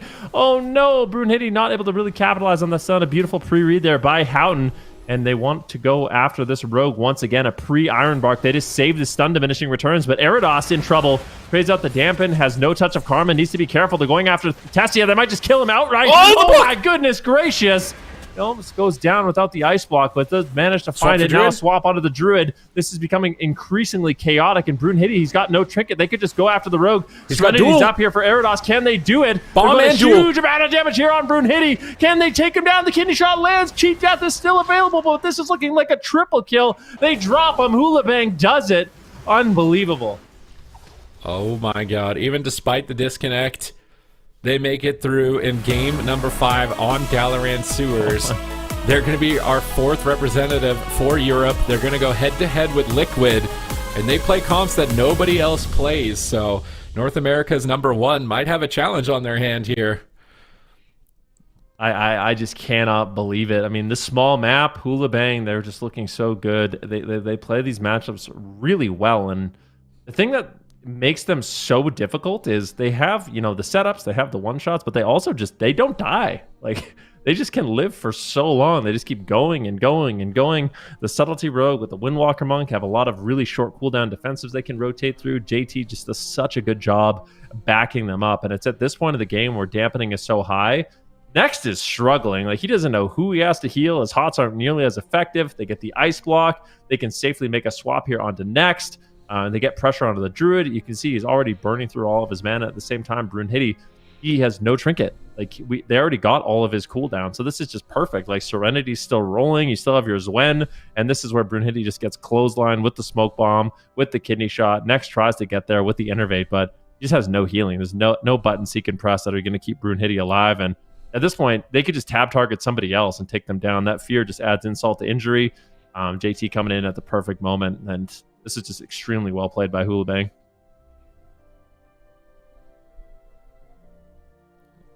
Extremely well played indeed. I love this story from HOOLIBANG. You know, they won Cup number 1, and we spoke with them, and they said that they were just 3 friends that were coming into this, seeing how well they could do, and now here we are in the Gauntlet, dominating in the final round, and now they have a chance to prove themselves as they head into that cross-region play, and I'm so excited to see what these guys are capable of. You know, they had a little bit of a lull mid-season. They won Cup 1, and then we didn't really see much from them again, but they definitely came back very, very strong over these last couple of weeks, kind of reconvened a little bit, and now we're seeing them have a 3-2 Sid against Wandering Water FURBOLGS, a team that, you know, a lot of us expected to actually come out of the Gauntlet instead. Yeah, we were expecting this to be the main rival for Echo in Europe, but it's been teams like Lava Lava, Chibaku, and HOOLIBANG that have been the ones actually defeating them, and now Wandering Water FURBOLGS are going to go out in 5th place overall in Europe, not make it to the cross-region tournament, lose out on that chance at that $100,000. HOOLIBANG are going to move through and grab that slot. Their 4th member was critical. I think if they didn't have a Demon Hunter for the games that they utilized against the Paladin, that they probably would have lost this series, and that was probably one of the big differences between the last time these teams went head-to-head, is that they didn't have the 4th player yet. So this was super important for them overall to be able to qualify. And now that they've leveled up, they've reached their final form for the finals. They will face Liquid, and they are such a wild card. And that's the one thing I love about this bracket, is that for the most part, everybody is playing different stuff. Like, you got the Move playing Shadow Priest Rogue. You got Echo that, you know, they've been trying to copy the meta comps lately with the Demon Hunter Destro, but they also played the Rogue Mage Destro, or sorry, the Rogue Destro healer a lot, not like a lot of other teams. And Chibaku was one of the first people to really be running the Warrior and Demon Hunter, as well as Lava Lava, and then the Power Frogs with their quirky kind of double caster comps that they can pull out. There's a lot of variety, but we still need, you know, the 4th place for North America to add even more variety, possibly, because North America's Gauntlet has some wacky comps, wacky stuff in it that is trying to be qualifying into that 4 spot. Yeah, I love it. Go ahead, Ben. No, I was just gonna say I love it. I love the chaos. I love the fact that HOOLIBANG won as well, because I feel like they are playing a composition that's really unique to them. Like, no one else is really running it. So I want to see how far they can go, and I want to see how they match against some of these North American teams. So I'm hoping that the North American Gauntlet delivers, as I'm sure it will also. And I'm curious to see if any of these teams running kind of these unorthodox compositions can have a dream run. Yeah, I'm curious. We could, we almost had it with Wandering Water FURBOLGS. They made it quite a ways in the Gauntlet, but in the end, it wasn't enough. But here is North America. We've got DRACO, CLEAVE, and UNITAS down there at the bottom, and they are going to have to fight CML. The winner of that will face CML. Winner of that face the Pump, and then at the top, we've got the final boss of VOIDGG, which every single one of us that are casting here for today's AWC predicted this team to actually be the winner of North America. They're a very strong team, but every single one of these teams shows a tremendous amount of promise and have had incredible moments themselves, incredible series, and I'm really excited for North America as well, Vun. But with that being said, we are going to head to a break. Before we do that, though, we are going to do another map guessing segment. You guys know the drill. If you're watching from home, let us know what map you think we're taking a look at here. This is based on previous games as well, and this is, of course, powered by Warcraft logs. So we're going to take a guess at which one this is based on the movements. Actually, it's either Blackrock, Hold, Tiger's Peak, Hook Point, or Lordaeron. What do we think it is? It's a nice small map. I'm going Hook Point. Hook Point. Locked in. No. All right. Tie. We'll tie. We can both be Hook Point, right? Is that a tie? I think we need official. We need an All right, let us instant know, replay chat. on that one. They could be tricking us, though. No, there's two pillars right there. Those are the two pillars. Yeah, but remember, I don't know if you saw, they cut off half the map for us once. What? Oh. Did they cut off half the map, or did they Well, just it's not use runes. that? There's no way it's runes. Just rule that out. And there's no way it's Tiger's Peak because it's too much of small of a distance between the pillars. Not runes, not Blackrock. And Blackrock Hold, it can't be because it's not in the middle. There's It's not a Hook pillar Point. in the middle, so it has to be. We figured out. Yep. All right. Well, if we're wrong, we're just so confidently wrong. What if it's Tiger's Peak? happened. It could be Tiger's Peak. They just zoomed in. Like even if you zoomed in, I don't think it would be. No one's moved to the balcony. It's Tigers. Boom. Oh, no. I wanted to be Tigers so bad. I would be so happy if we were wrong. That would have been really funny. The first one of the day, all three of us are wrong. Yeah. It happened. happens. Okay, well, Definitely this happens. one was Hook Point. I'm waiting for chat to catch. That one went so quickly. Some people are guessing. A lot of people are guessing Hook Point. That's some Lordaeron. I think it's a safe guess. Yeah, it's a good one. They sped this one up. I feel like they were like triple speeding. I don't their think we've movement. ever got ruins. I don't think we've ever gotten a ruins. Have we? It would be way too obvious. Kind of few. Well, maybe we got it one time. One time. I don't remember if any of us got it right though. I feel like it would be a hard one. I guess it's just no pillars, just because even the center tomb you'd think would be a pillar that would show up, but people just walk all over it, So I seem to remember one of you guys guessing immediately though, knowing that it wasn't me. that it was ruined. It was one of you guys. Maybe I'm just gassing you up and I'm not actually remembering correctly. But either way, let us know in chat if you got that answer correctly. And with that, we are going to swap regions. We're going to get everything moved on over to NA. DRACO, CLEAVE versus UNITAS coming up after this break.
Hey everybody, welcome back. We just finished off the day with the European region. If you missed that, it was HOOLIBANG that came out of the Gauntlet bracket. Now we're going to find out from North America who's going to make it out alive from the Gauntlet. DRACO CLEAVE versus UNITAS. That is the first series we've got going up. And then we're going to see Azale who's going to climb the ladder of the North American Gauntlet. Yeah, this one should be really interesting. You know, last time we were seeing DRACO CLEAVE, they played a couple different comps. They were playing Mistweaver, Devoker, DH. They also played some DH Warrior when they were, you know, down in the series. So they have a couple different comps. UNITAS, for what the games that I saw, and you can correct me if I'm wrong, Sid, it seemed like they were mostly playing RMD. So it's going to be a fun series, I think. I think RMD, Destro, Outlaw, kind of like what we were expecting to be the main comps, and then Shamans came out of nowhere, and then Demon Hunters popped up again. Now we're rotating back into Subtly Rogues possibly being the meta spec, so we're seeing metas shift quite a bit here, even despite no changes between this tournament and the previous one. So Unitas are playing like what we were expecting to be the stereotypical strong comps, whereas DRACO CLEAVE, they were playing kind of Frost Death Knight cheese comps, where with dragons and windwalkers and gripping targets together and trying to blast them down. They had one of the most exciting moments I think we've seen in AWC, actually against the team that they would be fighting if they win this series, CML, where they 2v3'd them as Frost Death Knight and Devastation Evoker, just killing two players at the same time in one setup in a miracle moment. So they're still running that. Frost Death Knight, Devastation Evoker, Mistweaver, and Unitas, there's no way. No, there's no way. Remake the game. He messed up. This is a mess up. There's no way. All right, so Sid, tell us what he's gonna do besides press Moonfire and Swipe, because that's about the extent of my Guardian Druid PvP knowledge. Thugbear hasn't been seen in a tournament since BFA. Thugonomics is running into the middle of the map in bear form and standing there.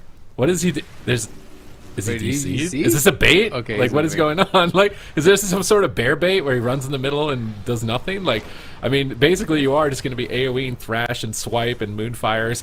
You're very tanky, though. So, like, a one-shot is unlikely to kill you. But a Fire Mage, I think a one-shot's still going to kill a Fire Mage. And he's going to have to Ice Block immediately on the first setup of the game. Yeah. And now they're swapping back to Thugonomics. They're really going to be testing how tanky he is on the Guardian Druid. There's no way you're going to kill the Guardian in this matchup. But if you keep getting clean setups like that on the Mage, you're going to take him out. Well, it's even worse because not only did they get blocked, he trinketed there too, right? So they got both of those in one go. So sure, next time Chaz could actually trinket and save him, but Abrua going through so much there already is going to pop a Combust. We'll see what damage he can get done here onto Butta, who's going to be actually pushed back, taking quite a bit of damage on this Dev Evoker. Meat Bump going to be bashed up. We'll see if there's any CC to follow. Doesn't look like it though, and Thugonomics trying to push in, but actually is taking a significant amount of damage himself. Will now be topped up by Chaz. Abrua is just going to have to play really, really far. I feel like the only way this is going to work is Thugonomics has just got to be in their face, got to be annoying as possible, but there's the grip. They're looking for some sort of a setup onto him. Ultra Time going to be popped by Abrua, and he does Blast Wave them away. So this AoE is coming down, but it doesn't feel like they're really losing health.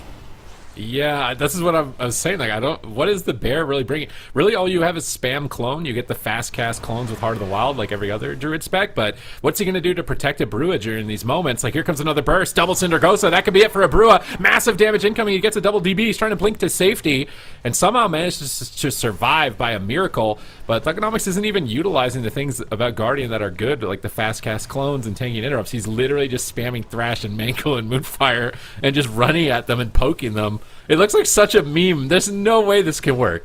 He's literally just walking at them AoE.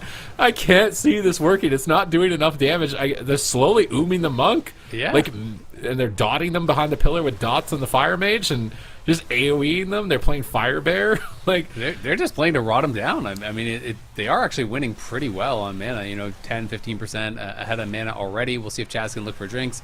Meat Monk's can actually, portal back to the other side of the map. Does TP back there. We'll see if he can sit down for a drink or anything. Was looking for a Manatee, but there's the interrupt on Butta as he's trying to push in. They're going to look for another setup. The Wraithwalk is going to be popped. They're on top of Chaz, but Abrua is back behind the pillar. It looks like they may just send it onto Chaz. There's the blind coming down. There's a deep breath onto Chaz. We'll see how much trouble he's going to be in. Down to about half HP. Looks like he's going to be able to sit through it for the most part, though. Did trade up the Astral Shift. Abrua now in the mix once again. There's the Static Field Totem pulling them back, but Abrua might just go down. He does proc that cheat death. He's so incredibly low. Chaz still having to pick him back up. Still sitting about 50% HP. They got so many cooldowns there, and now no cheat death, no block for Abrua, and still no trinket. All right, so Dragon Rage seems to be like the main cooldown that's forcing, the 5-minute cauterize and the 5-minute block. So Dragon Rage is up in 2 minutes, but Abrua will have block. He's been getting a lot of shifting powers and resetting its cooldown. So he'll have that safety net, but then the Dragon Rage after that, I don't know how he's going to survive. Thugonomics is just going to continue to Mythic Plus behind the pillar here, spamming Thrash on top of them and mangling all 3 players. He's got to hold aggro, man. He's doing his best to taunt them right now. I don't know what Keystone level Draco Cleave is playing at right now, but they're not doing enough damage to him, obviously, to get his HP going down, because he is just standing on top of them with Ring of Fire and dots poking them behind the pillar. And the one thing is this comp is super safe against this team if they want to run away, but maybe not. Here comes another double blinding sleep. Meep is chasing down the mage. Double deep breath coming through here. Strangulate, no trinket, massive damage, and Chaz is dead. The Guardian Druid Cheese is absolutely not going to work. That looks like how I thought it was going to look, by the way. Like, there's no way, man. What if this was working in skirmishes or something? They must have been purposely trolling to bait them to pick this. There's no way. There's no way. They got a little bit of pressure on Butta, and they were winning on mana. I will say that, but Chaz trinketed on that go, by the way, and just got insta-strangulated on his trinket and just died straight up. So it doesn't feel like there's enough peel. It doesn't feel like there's enough kind of like off heals and stuff coming through. If the Guardian Druid gets caught in that same go, he can't actually even back out and spam clones or whatever and break it up. But yeah, it didn't feel like they were really close to winning on anything except maybe if they could have just made it last longer, maybe rotate those cooldowns better, they could have won on mana. We can see this was kind of one of the times where Thugonomics did actually pop into caster form, spamming out those regrowths. There was a few times where he popped out and spammed out some cyclones, but largely he was just kind of just dotting them up and just trying to stay in their face. But I think this was about that final setup, and you'll see Chaz does have Link, he does have Trinket, but he gets pulled in, and Thugonomics pushing very far in, and when he got pulled in, he does use his Trinket on this go, but it just didn't actually save him. All right, where's the setup? Thug's just happily AoEing. He's enjoying his life. He never has to worry about dying at all. Just do whatever he wants. But Grip Blind, it's an oppressing roar stun, so it's extra duration. So he panics and he trinkets right away and just gets silenced with no wall, so he can't wall in the silence. He gets re-stunned. That wall is line of sighting a Brua. He can't help. He's too far away. Thugonomics is chilling. Maybe you bring 3 bears. I mean, I don't think you can technically queue that, actually. I don't think the game will let you queue more than 1 tank. But if you could do that, maybe that would be better. But yeah, I don't think the bear is going to work, man. They had to be baiting them in practice and like letting them win as this. I feel like there's no way. It's so tough though, right? Because maybe in your mind you're like, you just win on mana for free every time, and you have to say they did also mess up their defensives, right? Like on that last go, he trinkets, but he couldn't get Link off. It was a really, really good re-strangulate. But on the first go, they stacked from a Brua both trinket and block. They had a few times where they kind of overlapped.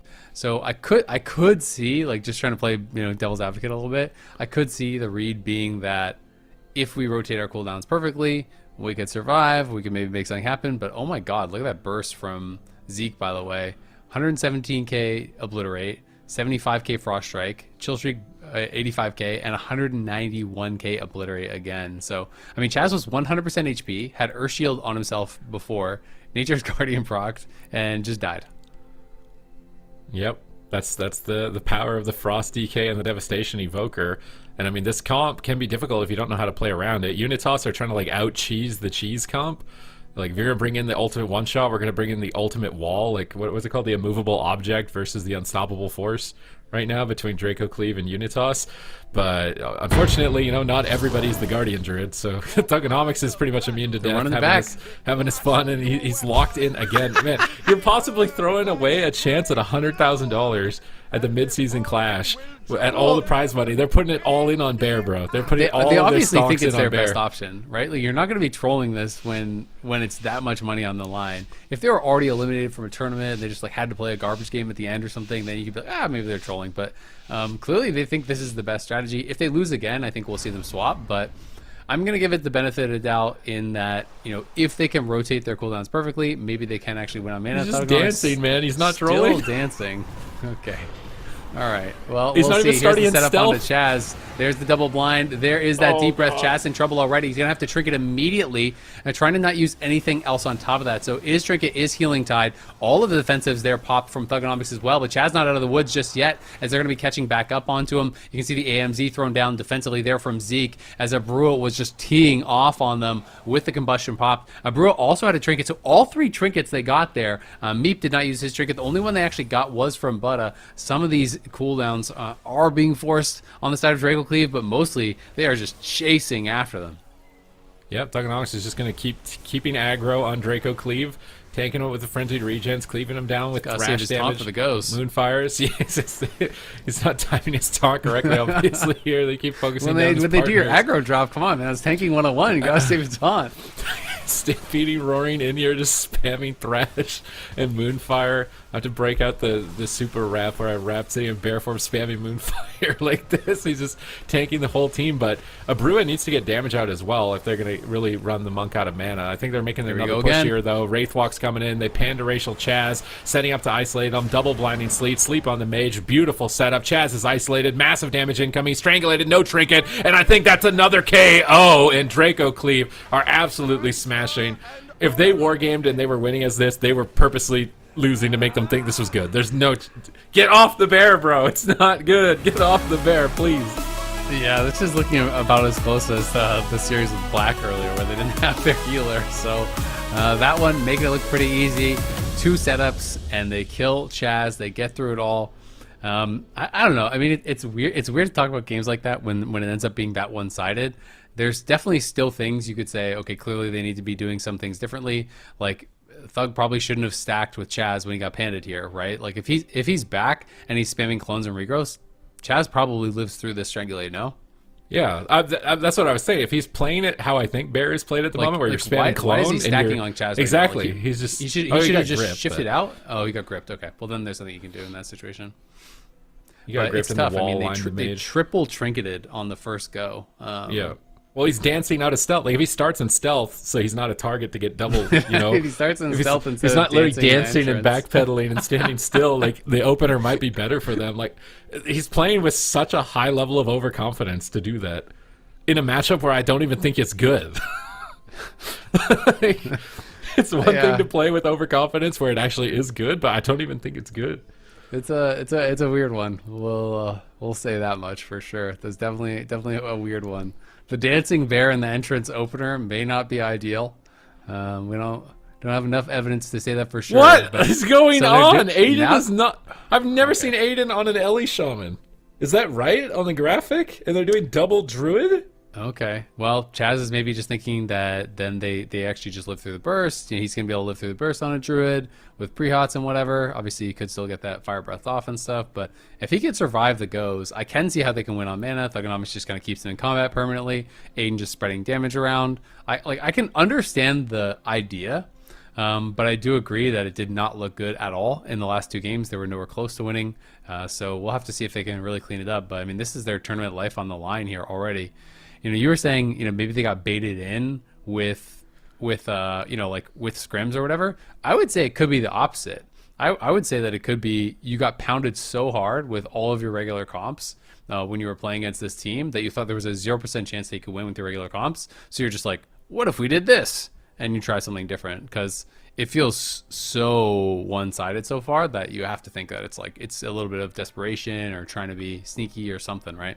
It has to be, but I feel like they have options. Like, they can do, I feel like Mage Lock. They've got some of the best comps in the game with Rogue Lock and Rogue. I mean, maybe they got blasted on ladder, but with every one of those, I don't know. They also can do Sub Rogue. I feel like Sub Rogue into an Evoker and a Monk. Like, I'm not disagreeing with you. I think the tank druid is really weird, but it's like I'm giving the benefit of the doubt that you have to think they have thought that through, right? Like, those are their normal comps. Those are their main comps. Thugonomics is known for Warlock. You know, he's known for these different classes that are meta right now. So you have to think that was like option A. It didn't work, and now they're trying something different. But either way, this is what they've locked in. So it's going to be 3 straight games of Guardian Druid. They got absolutely blasted in the first 2. We'll see if they can better deny these setups. I think that's really what it's all going to come down to. I could see how they could win on mana if they can stop these setups from being so effective, but they got to stay spread. They got to have people peeling for Chaz here. Maybe Aiden can help to do that on the Ellie Shaman. We'll find out if Thugonomics is going to go for the Dancing Bear opener. Is running into the middle, though. Okay, he's not going to stealth, so he could get gripped. They get Chaz at a stealth, too. So they're just stunning Buddha up at the moment, but it's not the go. They're stacked up for a double. Aiden trinkets and gusts of wind, but he gusts of winds into another stun, and they're both going to connect. Your Thug is trying to support with clones. Is it going to be enough on match point? Stranged with no trinket. Has to burrow wall trinket. Chaz is in a leg sweep. Thugonomics is taking a lot of damage. They grip Aiden in, and he might just die even through every single defensive cooldown. Yeah. Buddha is laying in. Okay, they recover, but they used basically everything except Chaz's trinket, which means the next time they do this setup, you're not getting out alive. And if your plan is to win doing damage and ooming the monk, you got to live for like 12 minutes. It's only 40 seconds. Their defensive responses have not been good in these games. I mean, Aiden triggered it immediately and tried to use the Gust of Wind to get some space, but he jumped out of range of Chaz, who was getting spam CC'd up on the other side of the map. Now there's another Sleepwalk there onto Chaz, and again, they have to overspend so heavily. They have to use Trinket, they have to use Dig, they have to use Astral Shift, they have to use Ironbark, they have to use everything. They are putting some pressure onto Buddha, though. We'll see if they can keep that rolling,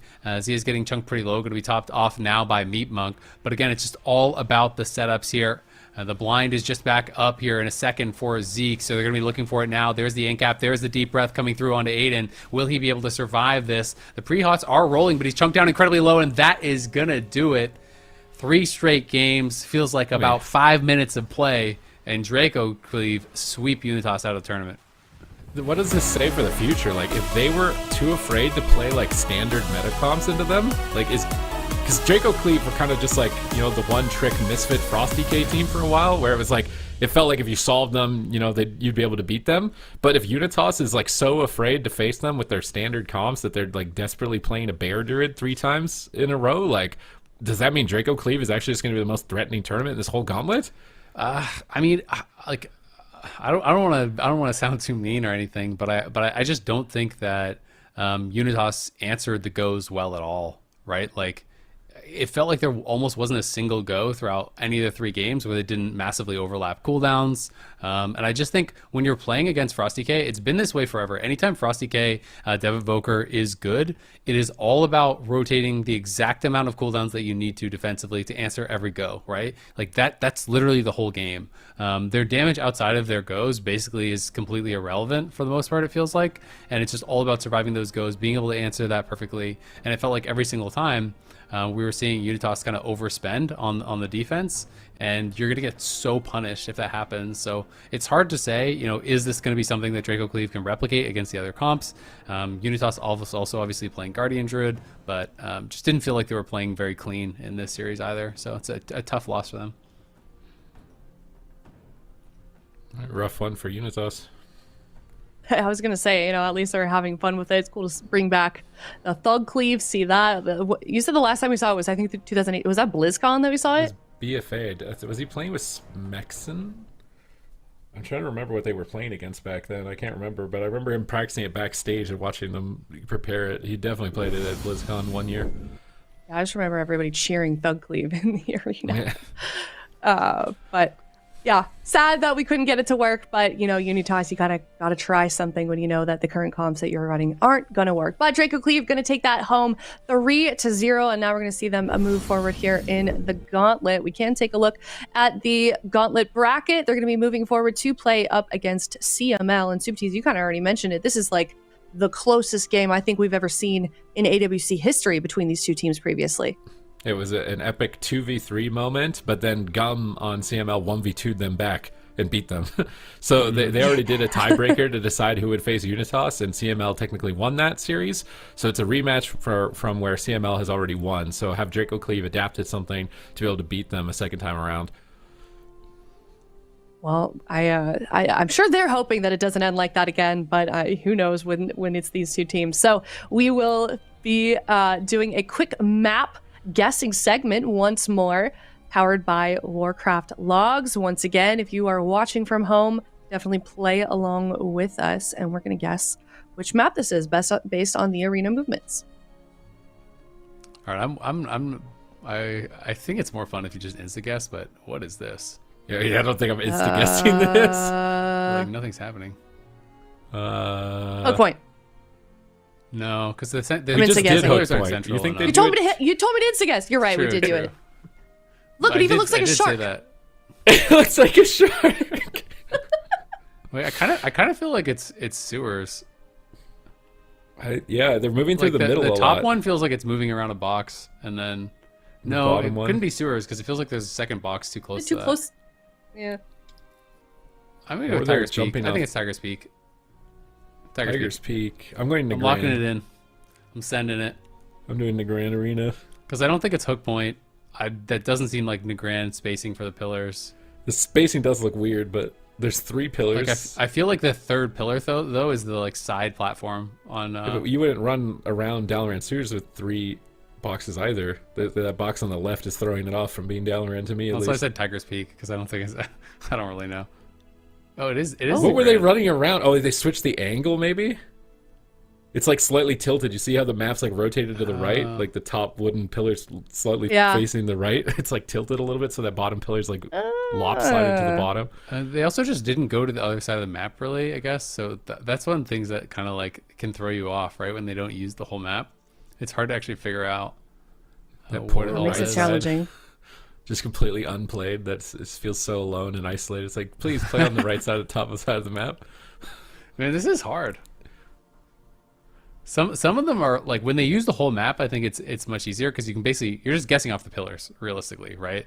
You're just looking at the obstacles that they're LOSing around, and you're kind of just guessing off of that. But they didn't really go to that right side of the map till the very end.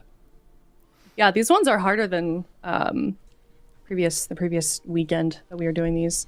throwing Also, I tricks do in. want to mention sometimes every once in a while you'll see a line kind of go through a pillar, but the movement is actually recorded. I believe it's every time that they use an ability, so sometimes you will see that, but in general, Okay, that makes sense. yeah, I saw a Yeah, couple the of those. one But we did earlier, they totally tricked us because it was like a 3-pillar map, but they just never used the third pillar at any point in the game. So we're like, oh, it can't be that. well, we will have more of those, hopefully challenging ones again, powered by Warcraft Logs. Definitely go head on over there if you would like a more in-depth look at your arena games. But that being said, we will be now heading to a break. We're going to have CML versus Draco Cleave coming up in just a moment.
Hey everybody, welcome back. We are now on to another series here in North America. It is CML versus DRACO CLEAVE. DRACO CLEAVE, they had a pretty solid series, but now I believe they are going to be challenged for CML. Zale. Yeah. I mean, I think it's going to be likely a much more competitive series. CML beat them last time they did play, I think, at that tiebreaker. And it should be a fun one, right? But I think we get kind of the idea of how DRACO CLEAVE comp works. And to me, again, it's all about how do you respond to these goes? Because the goes, you know exactly what they're going to do. They're going to grip you in. It's going to be blinding sleet, and then they're going to try to 100 to 0 you, right? And you have to rotate your cooldowns on exactly who's going to respond, exactly how much do you have to do, and make sure that you're not undercommitting either. Because if you undercommit cooldowns, then sometimes you have to overspend after to recover. So it's to me really all about how CML can kind of rotate those defensives to break up those goes. Yeah, we'll see if they can pull that off as well. It looks like chat agrees that CML is the favored one, at least in chat opinion here for this series against DRACO CLEAVE. Zico, would you agree with that? What do you think it's going to take for DRACO to overcome those odds? Well, judging by the last time these two teams faced, I think the chat is right in this specific instance. The last time we saw these teams play, it was honestly one of the best World of Warcraft games I've ever seen.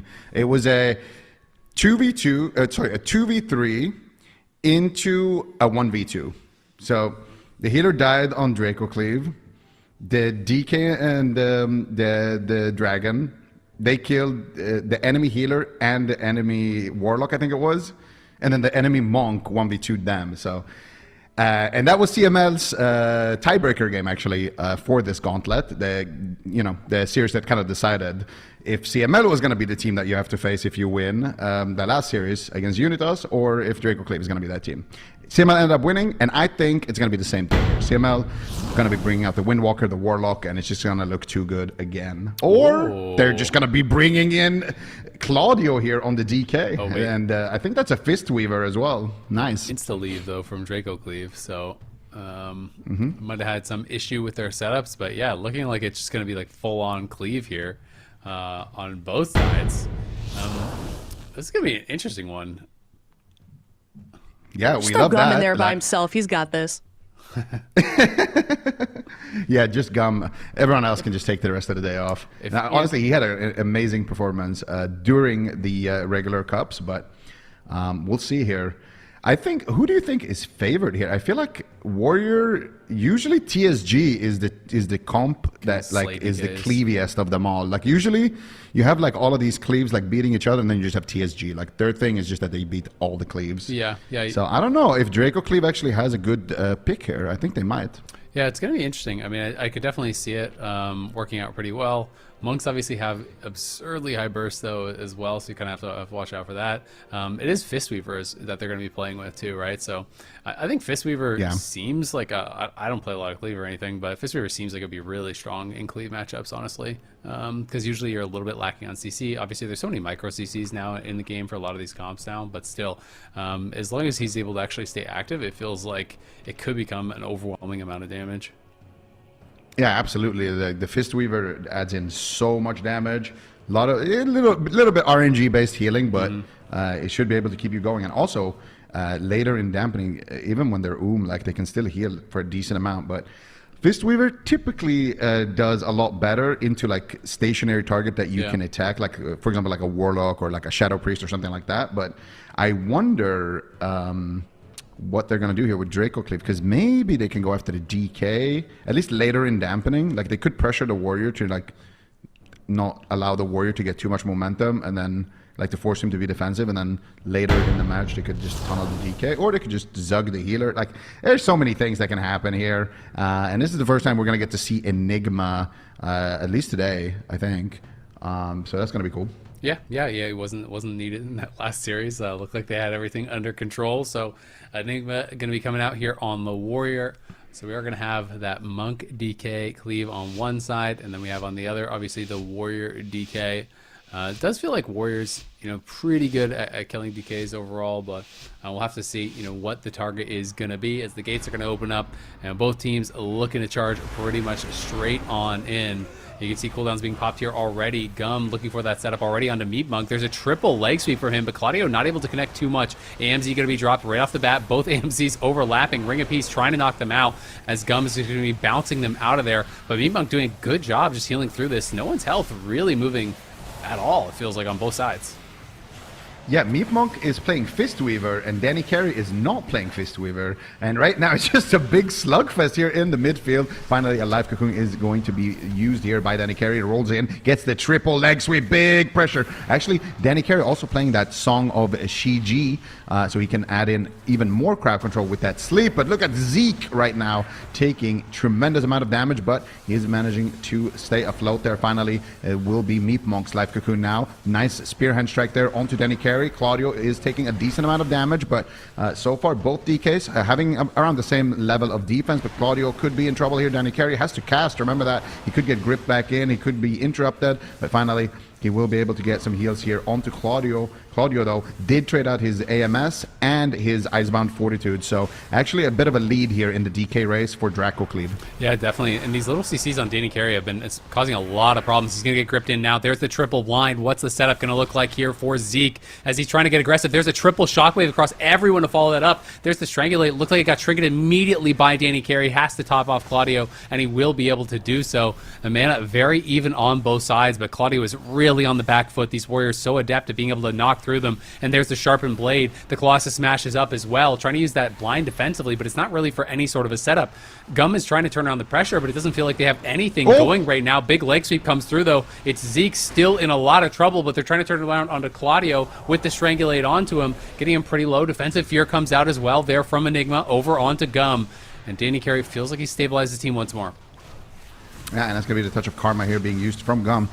Meat Monk actually got stunned on his trinket there in that last setup, but they didn't swap to him. Would actually like to see it. Maybe they could swap to Meat Monk with that next setup. Danny Carey with a beautiful port there, trying to avoid the setup here altogether. Spamming out the soothing mists here in the backline. Danny Carey's mana is not looking good. Here comes the triple leg sweep. Big damage coming out here. This was Gum's leg sweep. So the next one is going to have to be Danny Carey's, but it is going to be Claudio here actually on the back foot right now with the slappy hands active, trying to get aggressive, but just really feeling the pressure right now from DRACO CLEAVE. Claudio dropping so low. Triple shockwave coming in. They do have the life cocoon. Actually, they don't have the life cocoon. Claudio's still just kiting here, but meanwhile they're turning on the pressure back to Gum. Gum teleports to safety, rolls away here, trying to buy time for his healer. Danny Carey still interrupted. Danny Carey 30 seconds left still for that life cocoon. Gum actually soothing, misting the DK now. He's just got two monks in the backline spamming out the heals, but unfortunately Danny Carey is not going to be able to connect the leg sweep there out of the blinding sleet. Rolls away though as he gets storm bolted, but Claudio is going to be in so much trouble here. I don't know how Claudio is going to survive this. He has an Icebound Fortitude. They have a life cocoon coming up. Claudio should be able to stay alive, but I don't see how they're going to be able to actually win this game on the side of CML. Things are just looking dire right now. Danny's looking for the meld drink, so he's getting some mana back. This is really important if they can keep the rest of the people away from him. Zeke is trying to peel. Now Ring of Peace comes out, is going to be able to interrupt him, but Danny, just running on fumes. Meat Monk getting very low, though. That little bit of mana he got back could mean all the difference. The Life Cocoon going to get popped, as is that touch of karma there from Gum. They're trying to turn the pressure around onto Meat Monk, who is taking a little bit of damage here, but it's Danny Carey into the Strangulate now. He's going to be moving into the center of the map, looking for some of that CC, but the fear comes out. The Blinding Sleet comes out as well, as Zeke's going to have to pop his IBF. And the Intimidating Shout now going to expire. Danny finally out of the CC. Did have to use his trinket, and has no meld, obviously, from that earlier drink, so he's running low of cooldowns and CC breakers. Claudio, though, trying to set something up. It looks like it's just DK on DK, but it does feel like this Fist Monk is really kind of winning out, as Claudio is just always the one running, always the one on the back foot. Enigma has just been blasting him, and now the Stormbolt comes through. They're holding Claudio in place. Danny spamming out those heals, trying to keep him safe. Danny Carey, though, gets gripped in, going to get stunned up as well, and it's Claudio still struggling to stay alive here. Gum now getting chopped up. He's down to half HP. He's on the run as the incap's over there onto Danny Carey. He's got a lot of work to do, but not a lot of mana to do it with. Yeah, Danny Carey completely tapped right now. Claudio with no cooldowns left. The enemy team is slowly swarming him right now. Gum with nothing left. Claudio dropping dangerously low. Wraith walks away, but is it going to be enough? The slappy hands are there. The Blade Storm connect. They get the leg sweep onto Danny Carey. Claudio going for the AMZ. Last second Hail Mary. The Life Cocoon connect. Gum saving the day there with the Soothing Mist, but they're just going to swap to Gum and chew him up. That is going to be DRACO CLEAVE on fire right now. 4-0 on the day. Yeah, they are looking good today. Claudio was just so heavily on the back foot, it felt like, pretty much start to finish. The Warrior kind of destroying him. Meat Monk's damage, also adding in quite a bit of extra pressure there. There was some moments from CML where it felt like they were getting a little bit of momentum, but I would say it was like 90-10 for DRACO CLEAVE. They were the ones really putting their opponents on the back foot. They were the ones that felt like they were in advantage almost the entire game. Do you think that's more about the Punch Monk or more about the Warrior being better at killing DKs? Because I do think Warriors are quite good at actually killing DKs. Warriors are really nice at killing DKs for sure, because you have a lot of burst damage, obviously, but also just the sharpened blade reducing. Because a lot of the DK's healing. defense is that it's self healing, right? And the Warrior, when you have pressure, like you can see here right now, Claudio's just spamming that Death Strike. You see those red icons there. So he's just really trying to survive as much as possible with his own heals as well. And yeah, having that sharpen active for sure. But I do think the big picture here, I mean, you can't really ignore it, right? Danny Carey, 31k damage because he is playing that regular Monk. Meep Monk, 10 million damage. Like... It's got to be the Fistweaver diff here, man. Like the Warrior, sure, it makes a little bit of diff, but not as much as the Fistweaver.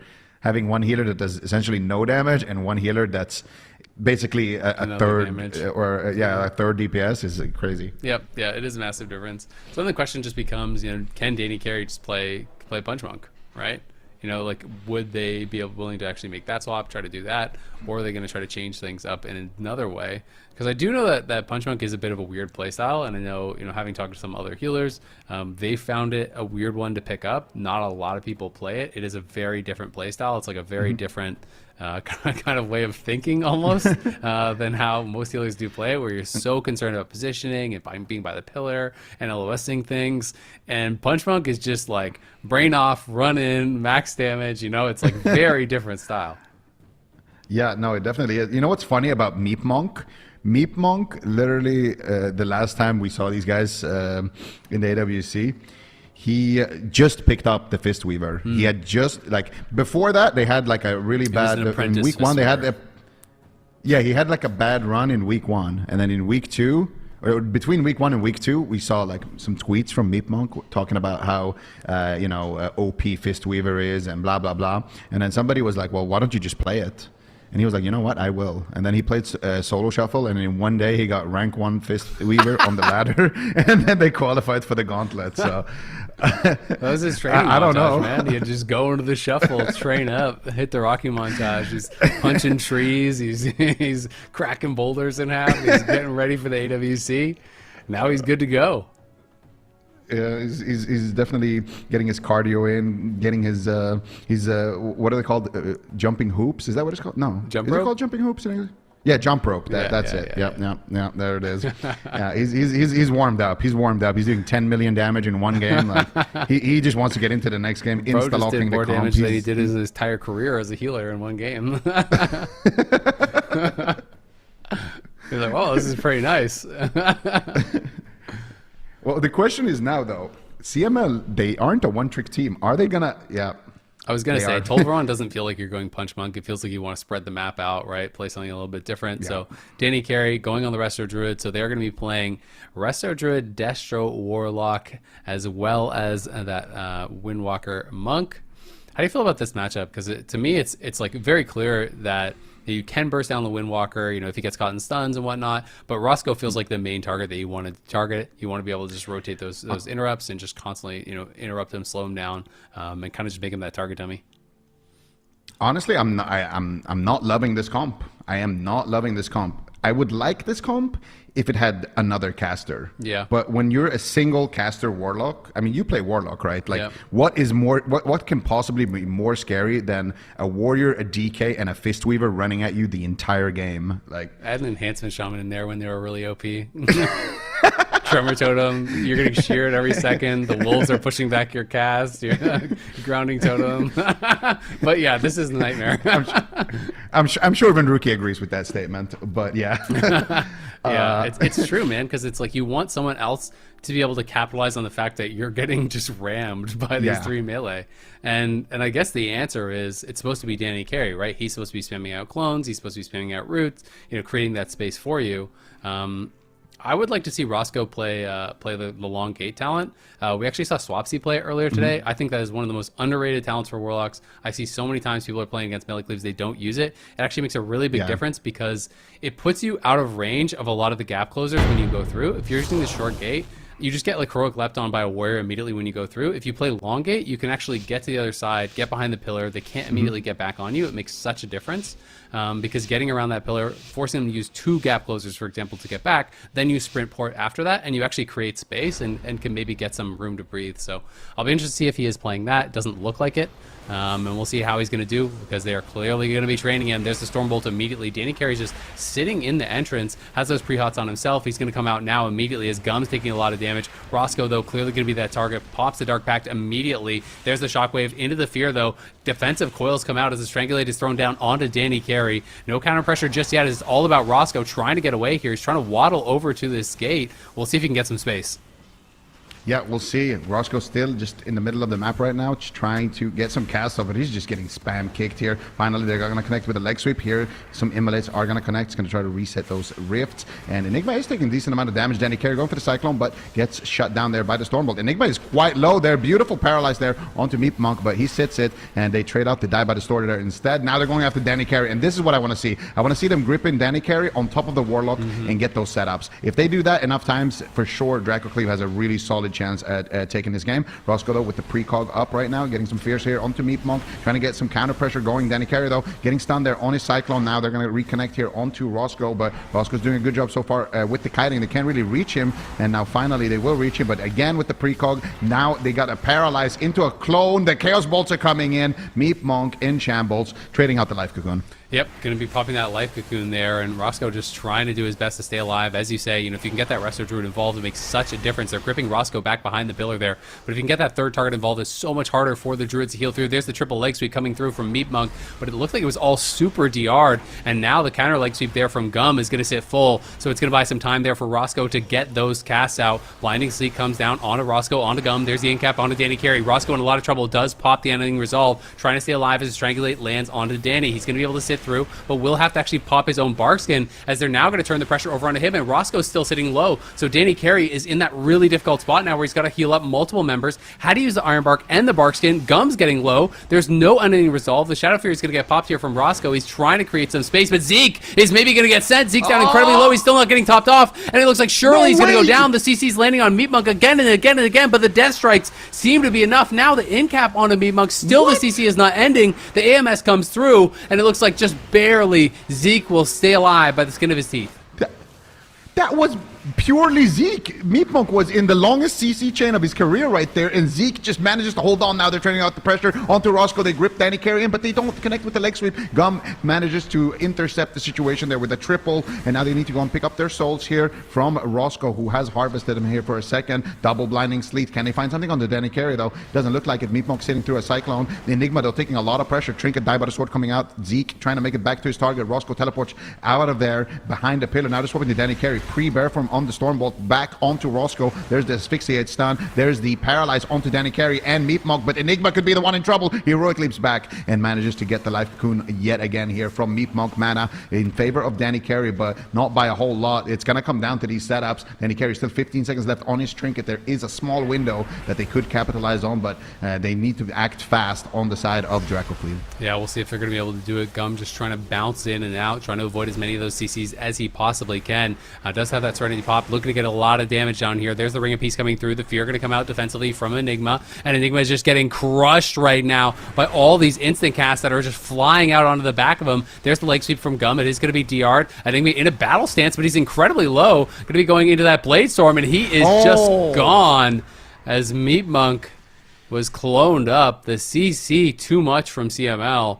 Talked about the need for the second caster, and it turned out that Danny Carey was the one benefiting from all this pressure onto Roscoe, using that time to get so much CC down. And we saw some really good CC chains there from CML, punishing that Punch Monk. The hard CC is one of their weaknesses because they are in the middle of the map. They are so exposed to everything, and it's not like he's playing one of those Ret type versions where he can kind of get cleansed out of some of these CCs. He's just kind of sitting everything. Yeah, no, definitely. And I think Danny Carey here, like you mentioned, just the fact that he was able to get so many clones up really is what kind of set the pace of the game in their favor. And I do believe that the best way to punish that is to save something here for Danny Carey to make sure that you can get counter pressure on him. When he's trying to get aggressive, that's your best time to actually try to do a setup onto him. But here you can see the leg sweep into the full Cyclone. Enigma trying to kite, trying to Blade Storm to back to, you know, just get some distance there, try to kite the Touch of Death or something, but not able to find it there.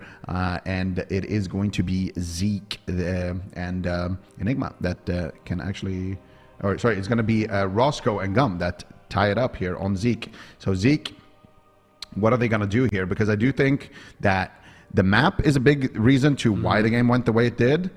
But also, even with the map, I am not convinced about this composition here from CML. Like, if Draco Cleave just sends a hook point game, for example, and like, would you actually lock this in if you're CML? Like, what do you actually do there? They need another answer. Yeah, it's interesting. I mean, it's definitely... Like, one of the things that I will say about Destro is that you can actually do pretty good damage even if you're not getting a lot of like hard cast off, because you have a lot of instants. And Roscoe did a pretty good job kind of creating space, you know, just opening up his opponents. So, you know, he did do a good job with his kiting. He's playing Impish Instincts, the PvP talent that reduces the cooldown of your demon port when you're taking direct physical damage. So like, he is having pretty low cooldown. He's able to spam out sprint ports and stuff like that. But it is going to be really tough if you do go to a small map. Maldraxxus Coliseum, what do you make of that? Because that feels pretty surprising. I thought they were going to do the same thing that you were saying, like hook point or something super small if you're going to continue playing this cleave. Yeah, I actually, that's really surprising. Would they change comps, you think? Maybe they're taking it away from the Destro lock and they have something else that they can win on big maps with? Yeah. Or I don't know. Well, like, if you're CML, you have to lock in the same thing, right? Yeah, I feel like you do. Especially because it's a big map, and I think that benefits you, assuming they were going to play the same thing. Well, you lost with your normal comp, so you may as well lock in the thing that you won with. What? Could always try the Dancing Bear comp. Is that what we're calling it? I thought we were calling it Fire Bear. I don't know. I think just the dancing in the entrance was a key component of the comp's success. Yeah, fair enough. Yeah, they did see a lot of success for sure. Getting the entire weekend off after that. True. But yeah, I guess we're going to see the same thing that we saw in game number 1. That is interesting though, because I feel like this is good for Draco Cleave. Yeah. The map doesn't matter. Yeah. For, like in a Cleave matchup like this, who cares about what map it is? Yeah. You're just going to all sit on top of each other and zug the whole game. I'm really surprised. And now you're picking away the big map from the lock. Yeah, I'm really surprised that CML didn't just go to the same comp that they just won with. Because it feels like a big map like this would benefit them if they were just running back the same matchup. So maybe there was something that they were anticipating Draco Cleave to do, but like, I agree. The size of the map is pretty irrelevant when it's just 5 people standing on top of each other, hitting each other. Danny Carey is going to be standing out of the clump, but he could still get gripped in, and it's not really that relevant. Like, positioning is, let's be honest, not really that relevant in Cleave versus Cleave matchups. Everyone just kind of hits each other and stands on top of each other. It's more about like coordinating cooldowns and, you know, and interrupts and all that sort of stuff to kind of like lock down the other healers when you have burst windows. But the positioning itself doesn't really matter. So Maldraxxus Coliseum is like a little bit surprising. Yeah, I mean, it's great because if they win this one, well, then there's no Maldraxxus that they can lock in the Destro Warlock on. So I think for Draco Cleave, it's good that they take away the map, since the map won't matter, and it will matter potentially really if it's CML's you know, blind, or if Draco Cleave is blind. But what is surprising is that they don't lock in the Destro Warlock. Maybe they just didn't feel confident about it, or maybe there's something else that they're scared of on the side of Draco Cleave. Yeah.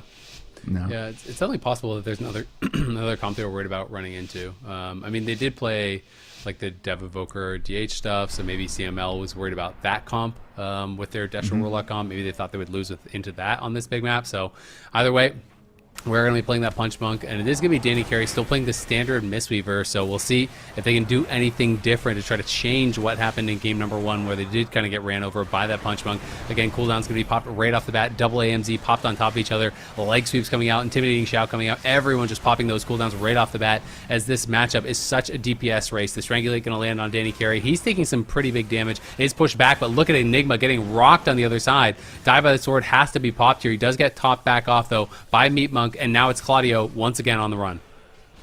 Yeah, Claudio, he does have the Icebound Fortitude. Might have to trade it right now during that stun, but doesn't look like he is going to use it just yet. Danny Carey now in a Stormbolt into a Paralyze. This should be a time where he might need to use it. He uses the Anti-Magic Shell instead, spamming out the Death Strikes, getting some coils out, and just kiting here with the Chains of Ice.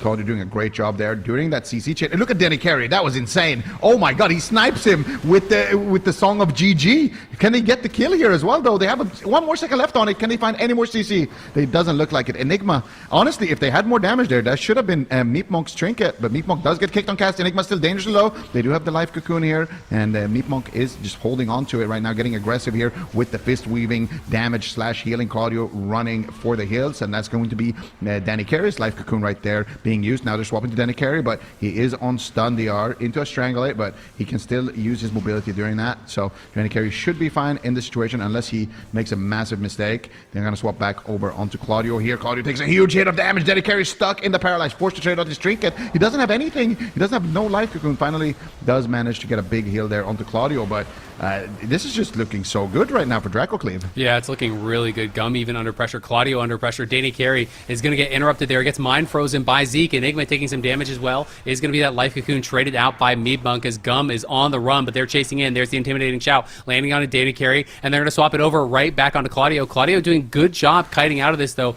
as Meat Monk's trying to get that CC onto Danny Carey. There's the Paralyze. It's Gum now, incredibly low. He's going to get gripped back in, but a beautiful port from Gum. He buffered the port, gets right back out. I think by trying to get that pressure rolling here. There's the Stormbolt onto Claudio, but it does feel like CML have survived the push. They did a good job kiting that out, but the mana is the big problem for Danny. He's going to be able to pop that leg sweep go onto Meat Monk and Enigma. Die by the Sword is back up for Enigma, though, so he's going to be hard to finish off. And now the Stormbolt comes through onto Danny Carey, and Claudio is just gone. The shockwave being enough, they all are dying at the same point. This matchup feels so incredibly hard for CML. Yeah, this is not looking too good here for CML, and again, like it's so rough. Claudio is permanently on the back foot. They're making some nice plays. I hope we get to see that Song of GG play that we saw. Actually, that was insane.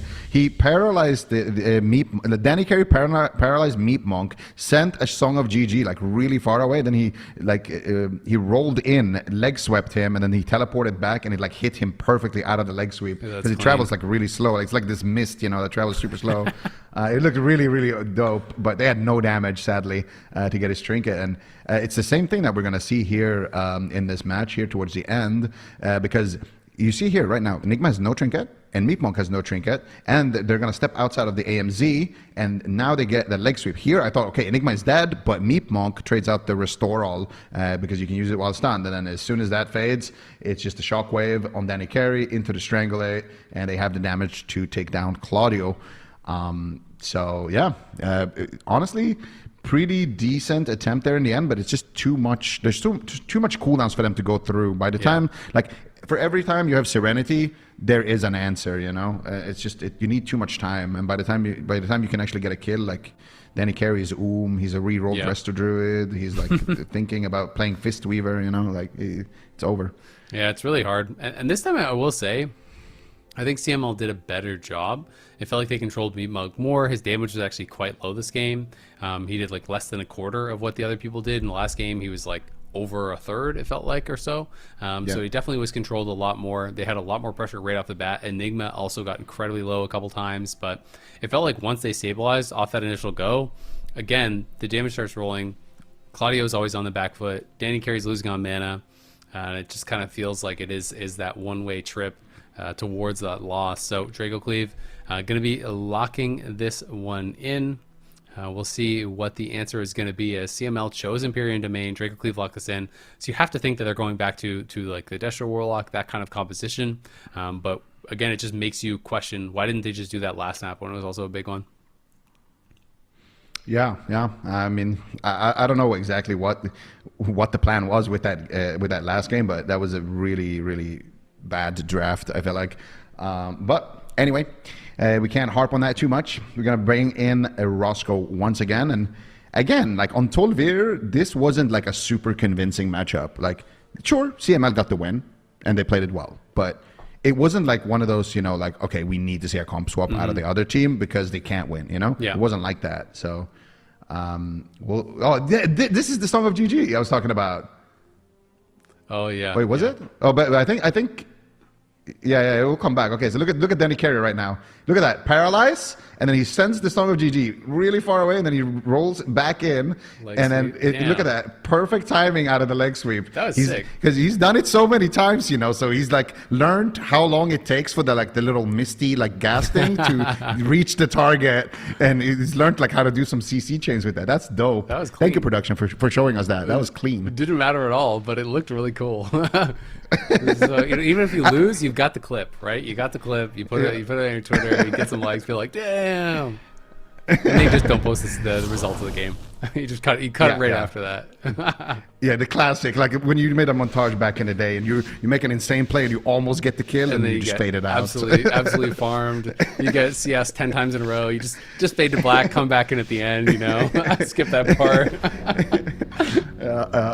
Been there. We've all been there. But CML is about to be out of this tournament if they don't pick themselves back together here and take us to game number 5. DRACO CLEAVE versus CML.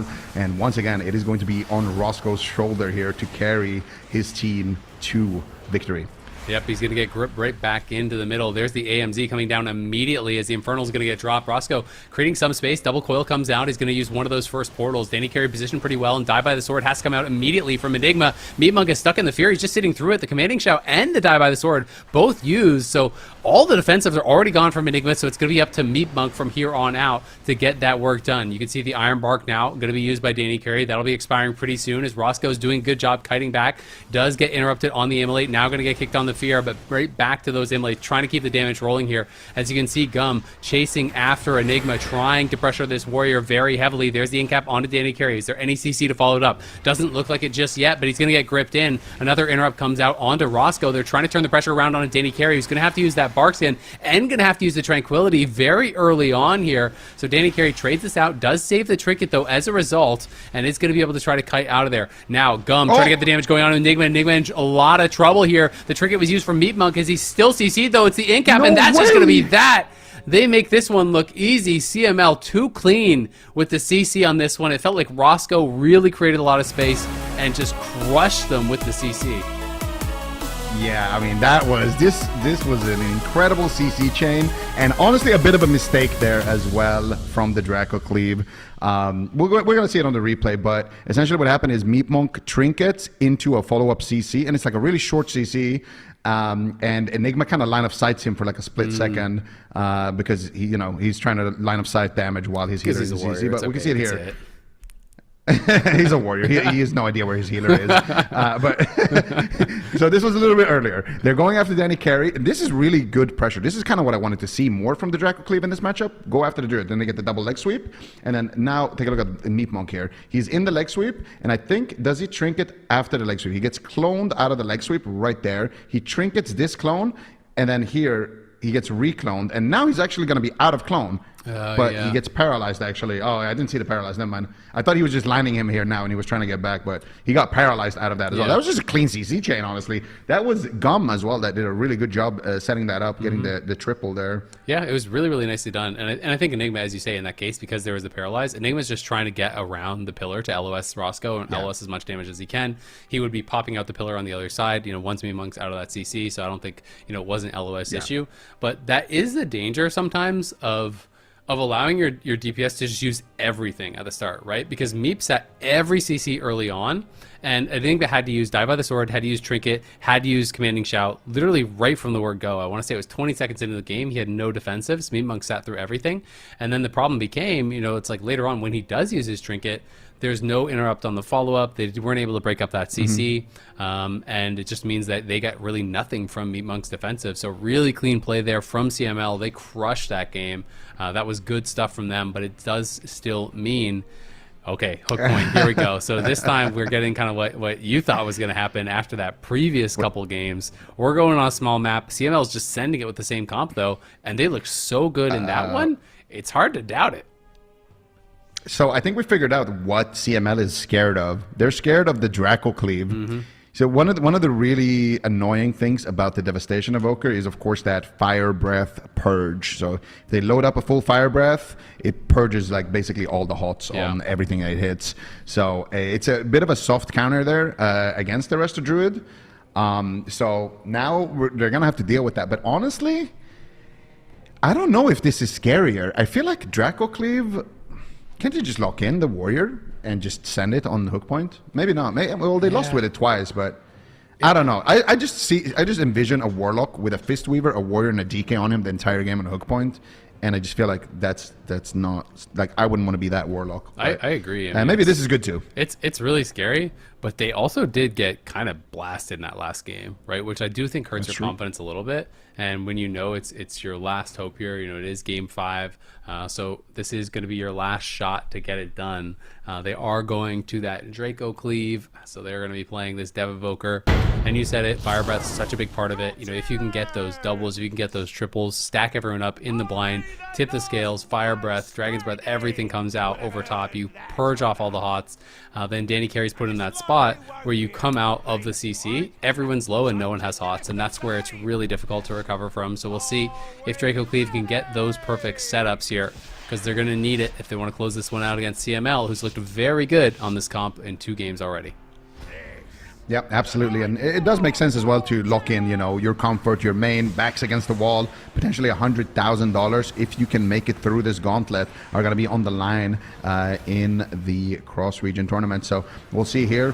The opener already coming in, double breath, Fire Breath coming out here. Beautiful setup coming out instantly from the Draco Cleave, forcing out what actually here? So far, nothing. Maybe just a kill in the opener. There it is. Trinket. And that is going to be the just basically Danny Carey's entire spell book, Iron Bark, Incarnation, everything has been used there. But Roscoe didn't overlap, and that's really good. He was like 10%, and he still trusted his healer, didn't use his wall. So not the worst, actually, trade for that pressure. Yep, absolutely. And you really have to trust there that you're going to be able to have them. If they say they got you, they have to get you. You can't afford to overspend on these goes. That is really what this comp is about. You know, if they can make you overspend defensives, then you just get killed on the next one, because next one he might not even need his ending resolve. If you can just trinket port instantly on the next go as Roscoe, maybe he saves his ending resolve to the next one, then maybe you know you can continue rotating through like that. So we'll see what the next setup is going to get here from Zeke and Butta. If they're going to be able to even get Danny Carey involved, maybe they can look to try to focus more on him, because he's the one missing that trinket, but only for 30 more seconds. So they need to force the go now. Meat Monk pushing out. They're going to try to look for this window here, but they need to at least get 2, and they can't. Gum is just kiting it. They're just saying, we don't need to fight you.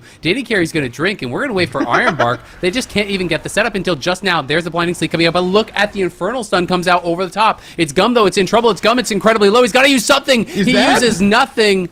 Gets the Hellstone off last second, but Karma does not come out. Diffuse does not come out, and he just goes down, and just like that, Draco Cleave take the series. CML wave their hopes goodbye.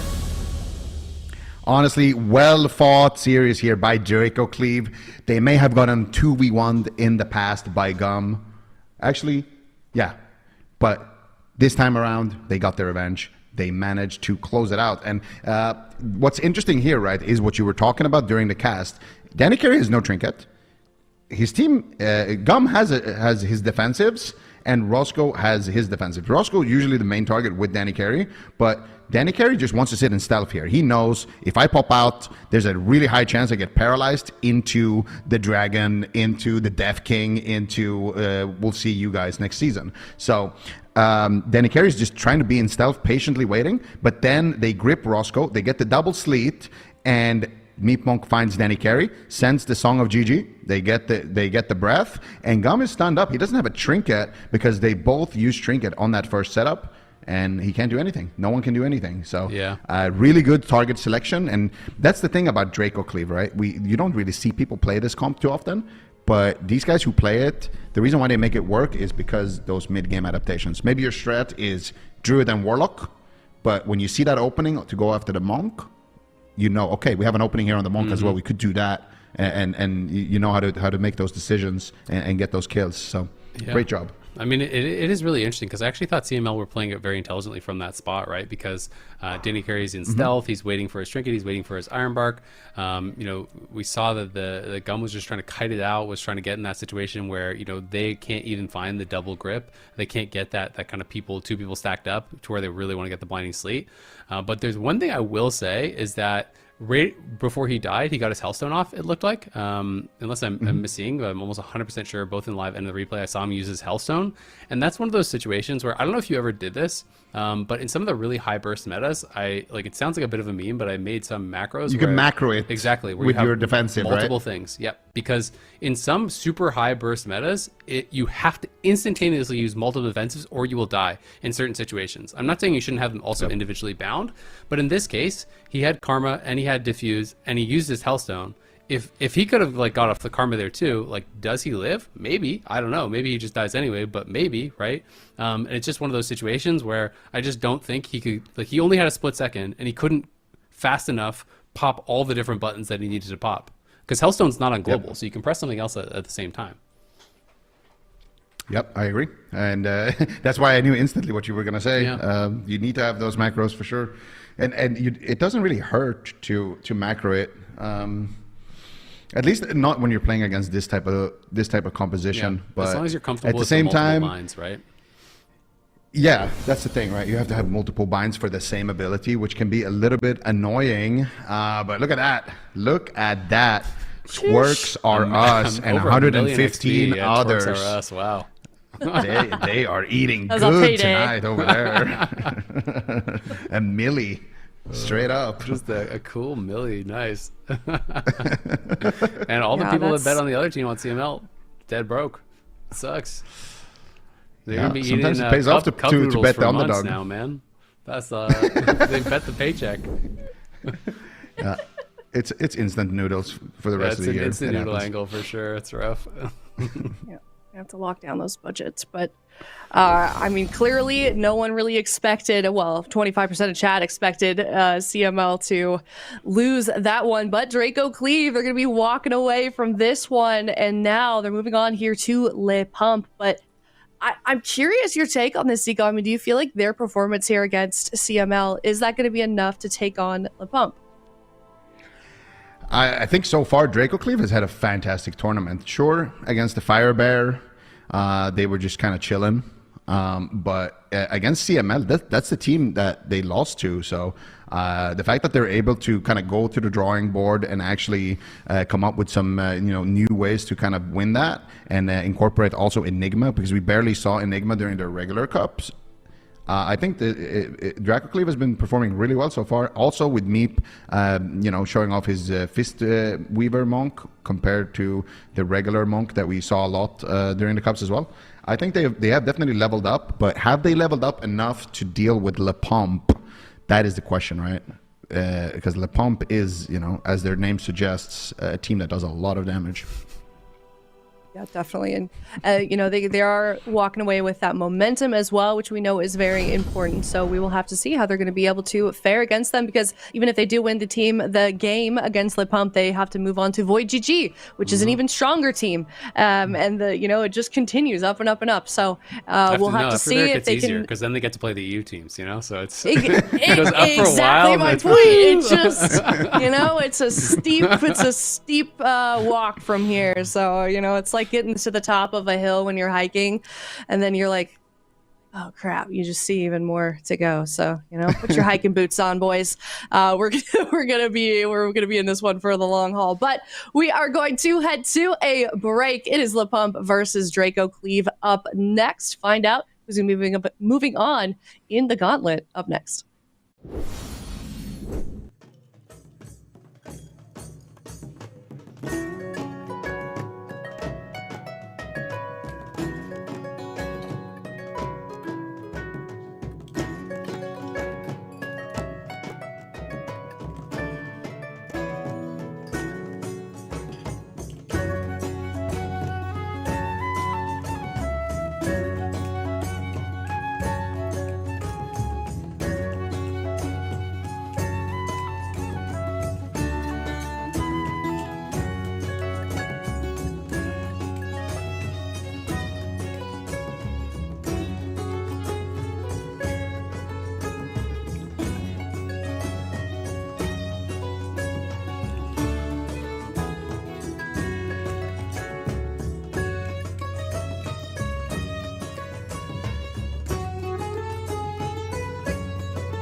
Welcome back, everyone. We are on the second to last series of the day here in the North American region. It is POMP versus DRACO CLEAVE. DRACO CLEAVE, they are on fire right now. Didn't even need a break. They just wanted to head immediately into this series, Ven. These guys are ready to go, and it sounds like they're super prepared as well. Yeah, I mean, we'll have to wait and see what they end up running. It's nice to see DRACO CLEAVE bring in some additional flexibility. Meep playing the Fistweaver Monk, I think, is a really good adaptation for him. So we'll see, because POMP is also one of those teams that play a lot of different styles of composition. That Retribution Paladin Warrior with the Fistweaver Monk is kind of a classic for them. So I kind of do wonder if we're going to see that Fistweaver mirror in this one, or if POMP's going to bring in something a little bit different. I think this is going to be a really interesting series. I'm curious as well if we do see a mirror. I mean, Zico, if we do see them playing the same composition on both sides, who do you feel like is favored in that matchup? Ooh, that's a tough one. I gotta go with POMP. I gotta go with POMP.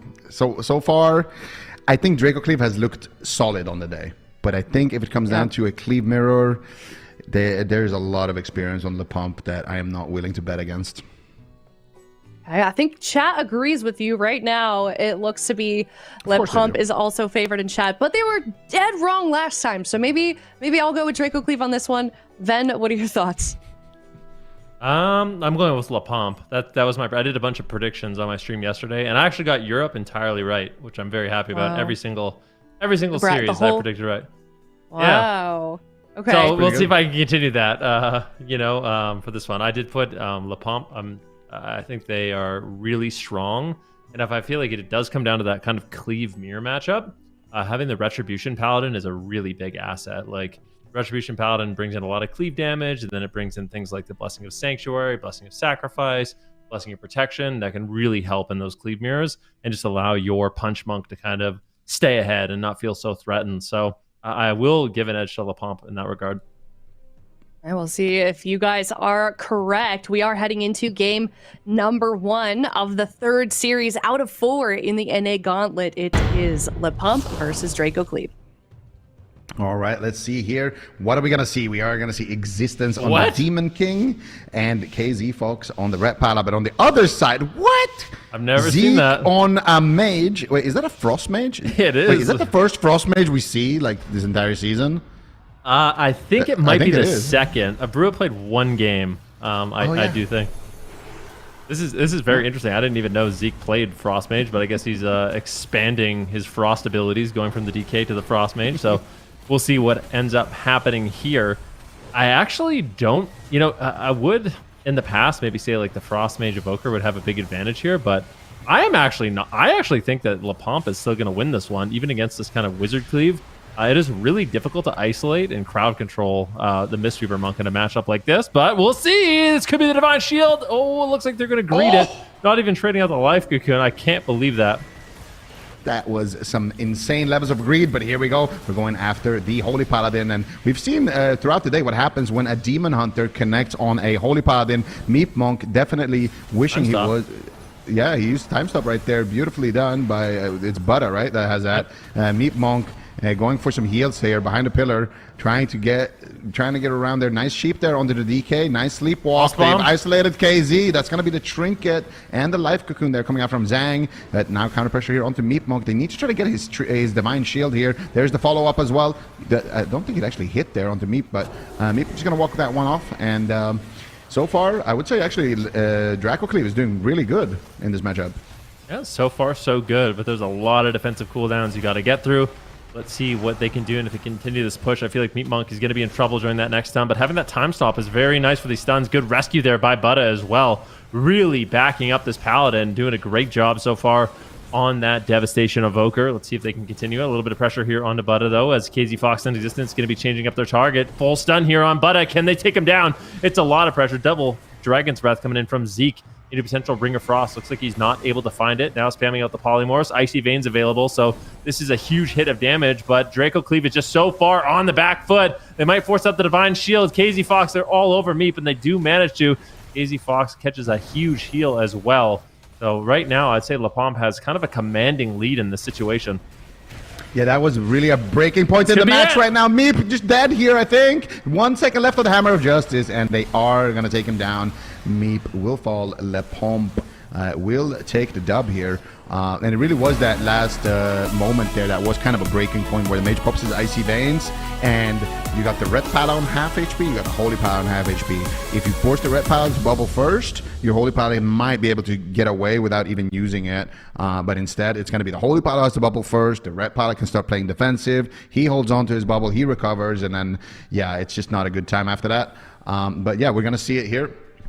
Double Dragon's Breath, Ring of Frost. Zeke actually honestly did a decent job here on the mage. There was a couple of mistakes that I saw, but in general, I feel like he played it out good enough here on the mage, looking for the polys. But here, I think that's an easy ice block actually on that Paralyze, but I guess he has bubble, so he didn't want to trade it out. Either way, Zeke going to be blinking in here, and this was his Icy Veins. Wasn't able to find the damage that they needed on the KZ Fox, and then Hammer of Justice comes off cooldown. They get a big Hammer of Justice. They do get the poly here on Zhang, but you can't counter pressure here. Like, you don't have cooldowns left to trade for counter pressure. Like, you're just dead. Like, sheeping the healer here is just it's not going to do anything. Better off spam sheeping the DPS and trying to get them off of your healer while he's stunned. But yeah, I think it's not a bad matchup actually. I wouldn't mind seeing the same thing, because I do think in the Cleave mirror it's not going to be too good for the boys here. I feel like I'd rather see Draco Cleave just play this matchup. Like, I don't mind. Sure, play Frost Mage. Didn't seem too bad. He's playing a nice single target build, so he avoids a lot of that AoE just breaking crowd control on Zhang Bahai. The Evoker I think is nice too, but I think you just don't play Paladin. Paladin is just... Yeah. Oh, they're going to do it. So I guess they favor the Paladin. Maybe they just want to have the Blessing of Freedom to get away. But I kind of feel like Meep on the Mistweaver Monk would work well here also. Like, just play the Mistweaver Monk. You know what I think they're scared of? I think they're scared of the Cleave tunneling the Mage, and you don't have, like, Paladin help, like Freedom and stuff. Yeah. I mean, it depends how much experience Zeke has on Mage as well. Like, if you are a Frost Mage, you don't really mind if the enemy team is going on you, but... That's the only thing I can see. But the map is going to obviously help them. And it's all about control. In general, when you play these wizards, it's like, it's all about control. Like, wizard versus melee, it has been the same for such a long time. Melees push in, you stop their go, you crowd control their healer, you send the melees, you know? Alternatively, you crowd control the melees and you send the healer before he pushes in. Like, there's only so many things that you can do. Like, you just have to stay ahead of the game before they connect to the target that they want to connect to and kill it.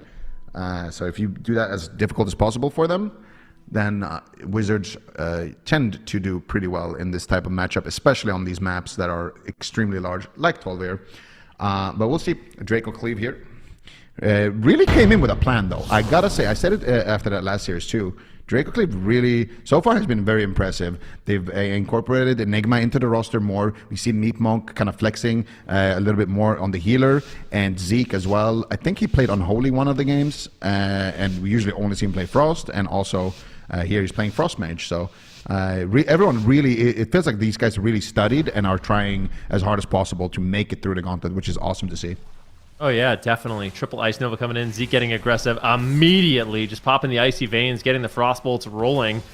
See what they can get done. Crowd control initiated here onto Zhang Bahai to sleep with a Polymorph overlap, but it looks like he's going to break out of that one. So, not sure. It was reverse magic, actually. So, good value on that reverse magic. And Meep is just outright dead in the opener, having to trinket, already using the Divine Protection. This is not looking good, and I'm very afraid here for Meep.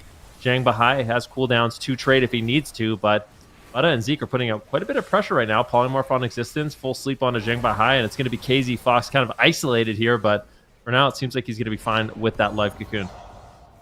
Yeah, and Zeke trying to blink in here, finding the polymorphs, and this is what I'm talking about. Before they get to Meek, you need to have control over the situation. Right now, just poly the melees. They're going to actually poly the healer and go after the melees, but they don't really have too much pressure. Good disintegrate, though, into existence, actually. They are getting a little bit of pressure, but finally, now they are out of crowd control, and Meep is probably going to have to trade here. He's trying to hold on to it. The Divine Protection, the Freedom, is it going to be enough? Meep trying to cross the map here on his Divine Steed, and it looks like Meep actually will be able to stay alive here. Really nicely done there, and Zeke is doing a good job here, just controlling the healer and the red. This is a nice poly here onto the healer. They reverse magic there. Now they don't have any DRs. If you're Zeke here, all you can do is just blink in Dragon's Breath them or spam sheep the DPS, but it's not going to be enough. Meep will trade out the Divine Shield, so Meep with no Trinket, no Divine Shield, things are not looking good for them. They need offense, and if Zeke gets caught up in a Paralyze or anything during that next stun on Meep, he has to ice block it and help him. Yeah, I'm thinking that too. Meep is in a lot of danger. He's got his Trinket and the Blessing of Protection, but if that gets dispelled by Existence, this is an absolute nightmare situation. Let's see if he can hold on. I think he's going to have to kind of snap Trinket. Right now, the Freedom is like the only thing you can use as a full stun. Hunt comes in. Meat Monk could be in trouble. KZ Fox is there to follow it up. Blessing of Protection trades with the Divine Protection, so a lot of cooldowns used here by Meat, but can they take down KZ Fox? He still has that Divine Shield. Things are looking very good here for La Pompe, and I am extremely worried for Meep on this Holy Paladin.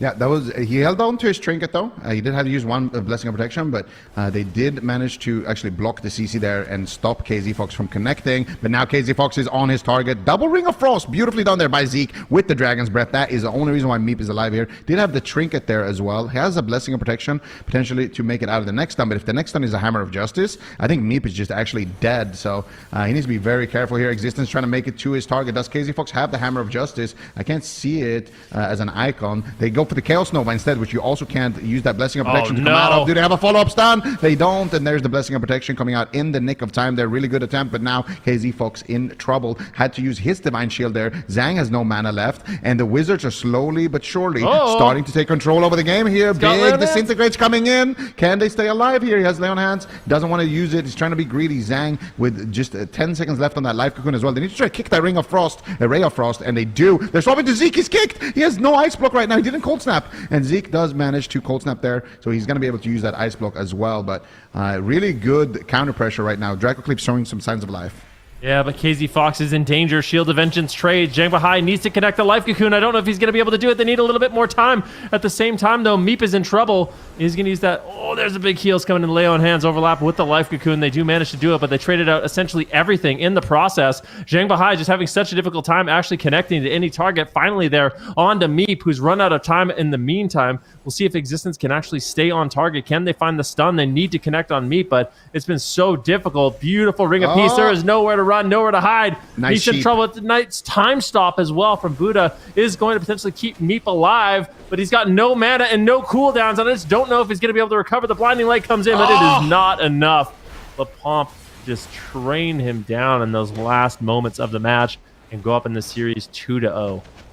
Le Pomp just navigating through these wizard waters so expertly. It's crazy to see how good they know. Like, the Ray of Frost is coming in. We have 10 seconds left on life. We have to kick this one. Hey, the mage is kicked on Frost. We can't connect on the healer. Let's swap to the mage. Okay, the healer's back out, but he has Blessing of Protection. So let's use a Hammer of Justice, or let's use a Chaos Nova so we can kill him in the stun. You know, like all of these small adaptations, all of these small decisions that they're making, that's what ultimately is leading them to get these wins against the Wizard Cleave on 12 So really solid plays here from Le Pompe. Draco Cleave, I like what I'm seeing in terms of comp, but I feel like it feels like they lack offense right now. It feels like defensively it's not going too bad, but by the time they have like pressure, Meep is just like out of mana, dead, out of cooldowns, like just, you know, everything. Yeah, it's really tough. The only thing about the Time Stop so Time Stop is such an interesting ability. I like that Buddha is running it, but one of the problems with it is it doesn't actually. So while Time Stop is up, the stun duration doesn't go down. So the debuff stays the same duration. So when you get up, you're still stunned like equal amount of time. So if you don't actually manage to find peels, you can see there it stopped at around 3 seconds and it's just gonna hover there. So he gets out of the Time Stop and he's still stunned for 3 seconds. So I also want to call it KZ Fox running a PvP talent I've never seen used before. I mean, I don't know if this is standard for Paladin. I don't think it is. He's playing Hollowed Ground, so his concentration clears and suppresses all snares. It's like a Ride the Wind for Paladins kind of. So that's interesting to keep his, because I was wondering why he wasn't running Blessing of Spell Warding, but I guess he just feels like if his Mystery Monk has enough uptime with Hollowed Ground, then he doesn't really have to worry about it to begin with. Yeah, definitely. 4 minutes and 20 seconds long game here on that Tolver Arena. Beautifully done here. And we can see what actually ended up killing Meep Monk here. So he was, full HP before he got stunned, but You can see here, like, look at the red damage, man. It's scary, bro. It's scary to deal with that stuff from the rats. I think these are the two best classes in the game for killing a paladin, to be honest. Like, Ret Paladins just murder Holy Paladins, and so do Demon Hunters. So, yeah, get him out of here. I like it, yeah. Yeah, they're going to... So do you think... This is not a Fistweaver, right? This is just a regular monk. I wonder. Imagine. No. Unless...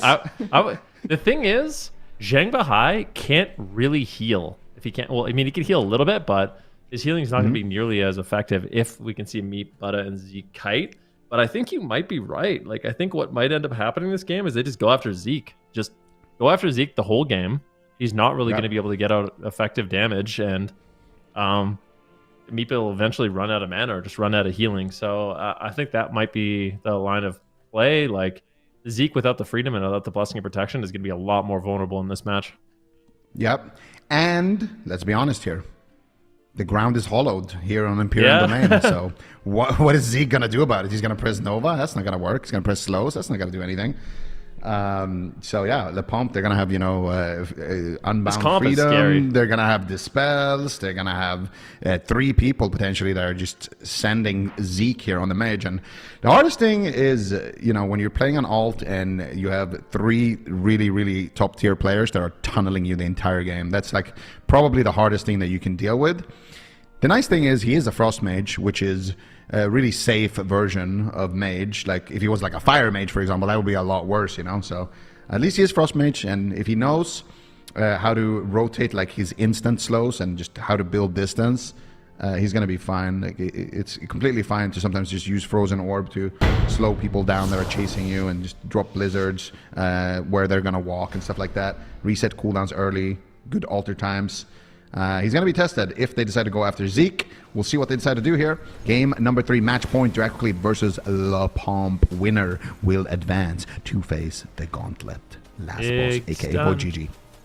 Early on here from Buddha. Full sleep here on Zhang Bahai as well. Ray of Frost channeled out, but that's going to get shut down. Existence is all over him, and I do think this is the train, the mage angle. This is the icy vein. So if they can't get anything rolling right now, this is going to be an absolute nightmare. Zeke trying to get aggressive, finding polymorphs here onto Zhang Bahai, but the Life Cocoon already trades and not allow him to find any pressure. This could be an early ice block here by Zeke, but it looks like he will be able to hold on. Still just trying to kite away, trying to create space, but Existence is all over him right now. Huge damage. And it looks like he still will hold on, but this is not looking good. At the same time, though, we did see Buddha manage to get the Divine Shield. That's a massive victory here for DRACO CLEAVE.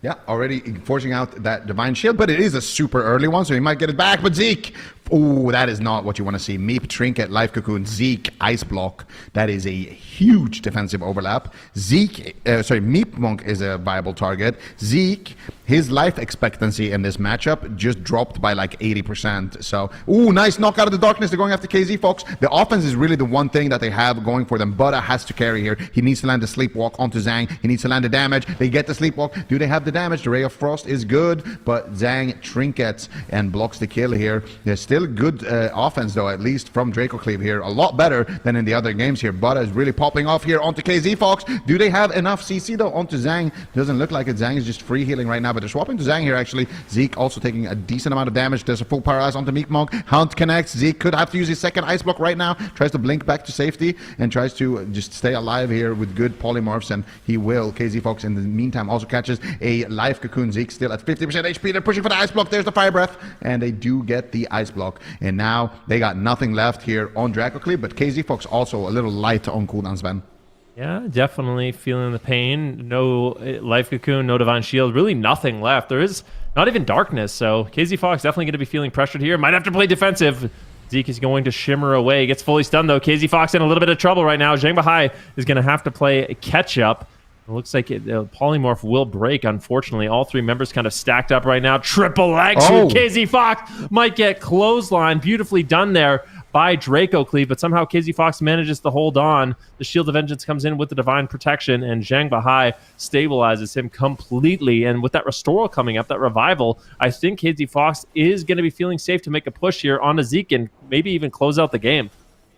Yeah, but can they do it? They need uptime right now on that Frost Mage. No alter time available. They do manage to land a kick. Zeke dropping to 50% HP. Meep still with the Life Cocoon in his back pocket. They do get crowd control here onto Zhang. They're going after KZ Fox, but KZ Fox going to be able to survive that one. There's the full Hammer of Justice onto Meep. Big damage here onto Zeke. Can they get the Life Cocoon here at least? No, they do get the Rescue Shield at least onto Zeke. Zeke trying to do what he can here, kiting with Buddha. Big damage coming out here onto KZ Fox. They're trying to turn the pressure around. There's a Trinket Life Cocoon coming out from Meep onto Zeke. And now KZ Fox could actually be the one in trouble. Can they land a crowd control? They land a full sheep onto Zhang. He has Trinket, Life Cocoon. Honestly, might have to trade it right now onto KZ Fox. He's being greedy. He trinkets and gets it off. He almost trinketed into a leg sweep right there. And the fire, a Ring of Fire is going to break Zhang here. Actually, they're swapping to Zhang. They're trying to take him down, but they need to get uptime here onto Zeke. Beautiful time stop there onto Zeke. And Zeke just doing a great job here, kiting together with Buddha, trying to buy as much time as possible. There's the Ray of Frost as well onto KZ Fox. KZ Fox, though, manages to survive because of existence, making it back to the target. Now they're making it back to Zeke,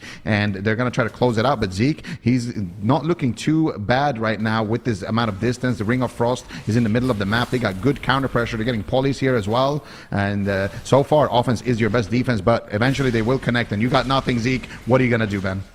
Ooh, Zhang Bahai is just punching the statue for heals, and Zeke all of a sudden is in a ton of trouble. He's trying to get away, but KZ Fox and Zhang Bahai are all over him. Existence joins in the pursuit. He gets interrupted. Meat Monk doing what he can, but he's working on fumes. 5 seconds on Life Cocoon. They just need to hold on a little bit longer. This is the Icy Veins, but KZ Fox, he's done it. Divine Shield, Divine Shield is available. He gets a Divine Shield off, full Blinding Light here on Meep, and now Zeke is the one in a world of hurt, but Existence also getting cleaved down, going into the Netherwalk. Restoral available, but Zhang Bahai, he's got no mana. They might have done it. He's completely tapped on mana. Life Cocoon trades once again. There's no ice block. Zeke could easily fall, but Meep, he's got the Life Cocoon. He can make the trade. Trinket Life Cocoon if you need to. He's playing it greedy, finally trading it out, really making the Pomp work for it. This is such a close game.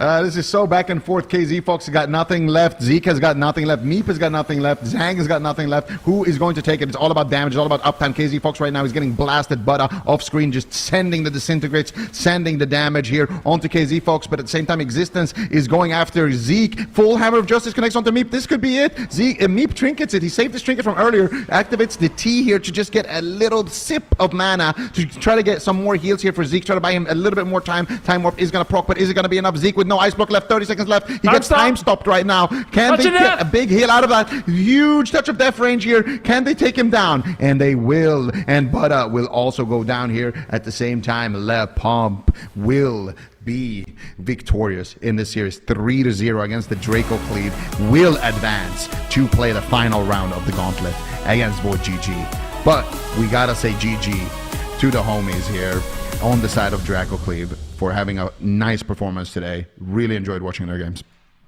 Yeah, I mean, this is just such a surprise. The fact that they brought in this composition, it didn't seem bad. I mean, I think on paper, bringing in the Devastation Evoker with the Frost Mage and the Paladin, it seemed good, but unfortunately, it just seemed like the Pomp always kind of had an answer. There was a few close calls, but right when they needed it, the Divine Shield came back, the Shield of Vengeance came back, the Life Cocoon came back, the Restoral came back, you know, the Reverse Magic on the CC came back. It's just answer after answer after answer, but this was definitely the closest game so far. I like that Meep did come in on the Mistweaver bunk. I think it gave them, unfortunately, Zeke got trained down a lot more, but they weren't as easily able to just train down the healer. So I think it was a success in that way, and I kind of wonder if they started with this composition, if they would have ended up winning this series, because this game was just so incredibly close.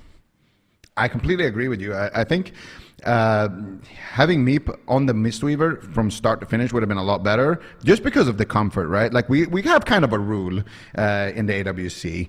If the character is a little bit alty, then you don't want to run double or triple alts. You want to run one alt, two mains. That's like the ideal. Then you get the benefit of having a good comp without sacrificing too much of like your player's skill, you know?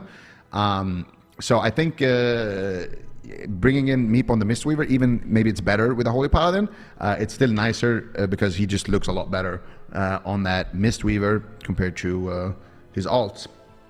But still, I was pretty impressed with Zeke, honestly. It's not easy to just pick up a mage and you know, survive for that long. So I think he did a pretty solid job overall. And you got to respect somebody who mains Frost DK and then picks up a Frost Mage as his alt. So I feel like he has a theme going here. I got some intel that he was originally a Frost Mage. So Really? I think he had I don't know what you think, but I thought he had a good performance here on the front. This is not like an easy matchup to navigate, but No, I think he did a absolutely. good job kiting. I like the build that he brought in. Yeah, I thought it was overall very successful, but unfortunately that wasn't able to get them the win. The confidence it takes also when you are facing elimination, you know, when this much is on the line. So it's definitely speaks to quite a lot on how much of a team player he is. So wasn't able to make it happen. Unfortunately, LePump just kind of had an answer to everything that Draco Cleave was handing out, and they're going to walk away with a 3-0. That means that Draco Cleave is out and LePump will be moving forward, and that's going to be an interesting series. I'm excited for this one. VOIDGG, if you guys are paying attention, is the team that every single one of us did predict to win the entire North American Gauntlet. But after that performance, Zico, do we feel like if we could, we'd change our prediction? Because LePump are playing incredibly well. Still no? It's hard, right? But I'm not going to change my prediction. I just know how I roll, but I don't think it's going to be a one-sided game. Like, all of us predicted VOIDGG to come out ahead. I think LePump is going to give us a really close match here. Was it LePump or was it CML that beat Void in the last cup? I don't remember, but they did lose to a Fistweaver, basically tunneling them. So for Void, it's not going to be too easy here. I feel like there's definitely some tricks here that we can see from LePump that could swing things in their favor. It's going to be a good one. Yeah, certainly will. I mean, either way, that's going to be, of course, after this break. But before that, we are going to do another map guess segment powered by Warcraft logs. So let us know in chat which map you think this is based on the movement of the players. And these are games that have been previously played in AWC as well. All right, here we go. It's looking like they're kind of... It's a hook point. Locking in. I think you're right. Confirmed it. Dang it. Confirmed it. Maybe not no Grand Arena. I'm going to go to Grand Arena. I think the gate's open. They just run in a straight line into the middle of the map. That's mine. It is what it is. When you Definitely. insta-lock like I do, this is the cost of doing business, you know? I'm You going just to have to go... I feel like I should pick a different one from you guys just in case so I can get a I'm point. choosing Robodrome. Changed my mind. But hey, that's not What? allowed. That's not allowed. Why not? You know what? I'm going to go Robodrome. Okay. All right, I'm changing as well. I'm changing to You're not Ashermains. allowed to change it. Okay, I'm changing too. I'm going to take Hook Point because I think, yeah, I'm choosing Hook Point. So. I'm changing back to hook point. I am so lost. I'm just kidding. I'm staying with my original prediction. I'm not the guy who changes, but yeah, that does look. Does that looking look like kinda hook point-ish. Wait, that is kind of funny because before I think it's we the went into the Grand. segment, It's in a Grand Arena. It's not. Oh Yes, my it God. is. That's my original guess. The Can Grand. can we get a That's what I'm replay going on with. Ven like 10 minutes ago, being like, I'm not going to change my prediction based on the team or on the team that's going to win, but I Hey, am as going long to as change my as long prediction as on my this. guess is the first. Oh, come on. I told you it was Ashermains. I told you I'm changing it to Ashermains. I Look, knew they it. They did a segment of it. This is such a They didn't scam. even show the rest of the map. That was difficult. It's so much more difficult when the players don't actually use the full map. It is. What happened last week? They amped up the difficulty. Like we all thought it was going to be easy, but this is a nightmare. You know what Yeah, I I'm think gonna this stop is? I think this insta-locking. is just Production's the. trolling right now. This is just production doing their own war games and doing the weirdest pathing possible. Be like, all right, let's see I them like get it, this honestly. one. They're never gonna know. That's good. Dude, all right. imagine they pick like Tolvir and then they just run into the middle of the map and just run in, like pretend there's 4 pillars and they just run around them. They could. They could do it. Yeah. God, wait, we can't. Let's not give them ideas. Okay. Yeah, let's not actually. Let's slow our Cut roll my there. mic. They're gonna. All right, well, if you want to level up your gameplay, you can visit archon.gg/wow. And of course, thank you so much to Warcraft Logs for powering that segment. Let us know if your guess was correct in Twitch chat. Looked like most people guessed Hook Point, so imagine getting that one Sorry, wrong. guys. All right, well, we're going to head to a break. It is VOIDGG versus LePump up next.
Hello, everybody, and welcome back. We are on the last series of the day. In the Gauntlet, we are about to find out who is going to be moving on from North America. And, you know, Azale's cat, I'm really curious on your take on the current meta.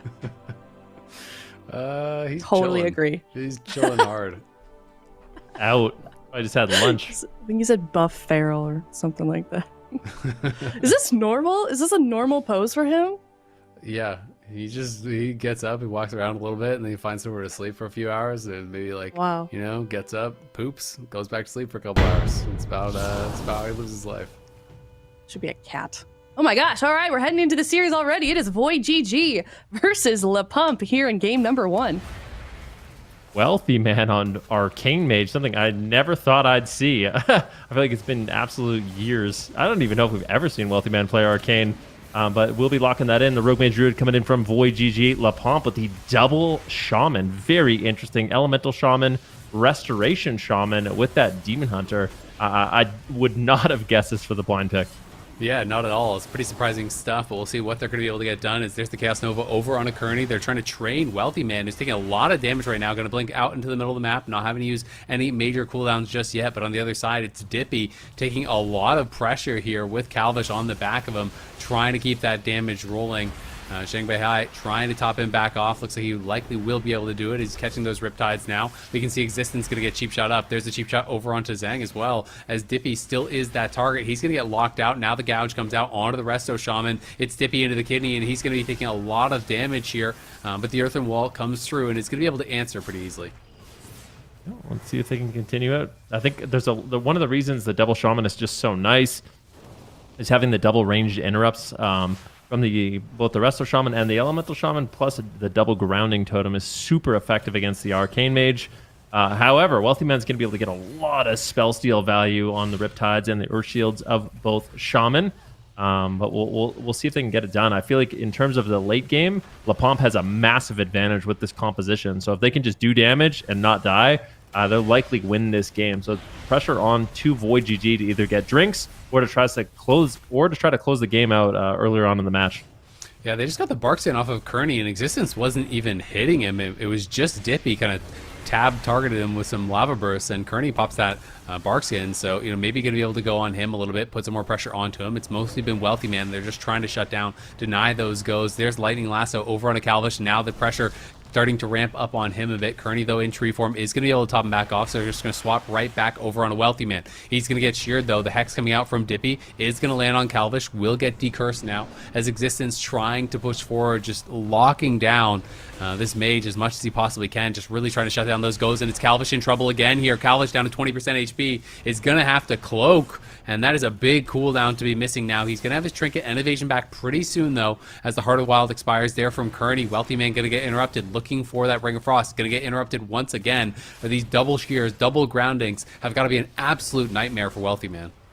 Yeah, not very fun as an Arcane Mage, I'll tell you that right now. But Wealthy Man trying to navigate it right now. Fake cast and interrupt, going for a polymorph, but he does manage to find it here on Dippy. It's going to be broken immediately, though, as Calvish is trying to stay on target. Kearney getting pressure down quite a bit here. Dippy just really making it uncomfortable for Kearney in the match. And surprisingly, Zheng Beihai is evened out on mana with Kearney for this one. Le Pump bringing in a curveball. They are obviously very prepared for this gauntlet. And I think in terms of the blind pick, this is the exact matchup that they wanted. Kitty shot now onto Zheng Beihai as they're looking to go after the Restoration Shaman. Maybe just a little bit of a strategy change. Go after the healer and crowd control the DPS is definitely an angle they could go for. Yeah, the lasso is going to get CS there by Wealthy Man as it was on to Calvish, and Calvish just keeps CCing, keeps moving around here. There's an Imprison over on a Kearney on his Innervate, so not getting as much value as he would like, but it's going to be Calvish popping the evasion, which does now expire. There's Kidney onto the back of Dippy, trying to keep that rolling onto him. Wealthy Man taking some damage, going to get Static Field Totem back behind the pillar here. It's Kearney trying to sit down for a little bit of a drink, gets a tiny bit of mana, but then is going to get sat right back up as there's the Dragon Breath into the Sheep, onto Existence. It is DR'd. Wealthy Man, though, fakes the interrupt, does have that precog available now and trying to keep this damage rolling. But it doesn't really feel like they have too much pressure outside of these goes. So it's all about the setups. There's the kidney over onto Dippy. There's the cheap shot over onto Zhang Bahai. And now the sheep to follow it up. Dippy could be in some trouble here. He's going to have to potentially use some major cooldowns, but is not even going to use the shield wall. There's the blind now to follow it up onto the Resto Shaman. He's sitting this. Everything is being sat. The shield wall is going to get popped there by Dippy. And it looks like that blind maybe even got broken onto the Resto Shaman as he doesn't even have to trinket it.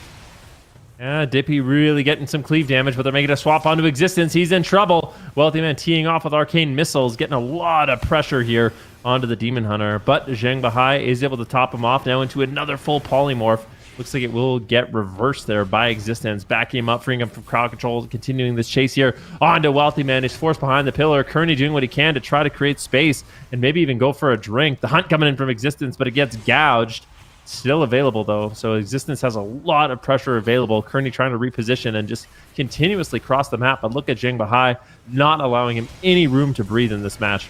Yeah, just trying to stay up on top of him, but now he's going to be put into the sheep. Dippy could be in some trouble, some big damage coming out here. There's the Imprison on a Wealthy Man. Arcane Surge, though, being put out, and there's the Chaos Nova on Kearney. Kearney in a lot of trouble, has no Bark Skin, is in tree form, going to be okay for now. We'll see if he has to use that Iron Bark on himself. Could be pretty critical. Looks like he's going to be able to survive without using it, but now going to have to pop that Renewal, it looked like. And Calvish going to be popping the AR, trying to get this damage rolling on to Dippy. Do they have any more CC for Zhang Bahai? It doesn't look like it, as Wealthy Man going to get sheared, and there's that Static Field Totem pulling Calvish away from Existence, who was back behind that pillar. They wanted to look for a swap, couldn't quite find the angle, and Kearney really starting to struggle now. He's low, Wealthy Man's low, Barkskin's going to get popped. The block is available for Wealthy Man, the Iron Bark's available as well, but Kearney really needs to save it, and he needs to get away and try to get some sort of mana, because he is struggling at this point. There is the meld, he's looking for that drink, maybe going to get a tiny bit of a tick, but it's Existence chasing after him. It's Existence, though, getting low, as him and Dippy are starting to rot down to Calvish and Wealthy Man as they were trying to chase after and stop this drink, but Calvish may just get burst down. There's the cloak, there's the evasion, both going to get popped. The trinket had to be used as well,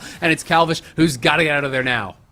Yeah, he's going to be in a lot of trouble if they decide to go after him. Existence has a lot of defensive cooldowns. He can play Reckless if he wants and just really chase. They cannot allow Kearney to drink. That's their big advantage. Huge hunt, though, with the Lightning Lasso onto Calvish. He's in a lot of trouble. No Vanish available. He's going to hook away and try to keep himself alive, create some space, but he gets brought into the open. Nice Static Field Totem there. Existence is on target. He gets gouged and denied. Big heals from Kearney. Pop off Calvish, but now in the meantime, Kearney is just falling. A massive amount of damage here from Dippy, and LaPomp has a ton of pressure.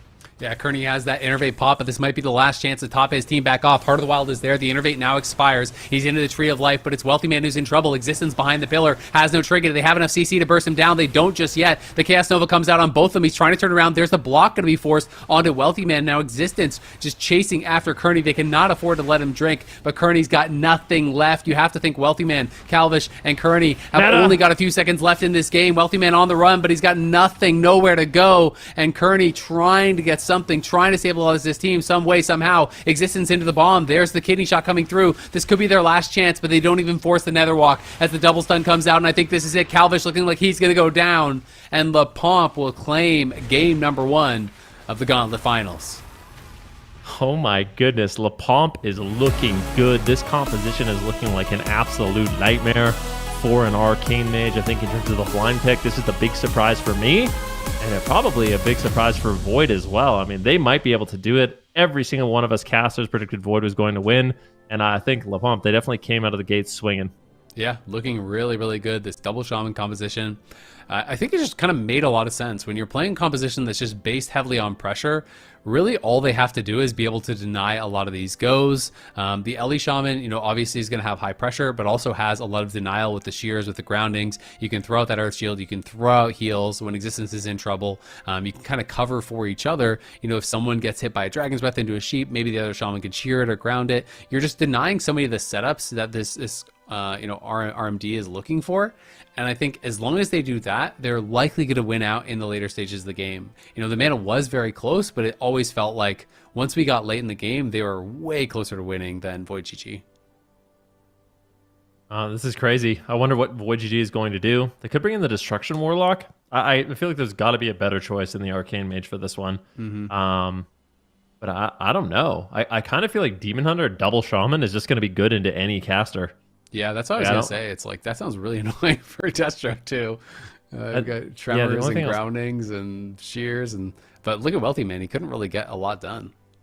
No, definitely not. It's really, really tough. Yeah. Like anytime you're going to burst, you just have to deal with so much disruption in the game. So, but the VOIDGG, they're a really flexible roster. They could bring in a balanced druid. Is a balanced druid going to be better? You have to deal with 3 interrupts, double grounding totem, like any caster. There's no I feel like caster this is that not it sounds fun to play against Double Shaman, right? Like, Yeah. I guess it's just a matter of which is the and a demon hunter. It's like all 3. It's like the ultimate anti-caster. which is the best of the options that all sound bad. You know what I mean? It's like, oh god, which is going to be the most fun out of all these situations that sound horrible. So we'll see what the option is going to be. Empyrean Domain is the choice. We'll see what LePomp is going to lock in. You know, if they just go right back to the exact same composition, I would do that. I feel like when you win game 1, when you feel comfortable with that, you should just lock the same comp for game number 2. Force VOIDGG to show that they have an answer. Yeah, I wonder. I mean, big map, Empyrean, LePomp. I think they just gotta play the same thing. I think it's more than likely what they'll do as well, unless they're really afraid of something Void can run. But like Red Paladin Void doesn't sound better on a giant map to me. Yeah, so they're gonna run the same thing. I kind of wondered. I'm trying to think if Void actually plays any cleaves, and I don't even know if a cleave would really be that. Oh, maybe. I don't know. Maybe you could sit on Dippy, but I don't know if Void really focuses on compositions like that. It seems like they're really focused on Calvish on the Rogue, and then a variety of different casters. So yeah. But what caster is going to be the best here? Yeah, I know Calvish can play a few different of the melee classes and stuff, but again, it's like you said, who would be the second DPS? I'm not really sure. Yeah, it does seem really tough. Especially if you're gonna have him on a rogue, like you need to have, I feel like, a pretty high burst secondary DPS. You can't just play something that's like more kind of like sustained or anything and have that work. So I don't know, maybe you try Destro. You can play around sometimes like the spell reflect with that Destro has to be able to block shears and stuff like that. But Destro also can do quite good damage with a lot of instants. So I do think maybe that could work a little bit better. But at the same time, I think Destro is going to be having an unfun time against a DH as well, right? Like you're probably not going to be able to kite it very well, so you end up kind of being a bit of a target dummy, unless you can kind of really coordinate well with your druid. Yeah. VOIDGG. I bet they're scratching their head too. Yeah. This is a surprise. This is actually a composition I've seen played in Europe before. So, and it did not look very fun. Swapsy played a double shaman comp against me in a tournament before. It was not fun. Wait, who did? Swapsy. Remember we were playing, this was back in the day, where they played Enhancement Shaman, Resto Shaman, Warrior, and just like trained me on a Does Warlock. sound pretty nasty. Yeah. Yeah, it was not fun. You're on your Warlock just struggling. Yeah. Yeah, it was not fun, I'll tell you that. Okay. Well, this is too bad. So they're going to tag in Kearney on the Restoration Shaman, and it feels like a lot of the North American games, a lot of the top teams are opting to go for that Shaman because obviously things kind of fell apart there for Void, but I wonder how much of that is just the pressure of having to drink. Like you're just forced to drink the whole game.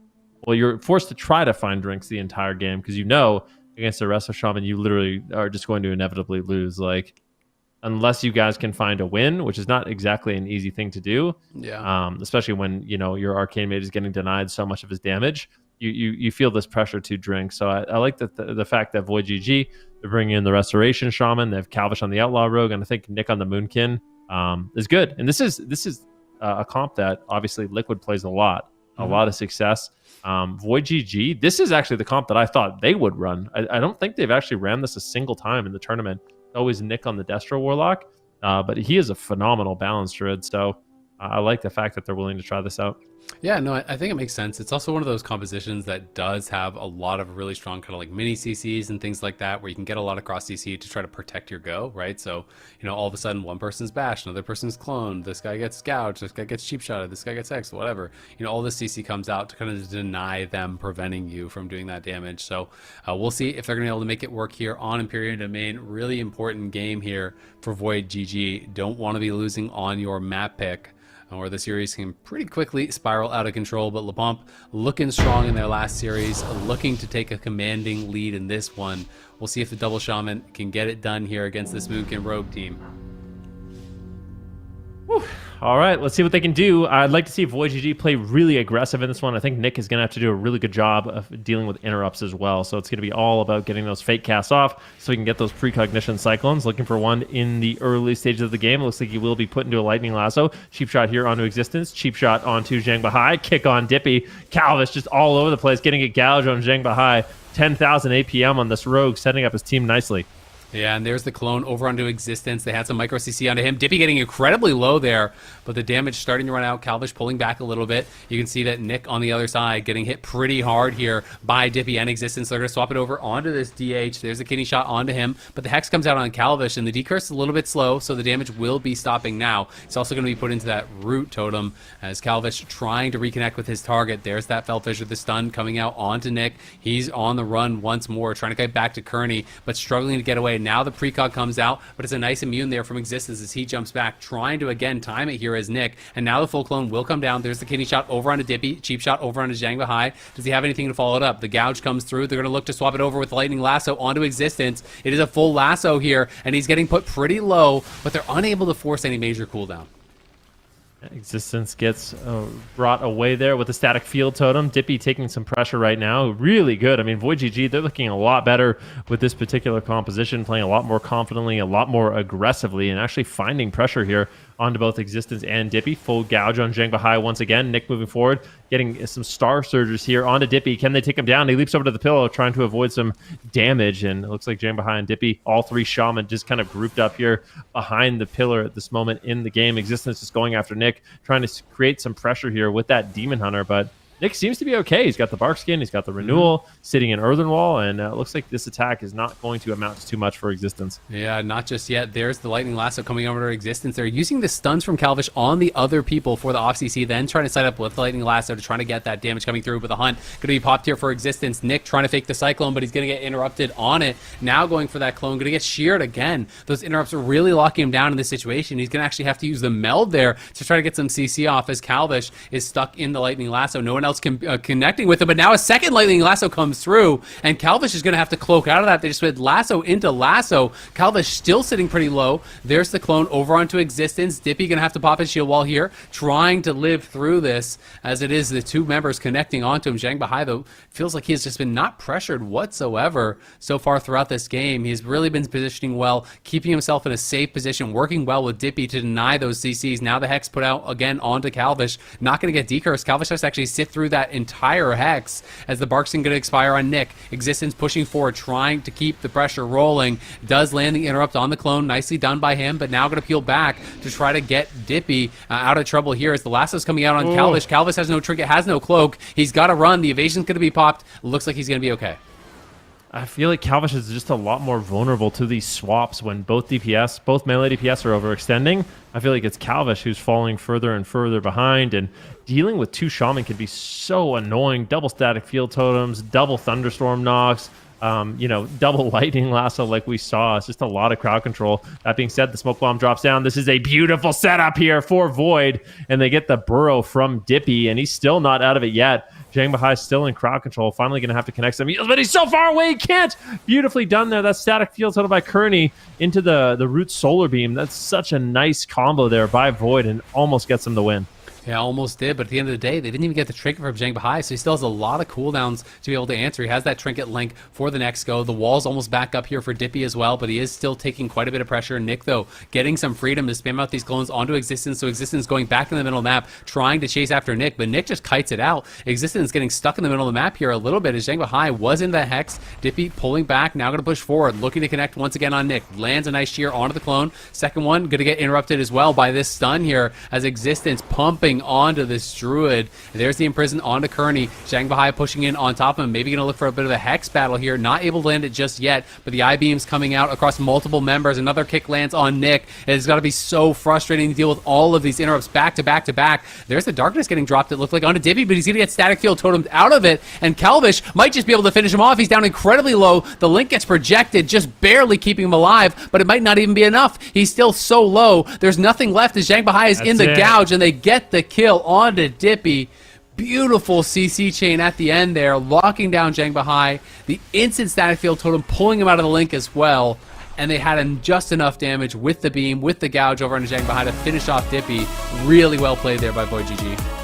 Yeah, insane. I mean, this is just such a well-played game by all three members of the team. Calvish did a really good job denying and getting out crowd control on that rogue, setting up his team. Saw amazing static field totems. I mean, this right here, the static field totem into the root solar beam, it's just such a crazy amount of crowd control where Dippy's just not getting any help. Luckily, he's able to survive, but once again, the static field totem out of the darkness here from Zhang Bahai, or from Kearney. I think we're going to see it right now. So this is when Dippy starts taking quite a bit of damage. He drops the darkness. Immediate static field there by Kearney, just instantly. He's getting no value from that whatsoever. Dippy trying to get into position. Unfortunately, the Spirit Link also gets sniped off immediately. So he gets one tick of it, gets a little bit of health from existence, but unfortunately, Zhang Bahai not able to get there. The root solar beam overlap with the gouge comes in. And VOIDGG with this composition, they're looking good. And it kind of makes me wonder, why didn't we see more of this throughout the cup stages? Like maybe they realized that they should put more effort into this. This is looking amazing. Yeah, looked really, really nice. It can be tough, right? You know, especially I think in this kind of newer era where there's so many different people multi-classing, it can be really confusing to figure out what is your best comp, right? Sometimes you queue up, maybe have one bad session that could like push you away from a comp for a while, you know, even if, you know, the extra hours that you put in might really be worthwhile. So it's tough to decide in some of those cases, but really nice finish at the end of the game. Just felt like they didn't have much pressure at all until all of a sudden they force a couple of cooldowns there from Dippy. Then, you know, in that final moment, clone, trinkets it, instantly bash, DR clone, root plus the solar beam. The darkness means nothing. Like they had a lot of cooldowns. They just negated them all perfectly. We're able to push through to get that kill. So it's just expertly handled there, you know, with the cross CC, you know, with the healer getting involved. It's just kind of beautiful stuff. So you love to see that coordination at the highest level here from VOIDGG. Being able to make a comp that would be an absolute nightmare for most people look manageable. Wonder where we go from here. The Pomp, they're going to a small map. What does that mean? Is it going to be the Ret Demon Hunter or the Ret Warrior Fistweaver Monk? Because they always have that in their back pocket. And this is it's just one of those things. I mean, maybe that's what Void was afraid of. Maybe the blind pick just went in favor of La Pomp with that composition. They won the mind game of the blind pick. And now if we do go to a game 5, it's going to be La Pomp's advantage. Because for Void, are they going to really lock in Rogue Mage Druid? I don't know. Maybe they do have to play the balanced druid, but I feel like if you're a balanced druid and you're just getting ran at by, you know, a Fistweaver Monk, a Ret Paladin, and a Demon Hunter, that is a really difficult spot to navigate. So I think La Pomp is starting to make sense to me. You know, what kind of happened in game number 1? VOIDGG. Whoa. Oh, holy I did not expect this. DH. Now this is probably going to be just full on cleave. Who do you? But I feel like Kearney's dead. That's what I was gonna say. I was gonna say if you play Punch Monk, can you not just kind of run down the priest? Like you definitely can. Yeah. I mean, you do have. I think they're gonna play Warrior. You, but okay. I think La Pomp will play Warrior Ret. I think they'll play Warrior Ret. Punch and Monk, just right? sit on Kearney. Maybe you can like. There's some things you can do as Kearney, right? Like you can go into the Spirit of the Redeemer. If you want, you can fly up into the sky to avoid getting punched as well. But I just can't help but feel like the Punch Monk is just the best in these games. So this is like a bold statement by Void. Yeah. I mean, we kind of saw a similar thing earlier when Danny Carey was playing Mistweaver Monk versus the Punch Monk in Punch Monk, in those kind of cleave matchups earlier, where it did look very one-sided, I will say. Mistweaver definitely could not compete whatsoever. The Punch Monk is just putting out so much extra damage that is very, very difficult. But maybe, you know, VOIDGG can have enough CC to try to make things difficult, to try to, you know, turn things around. But I don't know. We'll have to find out. All right. Curious to see what ends up happening here. We got 40 seconds left for La Pomp to pick a composition. They're the ones that selected the small map. And VOIDGG is going to be looking to beat them at their own game, bringing in Calvish on the Retribution Paladin and Nick on that Demon Hunter. The only question mark for me is Kearney on the Holy Priest. Yep, here we go. Exactly what I thought. And the Warrior is just so good in this matchup with Berserker Shout. So one of the nice things about the Warrior is you make it really difficult to go after the Punch Monk or KZ Fox because of Safeguard. And in addition to that, you're going to be able to free Zhang Bahai from fears every minute with your Berserker Shout. Yeah. So it's just a lot of extra utility. Double shockwaves coming in. You could peel to go with the intimidating shout. I the really like the Sanctuary. arms warrior in this matchup. Yeah. Yeah, so it's really hard to actually CC Zhang Bahai. Makes a lot of sense. I mean, especially against the priest, right? The warrior definitely shuts a lot of that down. Gonna be able to deny, you know, fully like half of the psychic streams, even if he gets them like on cooldown, basically onto the monk, will be pretty difficult for him to deal with. But we'll see what VOIDGG has planned. It can't be much of a surprise that they're going to be playing into the melee cleave, right? But again, it's interesting because it does feel like one of these play styles where it's just not that natural for a lot of healers. There's a lot of top level healers now that can bounce around between so many heal specs. It does feel like one, if not the only exception for those heal specs right now is kind of the Punch Monk, because it's such a different style that it feels like it probably takes, you know, quite a bit of repetition for people to really get comfortable with it. And not every healer is in a position where they are comfortable bringing that out. But, you know, in this current meta where there's a lot of these cleaves kind of running into each other, it feels like almost a checkmate in those cleave versus cleave matchups. I think there's some comps that are good into it. Like, if the POMP ended up locking this in and they did manage to get VOIDGG with the Rogue Mage Druid, then I think that would have been a nightmare matchup. So I think La Pompa just comes down to they have so many different styles of comps, and they're completely different styles as well. I think the fact that Zhang Bahai can play the Resto Shaman at such a high level and the Punch Monk at such a high level, and then you have KZ Fox on the Ret and Dippy on the Caster, and Existence able to go from Arms Warrior to Demon Hunter. They just have a ton of answers. They have a ton of different comps, and it can be a difficult thing to play into a team like this because you really don't know what they're going to run. Yeah. And I mean, if you think you're going to beat their cleave, then they just play double shaman, and you just outright lose. So it's definitely tough. No, I mean, I think it's a really good point, especially the fact that it's such varied styles of composition, right? You know, it's not like you're going from, okay, we're going to go Ret Warrior to then Ret Windwalker and then Ret DK, and then it's like all your swaps are kind of within the similar style. The fact that you can be bouncing around to such different compositions, you know, bringing in the Ellie and the double shaman and all this sort of stuff is just such a different beast to answer. So it's going to be difficult. We are, I think, on a short little delay here as the players are getting ready to go into game, but hopefully we'll be ready to jump in there pretty soon. This is the final matchup for today. The champion of this, you know, champion of the NA Gauntlet will play the first place team from EU, which is going to be really, really exciting. I'm very hyped for the interregional matches. How are you feeling about the NA versus EU chances this year, Van? In my overall predictions, I heavily favored the North American teams. I realize I might have my biases, but Nope, yeah, I you heavily don't. favor the North American teams. I really try not to be biased with that, and a lot of the times in the past, I would favor the European teams, but I feel like right now the top North American teams, they play so frequently. Like every time I'm tuning into streams, you know, you're seeing teams like Void, and you're seeing teams like Liquid and the Move. They're always playing into each other every single day, every single night. And what happens when you have, you know, these amazing teams consistently playing is they keep leveling up. So I have a lot of faith in their teams. And I feel like in terms of the meta, like when Resto Shamans are good, the North American teams look really, really good. Yeah, no, I agree completely. And I do think one of the other things to me is just that Echo looks weaker, right? Like Echo had been so clearly the best team in Europe for so long that they were really hard, I think, to bet against in a lot of these cases. Like they just played at such a high level, and this year they are looking beatable. Of course, they made, you know, some changes to the team, but you know they are looking beatable this year. So I think that's a big reason that people maybe have some more faith in NA going into the interregional matchups this time as well, because you don't have to deal with that kind of like full strength Echo that I don't even know how many tournaments they won in a row, but it just looked ridiculous. Yeah.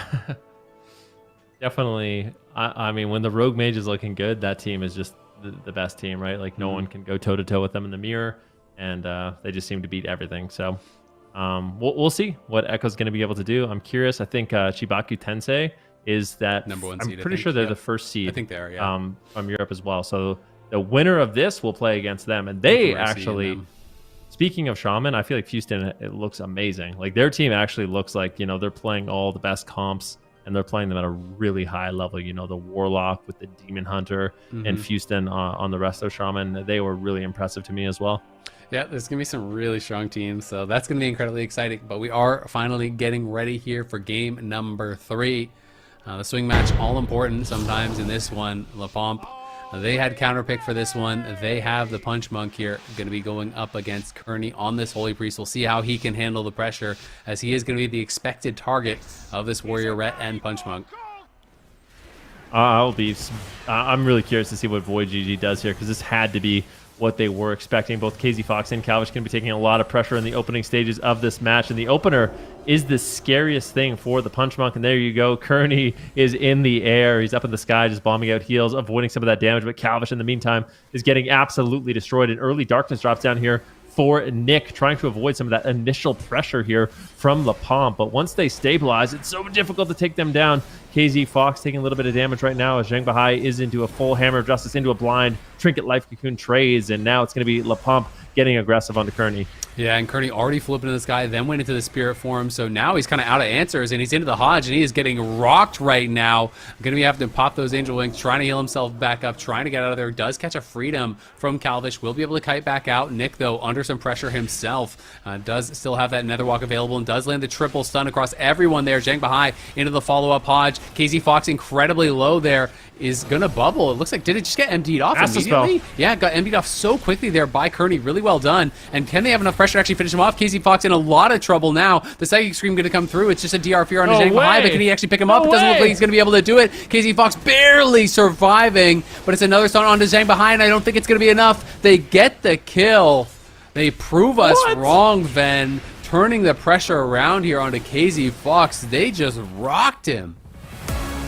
That is insane. VOIDGG winning the swing match is so important for them in this series. They're up 2-1 now, and that was a massive surprise. I really didn't expect them to win with that composition, but they made it look easy. That quick Massive Spell on the Divine Shield. Kearney, there's a few moments where he lost some health, but there was never really a danger on the side of VOIDGG. It seemed like they always had an answer. I love the early darkness there from Nick, just continuing the pressure. And when you trade out those cooldowns early, it makes it really difficult for Zhang Bahai to actually connect to a target and do damage. So really nicely done here by Nick and CLEAVE to just avoid any kind of damage from Zhang Bahai, and eventually they're able to just overwhelm. They have the Sigil of Misery on Zhang Bahai into a Diminishing Return Fear, into an Imprisonment. I do believe he's going for the Soothing Mist, but I'm pretty sure Nick's able to get the Imprisonment here right before he can heal. He trinkets out, glimpses away. CLEAVE offensively Divine Shields too, I do believe. I think he uses a Divine Shield just so he can't heal, which is really, really smart. I mean, that's exactly what you want to do against a Punch Monk, is just use everything you can. And the more I think about it, both CLEAVE and Nick can kind of like keep away. If you're a Rep Paladin, you have a decent amount of range where you can just freedom and kind of kite away from the Punch Monk so he can't actually heal. And then the Demon Hunter can do the same thing. If someone's low, you can just use your mobility to move away from the fight. You can glimpse away and make it really difficult for the Mystery Monk to actually recover. Yeah, no, absolutely. I mean, it was interesting, though, because I will say, before that final moment, it didn't really feel like LaPomp was losing health. Like, as much as we saw Kearney staying away well, he uses the fly early, then he goes into Spirit form. Like, he was popping all these cooldowns early and doing a good job kind of surviving, but at the same time, as soon as they hit him, they got Darkness, then they got the Angel Wings. Like, they got a lot of these cooldowns being popped. And it was just, like, the instant MD on the bubble felt like it was really a game decider, because that felt like that was supposed to kind of reset them once more. And then you would think the CC is going to run out, and now they're going to start running over this Priest, because a lot of the major cooldowns that they used early to kind of avoid all that damage were gone. But it just didn't happen, right? They were able to actually get that burst, get the kill down, thanks to such a good MD from Kearney. Like, that Divine Shield was not on for even half a second. It was just pre-MD'd, basically. All right, going to a small map. VOIDGG, are they going to lock in the same thing? Because I feel like if they can win the Cleave mirror match, I don't know. It's a small map. Why wouldn't you just run the same thing? Yeah. I feel like, yeah, I think they're going to do it. That looked really good. I'd like to see a few more games play out, but the way VOIDGG played that, I think they know exactly what they need to do to win, and they will lock it in. And now for LaPomp, what are they going to do? Because I feel like they have... The only other option I could see for them is bringing in a Demon Hunter instead of the Punch Monk. Or maybe even play Resto Shaman. Like, maybe you just play the same matchup where you play Ret Demon Hunter, except instead of the Holy Priest, you play the Restoration Shaman, and that might be even better. Do you think that they can't just run back the same comp? Like, you really think that It could. it's changed your mind enough that you think that that wasn't like a bit of a fluke game? It's just the way it should go.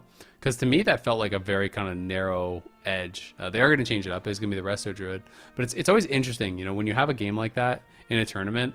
It's so important, right? Because now you're on match point. You have to make such a good read where it's like, okay, was that a bit of a fluke game? You know, was that something that they're going to be able to repeat? You know, should we kind of doubt our preparation here? Do we need to change it up? And clearly they were not feeling confident to go back with it. So it is going to be the Resto Druid, and not going to be the Resto Shaman, kind of like you were mentioning. How do you think this is gonna work?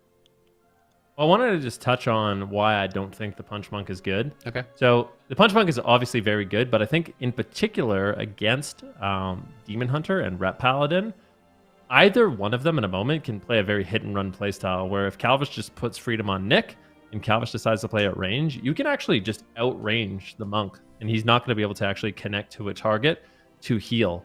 And I've played a decent amount of Punch Monk myself. If you fall behind on your globals, like if you're not consistently getting out your Rising Sun kicks and getting those Tiger Palms and Blackout kicks to reset your Rising Sun kick, if you fall behind on globals, you can fall behind on healing really quickly. And I think these super evasive melee are really awkward because, I mean, you're chasing them around. They're playing at range. They're not really being snared because of the freedom. And then when you finally do connect, you just get put into instant crowd control and you fall behind even further. So I definitely understand why Zhang Bahai is going on to a different healer. Yeah, it makes a lot of sense. We'll just have to see how this Resto Druid is going to work out for them. It is a pretty small map, you know, so which you don't really consider kind of generally a good thing for Resto Druids. So it is interesting that this is going to be the map that was their choice, of course. Kearney could potentially get in on top of Zhang Bahai, but we'll have to see. KZ Fox pushing out into the middle of the map immediately. Double Chaos Nova there coming through from existence, and KZ Fox just throws the stun down onto Kearney, but it's going to be cleansed off by his Ret Paladin very, very quickly with that Sanctuary, but another Fear to follow it up. The Imprison comes out as well, so spamming so much DC onto Kearney, but on the other side, it's Zhang Bahai just getting ran into the ground. He is still low while spamming out these Rigos in tree form through the Barkskin. KZ Fox getting really low as well. It feels like, again, LaPomp kind of on the back foot, but Calvish getting rocked out of nowhere. Doesn't actually end up having to bubble, but Kearney just spamming these heals into him. People's HP is just ping-ponging back and forth. Calvish went to 1 HP. He is lucky to be alive. I swear his health bar completely disappeared at one point there. KZ Fox now getting cleaved up, and this is going to be an absolute wild game. The amount of damage 2 Demon Hunters and 2 Ret Paladins have available, and their presence to just swap around on the map is quite incredible. Kearney now putting out some heals here. KZ Fox gets the full blind. Double Fear lands. Nicely done there by Kearney, getting control onto existence, and KZ Fox. Zhang behind the backline, though, throwing out some huge heals, and I feel like Calvish and Nick, they need to get on target. Calvish getting fully stunned up, though, could be vulnerable. This could be the Divine Shield imprisonment on Kearney's Trinket. He's trying to get there. Shield of Vengeance will be popped, but the Pomp is looking like they have most of the pressure in this match. Yeah, it definitely feels that way. Zhang Bahai going to get feared up, but there is that Blessing of Sanctuary cleansing off that CC once again here from KZ Fox. But they're going to try to push forward. Heart of the Wild has been popped. Existence looking for that hunt. Calvish getting low here once again. Kearney in a bit of an awkward spot, but he gets in on top and he lands a nice Fear onto Existence. Existence, though, trying to re-enter the fight once more, as Zhang Bahai is the one that's in some trouble now, but it's a triple Chaos Nova. The bubble's going to have to be used there from Calvish, and Kearney's stuck in the clone, so he's not even getting healed up during this. Calvish still sitting relatively low, while Zhang Bahai is topping off his team. Existence under some pressure. KZ Fox now taking a lot of damage himself. Now an offensive clone thrown over onto Calvish as the bubble expires. He's trying to bounce these back and forth, and now a CC comes out on Kearney, and Calvish could just be dead. There's the life swap coming through from Kearney. It's going to top him back off, but Kearney's got to heal himself back up, and Calvish is still just dying. They can't stabilize whatsoever, it feels like. Zhang Bahai going to be popping that Iron Bark, pops the Barkskin, pops the Tranquility, just trying to keep his team offensive at all costs. Yeah, VOIDGG, if they win this, they will be making it to the top 8. Let's see if they can do it. Zhang Bahai getting low. They want to close this one out. LaPomp is not making it easy. Nick getting caught into a stun. He's immediately going to Trinket and use that Nether Walk to avoid getting taken out and just allow Kearney to focus on healing Calvish up, who's still just taking such an unbelievable amount of damage. Divine Protection, Shield of Vengeance, Trace Existence gets caught into a stun and almost dropped. Gets dispelled. Nicely done there by Zhang Bahai. What a close call. Same time, KZ Fox is getting cleaved. This is such a chaotic matchup. Imprisonment now onto Kearney, and it looks like Calvish could fall, trying to just duck out of line of sight and avoid some of that pressure, and it looks like he will be able to recover.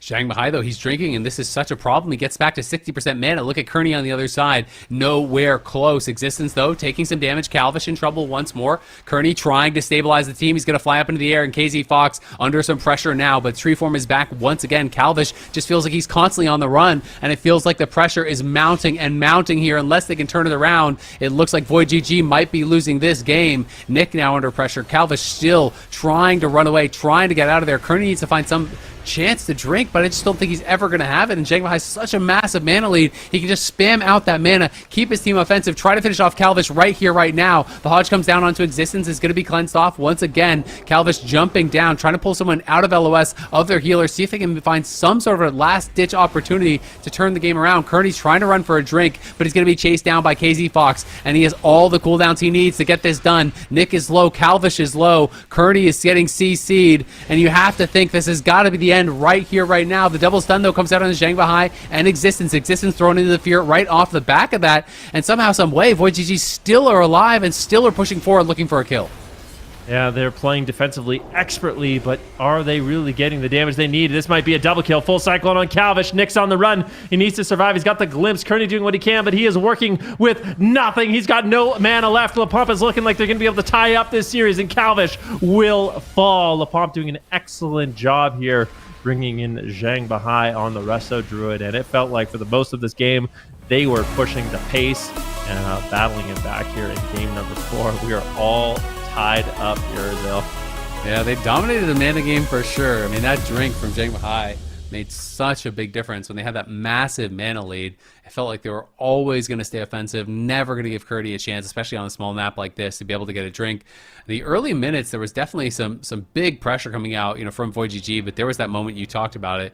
Calvish got down to, I want to say you're right, probably around 1% HP, was incredibly low, so almost could have just died instantly at the start of this game. They did stabilize. They got some good pressure out on Zhang Bahai at times. There was one moment where they had gotten through, his Iron Bark, his Tranquility, his Barksian, all in that same little kind of string of attacks, but just they didn't really have anything left. And at this point where all you're doing is kiting, like, it's just the pressure from your opponents is never going to stop.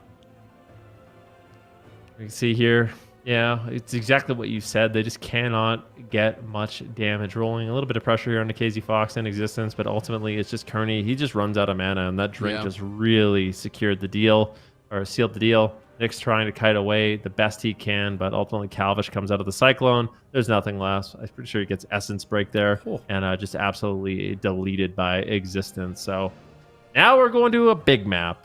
This is VOIDGG. Luckily for them, they won the swing match, so that gives them a huge edge in this final game of the series. Big map, LaPomp, what are you going to do? They have some options here. Do they just go with the cleave setup? Maybe they go with the same comp to see what they can get done. Yeah, it'll be interesting to see what they are going to lock in here. VOIDGG obviously going to have the answer to be able to try to solve what they would bring out. If LaPomp does go to the same comp, do you think VOIDGG? What do you think they change? I think they'll probably play Rogue Mage Druid. I think they'll just go back to that game 1 pick, bring in Wealthy Man on the Arcane Mage, play the Rogue Mage Druid. I think that's the one thing LaPomp really has to consider. If they play a Restoration Druid melee cleave, I think traditionally the Outlaw Arcane is going to be really good into that. But I don't know. We've seen cleaves do pretty well. Like, I don't want to count out any of these cleaves teams, because we saw exactly what happened in Europe earlier today. And LaPomp, if they do lock in the Demon Hunter Rat, I kind of feel like that comp has a potential to beat anything. Yeah, it is really interesting. Do you think there's any chance that VOIDGG would just run back the same comps from last game, but with like a Resto Druid themselves, or with a different healer? You think the whole series is just gonna come down to Ret DH mirrors? I don't know. I mean, I'm just asking the question. Like, which would you feel more confident? If you were on VOIDGG, would you feel super confident that you can beat that cleave team with Arcane Mage? I mean, in my head, LaPomp is better cleavers. Like, okay. So straight up. So I think LaPomp is just a better cleavers. Okay. So I mean, VOIDGG, there's a lot of things you give them credit for, and they can cleave. Like, they could play cleave well, but can they play it as well as KZ Fox? Can they play it as well as KZ Fox, Zhang Bahai in Existence? I mean, these guys have been cleaving for forever. This is their thing. I mean, Yeah. I don't think you're going to beat them at their own game. It's really interesting, right? Because, you know, I thought that even in the previous game against the Punch Monk game, but they solved that. They were able to win with that, with just like a, you know, a melee cleave match with just a healer change.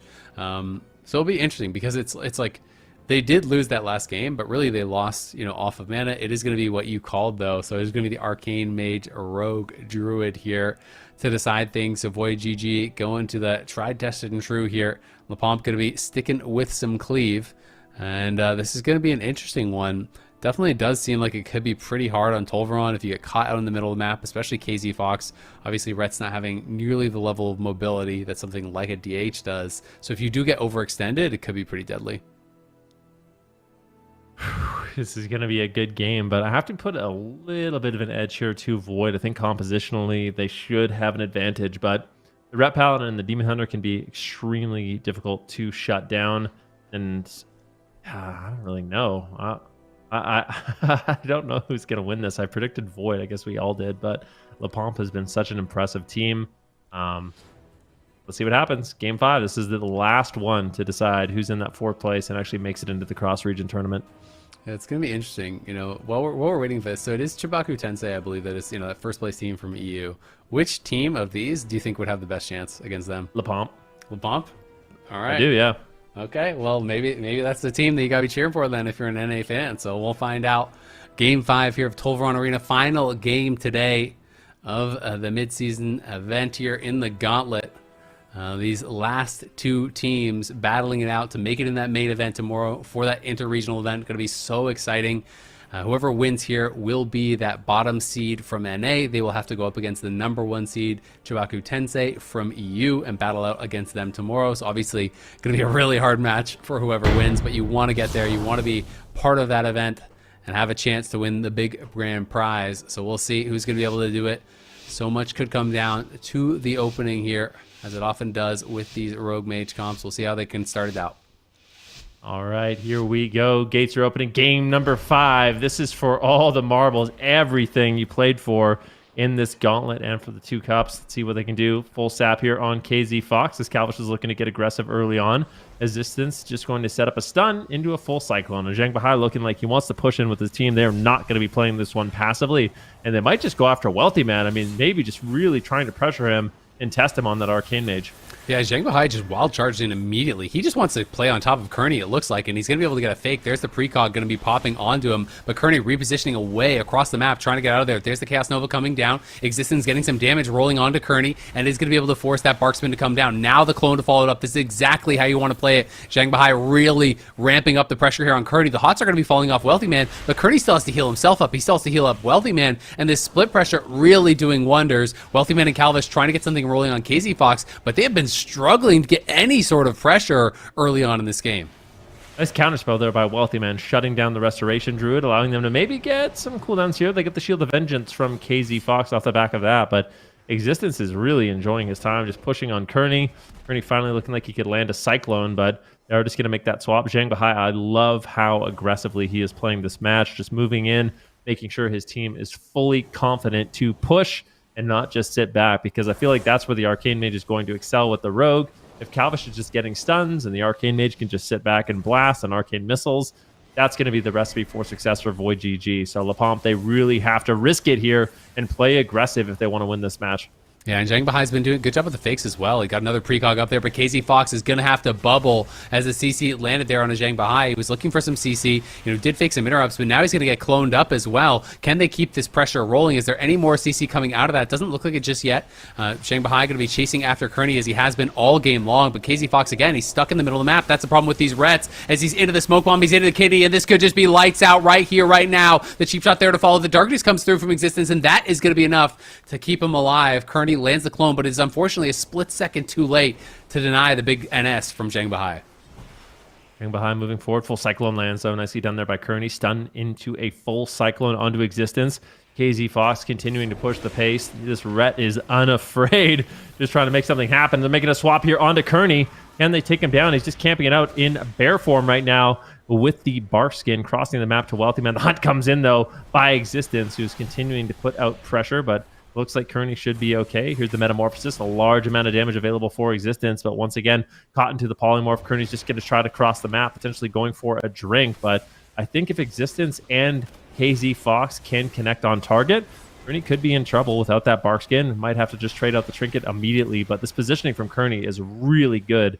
An absolute nightmare right now for KZ Fox and Existence to stay on the same target. Yeah, KZ Fox just can't get there, right? That's the problem. Even when Existence looks for these swaps, but now they're going to try to corner him. They're going to try to pin down Kearney, see if he can get there. KZ Fox trying to get in range, but he just can't. There's the Hodge onto him, but Kearney's still getting just absolutely sent by Existence. Kearney in a lot of trouble. There's the Ironbark going to have to be used. Does have a Swiftman coming up, and it's going to be able to stabilize somewhat here as he goes back into the tree form, but he's going to get kicked on that by Existence, and KZ Fox trying to close, trying to get this damage in onto him. Kearney's still on the run, trying to create that space that he needs to work with here as Calvish going to get turned on. He's going to have to pop the evasion as well. Zhang Bahai and Kearney pretty close to each other on mana, you have to say, as Wealthy Man in the middle of the map, trying to get these Arcane Surges going, pumping into Existence. Existence in some trouble potentially here, but there's no CC over onto Zhang Bahai. Existence should be able to get stabilized here. Zhang Bahai, though, he's actually going to look for a drink right now. Is this the right time to do so? As he's into the meld, it looks like Existence is going to be fine, and that could pay off, but I don't think he got much of any mana.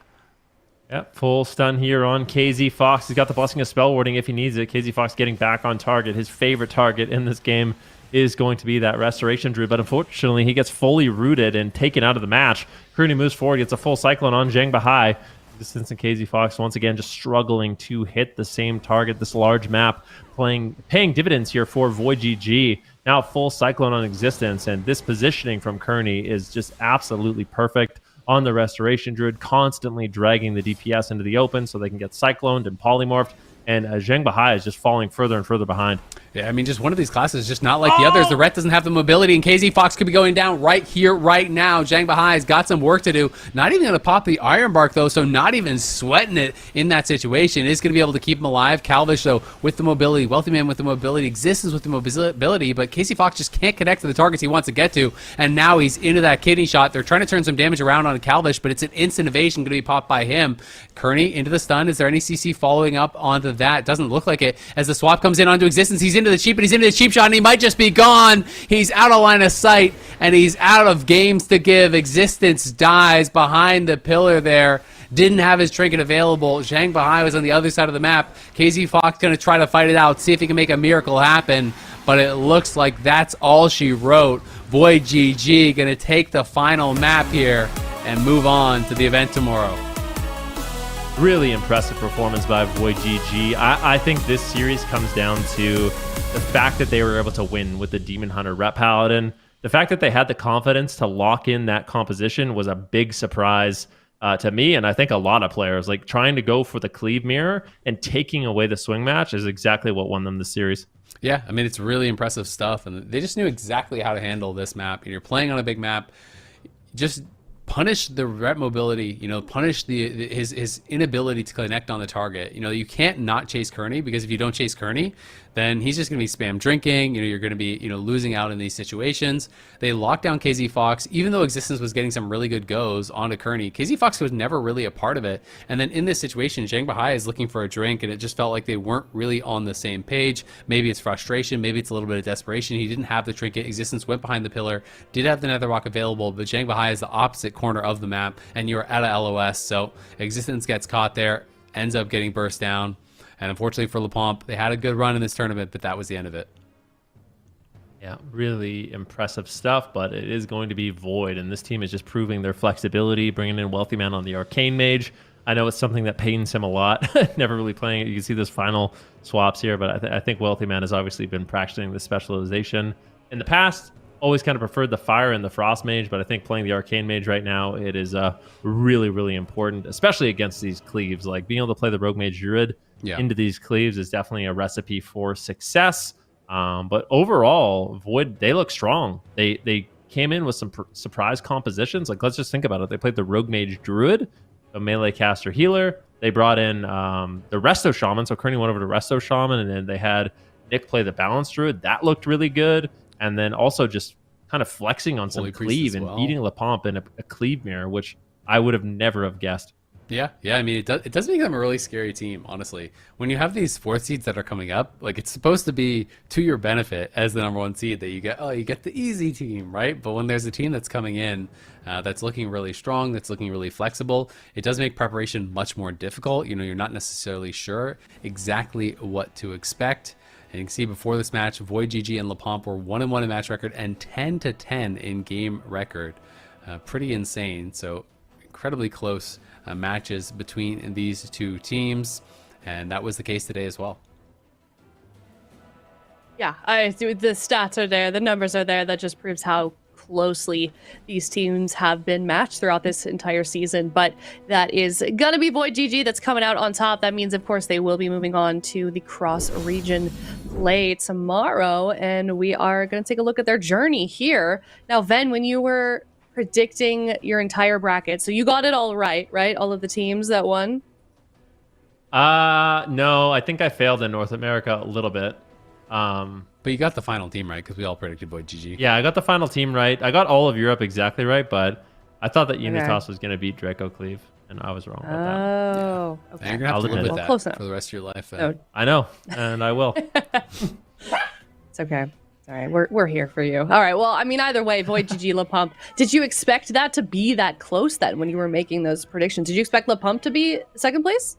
I did, yeah. I actually had that for the round 4. So, LePump, they're a really impressive team. I mean, Existence on the Demon Hunter, he is a European player, so playing with a bit of a ping disadvantage in these games, it would have been interesting to see him actually go into the cross-region tournament, because he would have already been kind of well prepared for that situation. But yeah, they're an amazing team, but we can take a look at the teams that did make it. Yeah, we certainly can. And here are our final teams for both NA and EU. We can see VOIDGG right there, Chibaku Tensei. They're going to be playing them up in round number 1. Then we've got the Move versus Echo. Then we've got Team Liquid versus HOOLIBANG. And then Lava Lava versus Power Frogs. Looking at this, Azale, are there any matches that are standing out to you that you are most excited to check out? I mean, honestly, all of them I think are pretty amazing. They look really exciting. I do always think there's a bit of added pressure as the number 1 seeds coming in. So for Liquid and Chibaku Tensei, you're supposed to be the strongest team in your region, so there is a little bit of nerves, I think, potentially going up against some of these Gauntlet teams that are supposed to be kind of easy pickings, so to speak. So that's going to be really exciting. I think as far as if I had to just pick one, though, the Move versus Echo, I think, is incredibly exciting. This is a number 2 versus number 3 seed going up against them, but Echo have won massive events like this time and time again. The Move, obviously one of the mainstays, a real fan favorite in NA as well, so I think it's going to be really cool, especially if we do get some rogue versus rogue action between, potentially best rogue in NA, potentially best rogue in EU. Right. I think it's really cool to kind of see those types of matches and get people kind of showcasing their play style and the way they like to play the game. Yeah, I agree, because, I'm excited, obviously, for these sort of newer formed rosters and seeing how they're going to do against the opposite region. But I think also what's really special about this is that we get to see these rosters that really haven't had that much play against the opposite region in so long, since we've been, playing from home for quite some time. So teams like the Move, like Echo, like Team Liquid that have been playing from home for quite some time, we finally get to see them stack up against the, the opposite region that they Peekaboo. don't normally.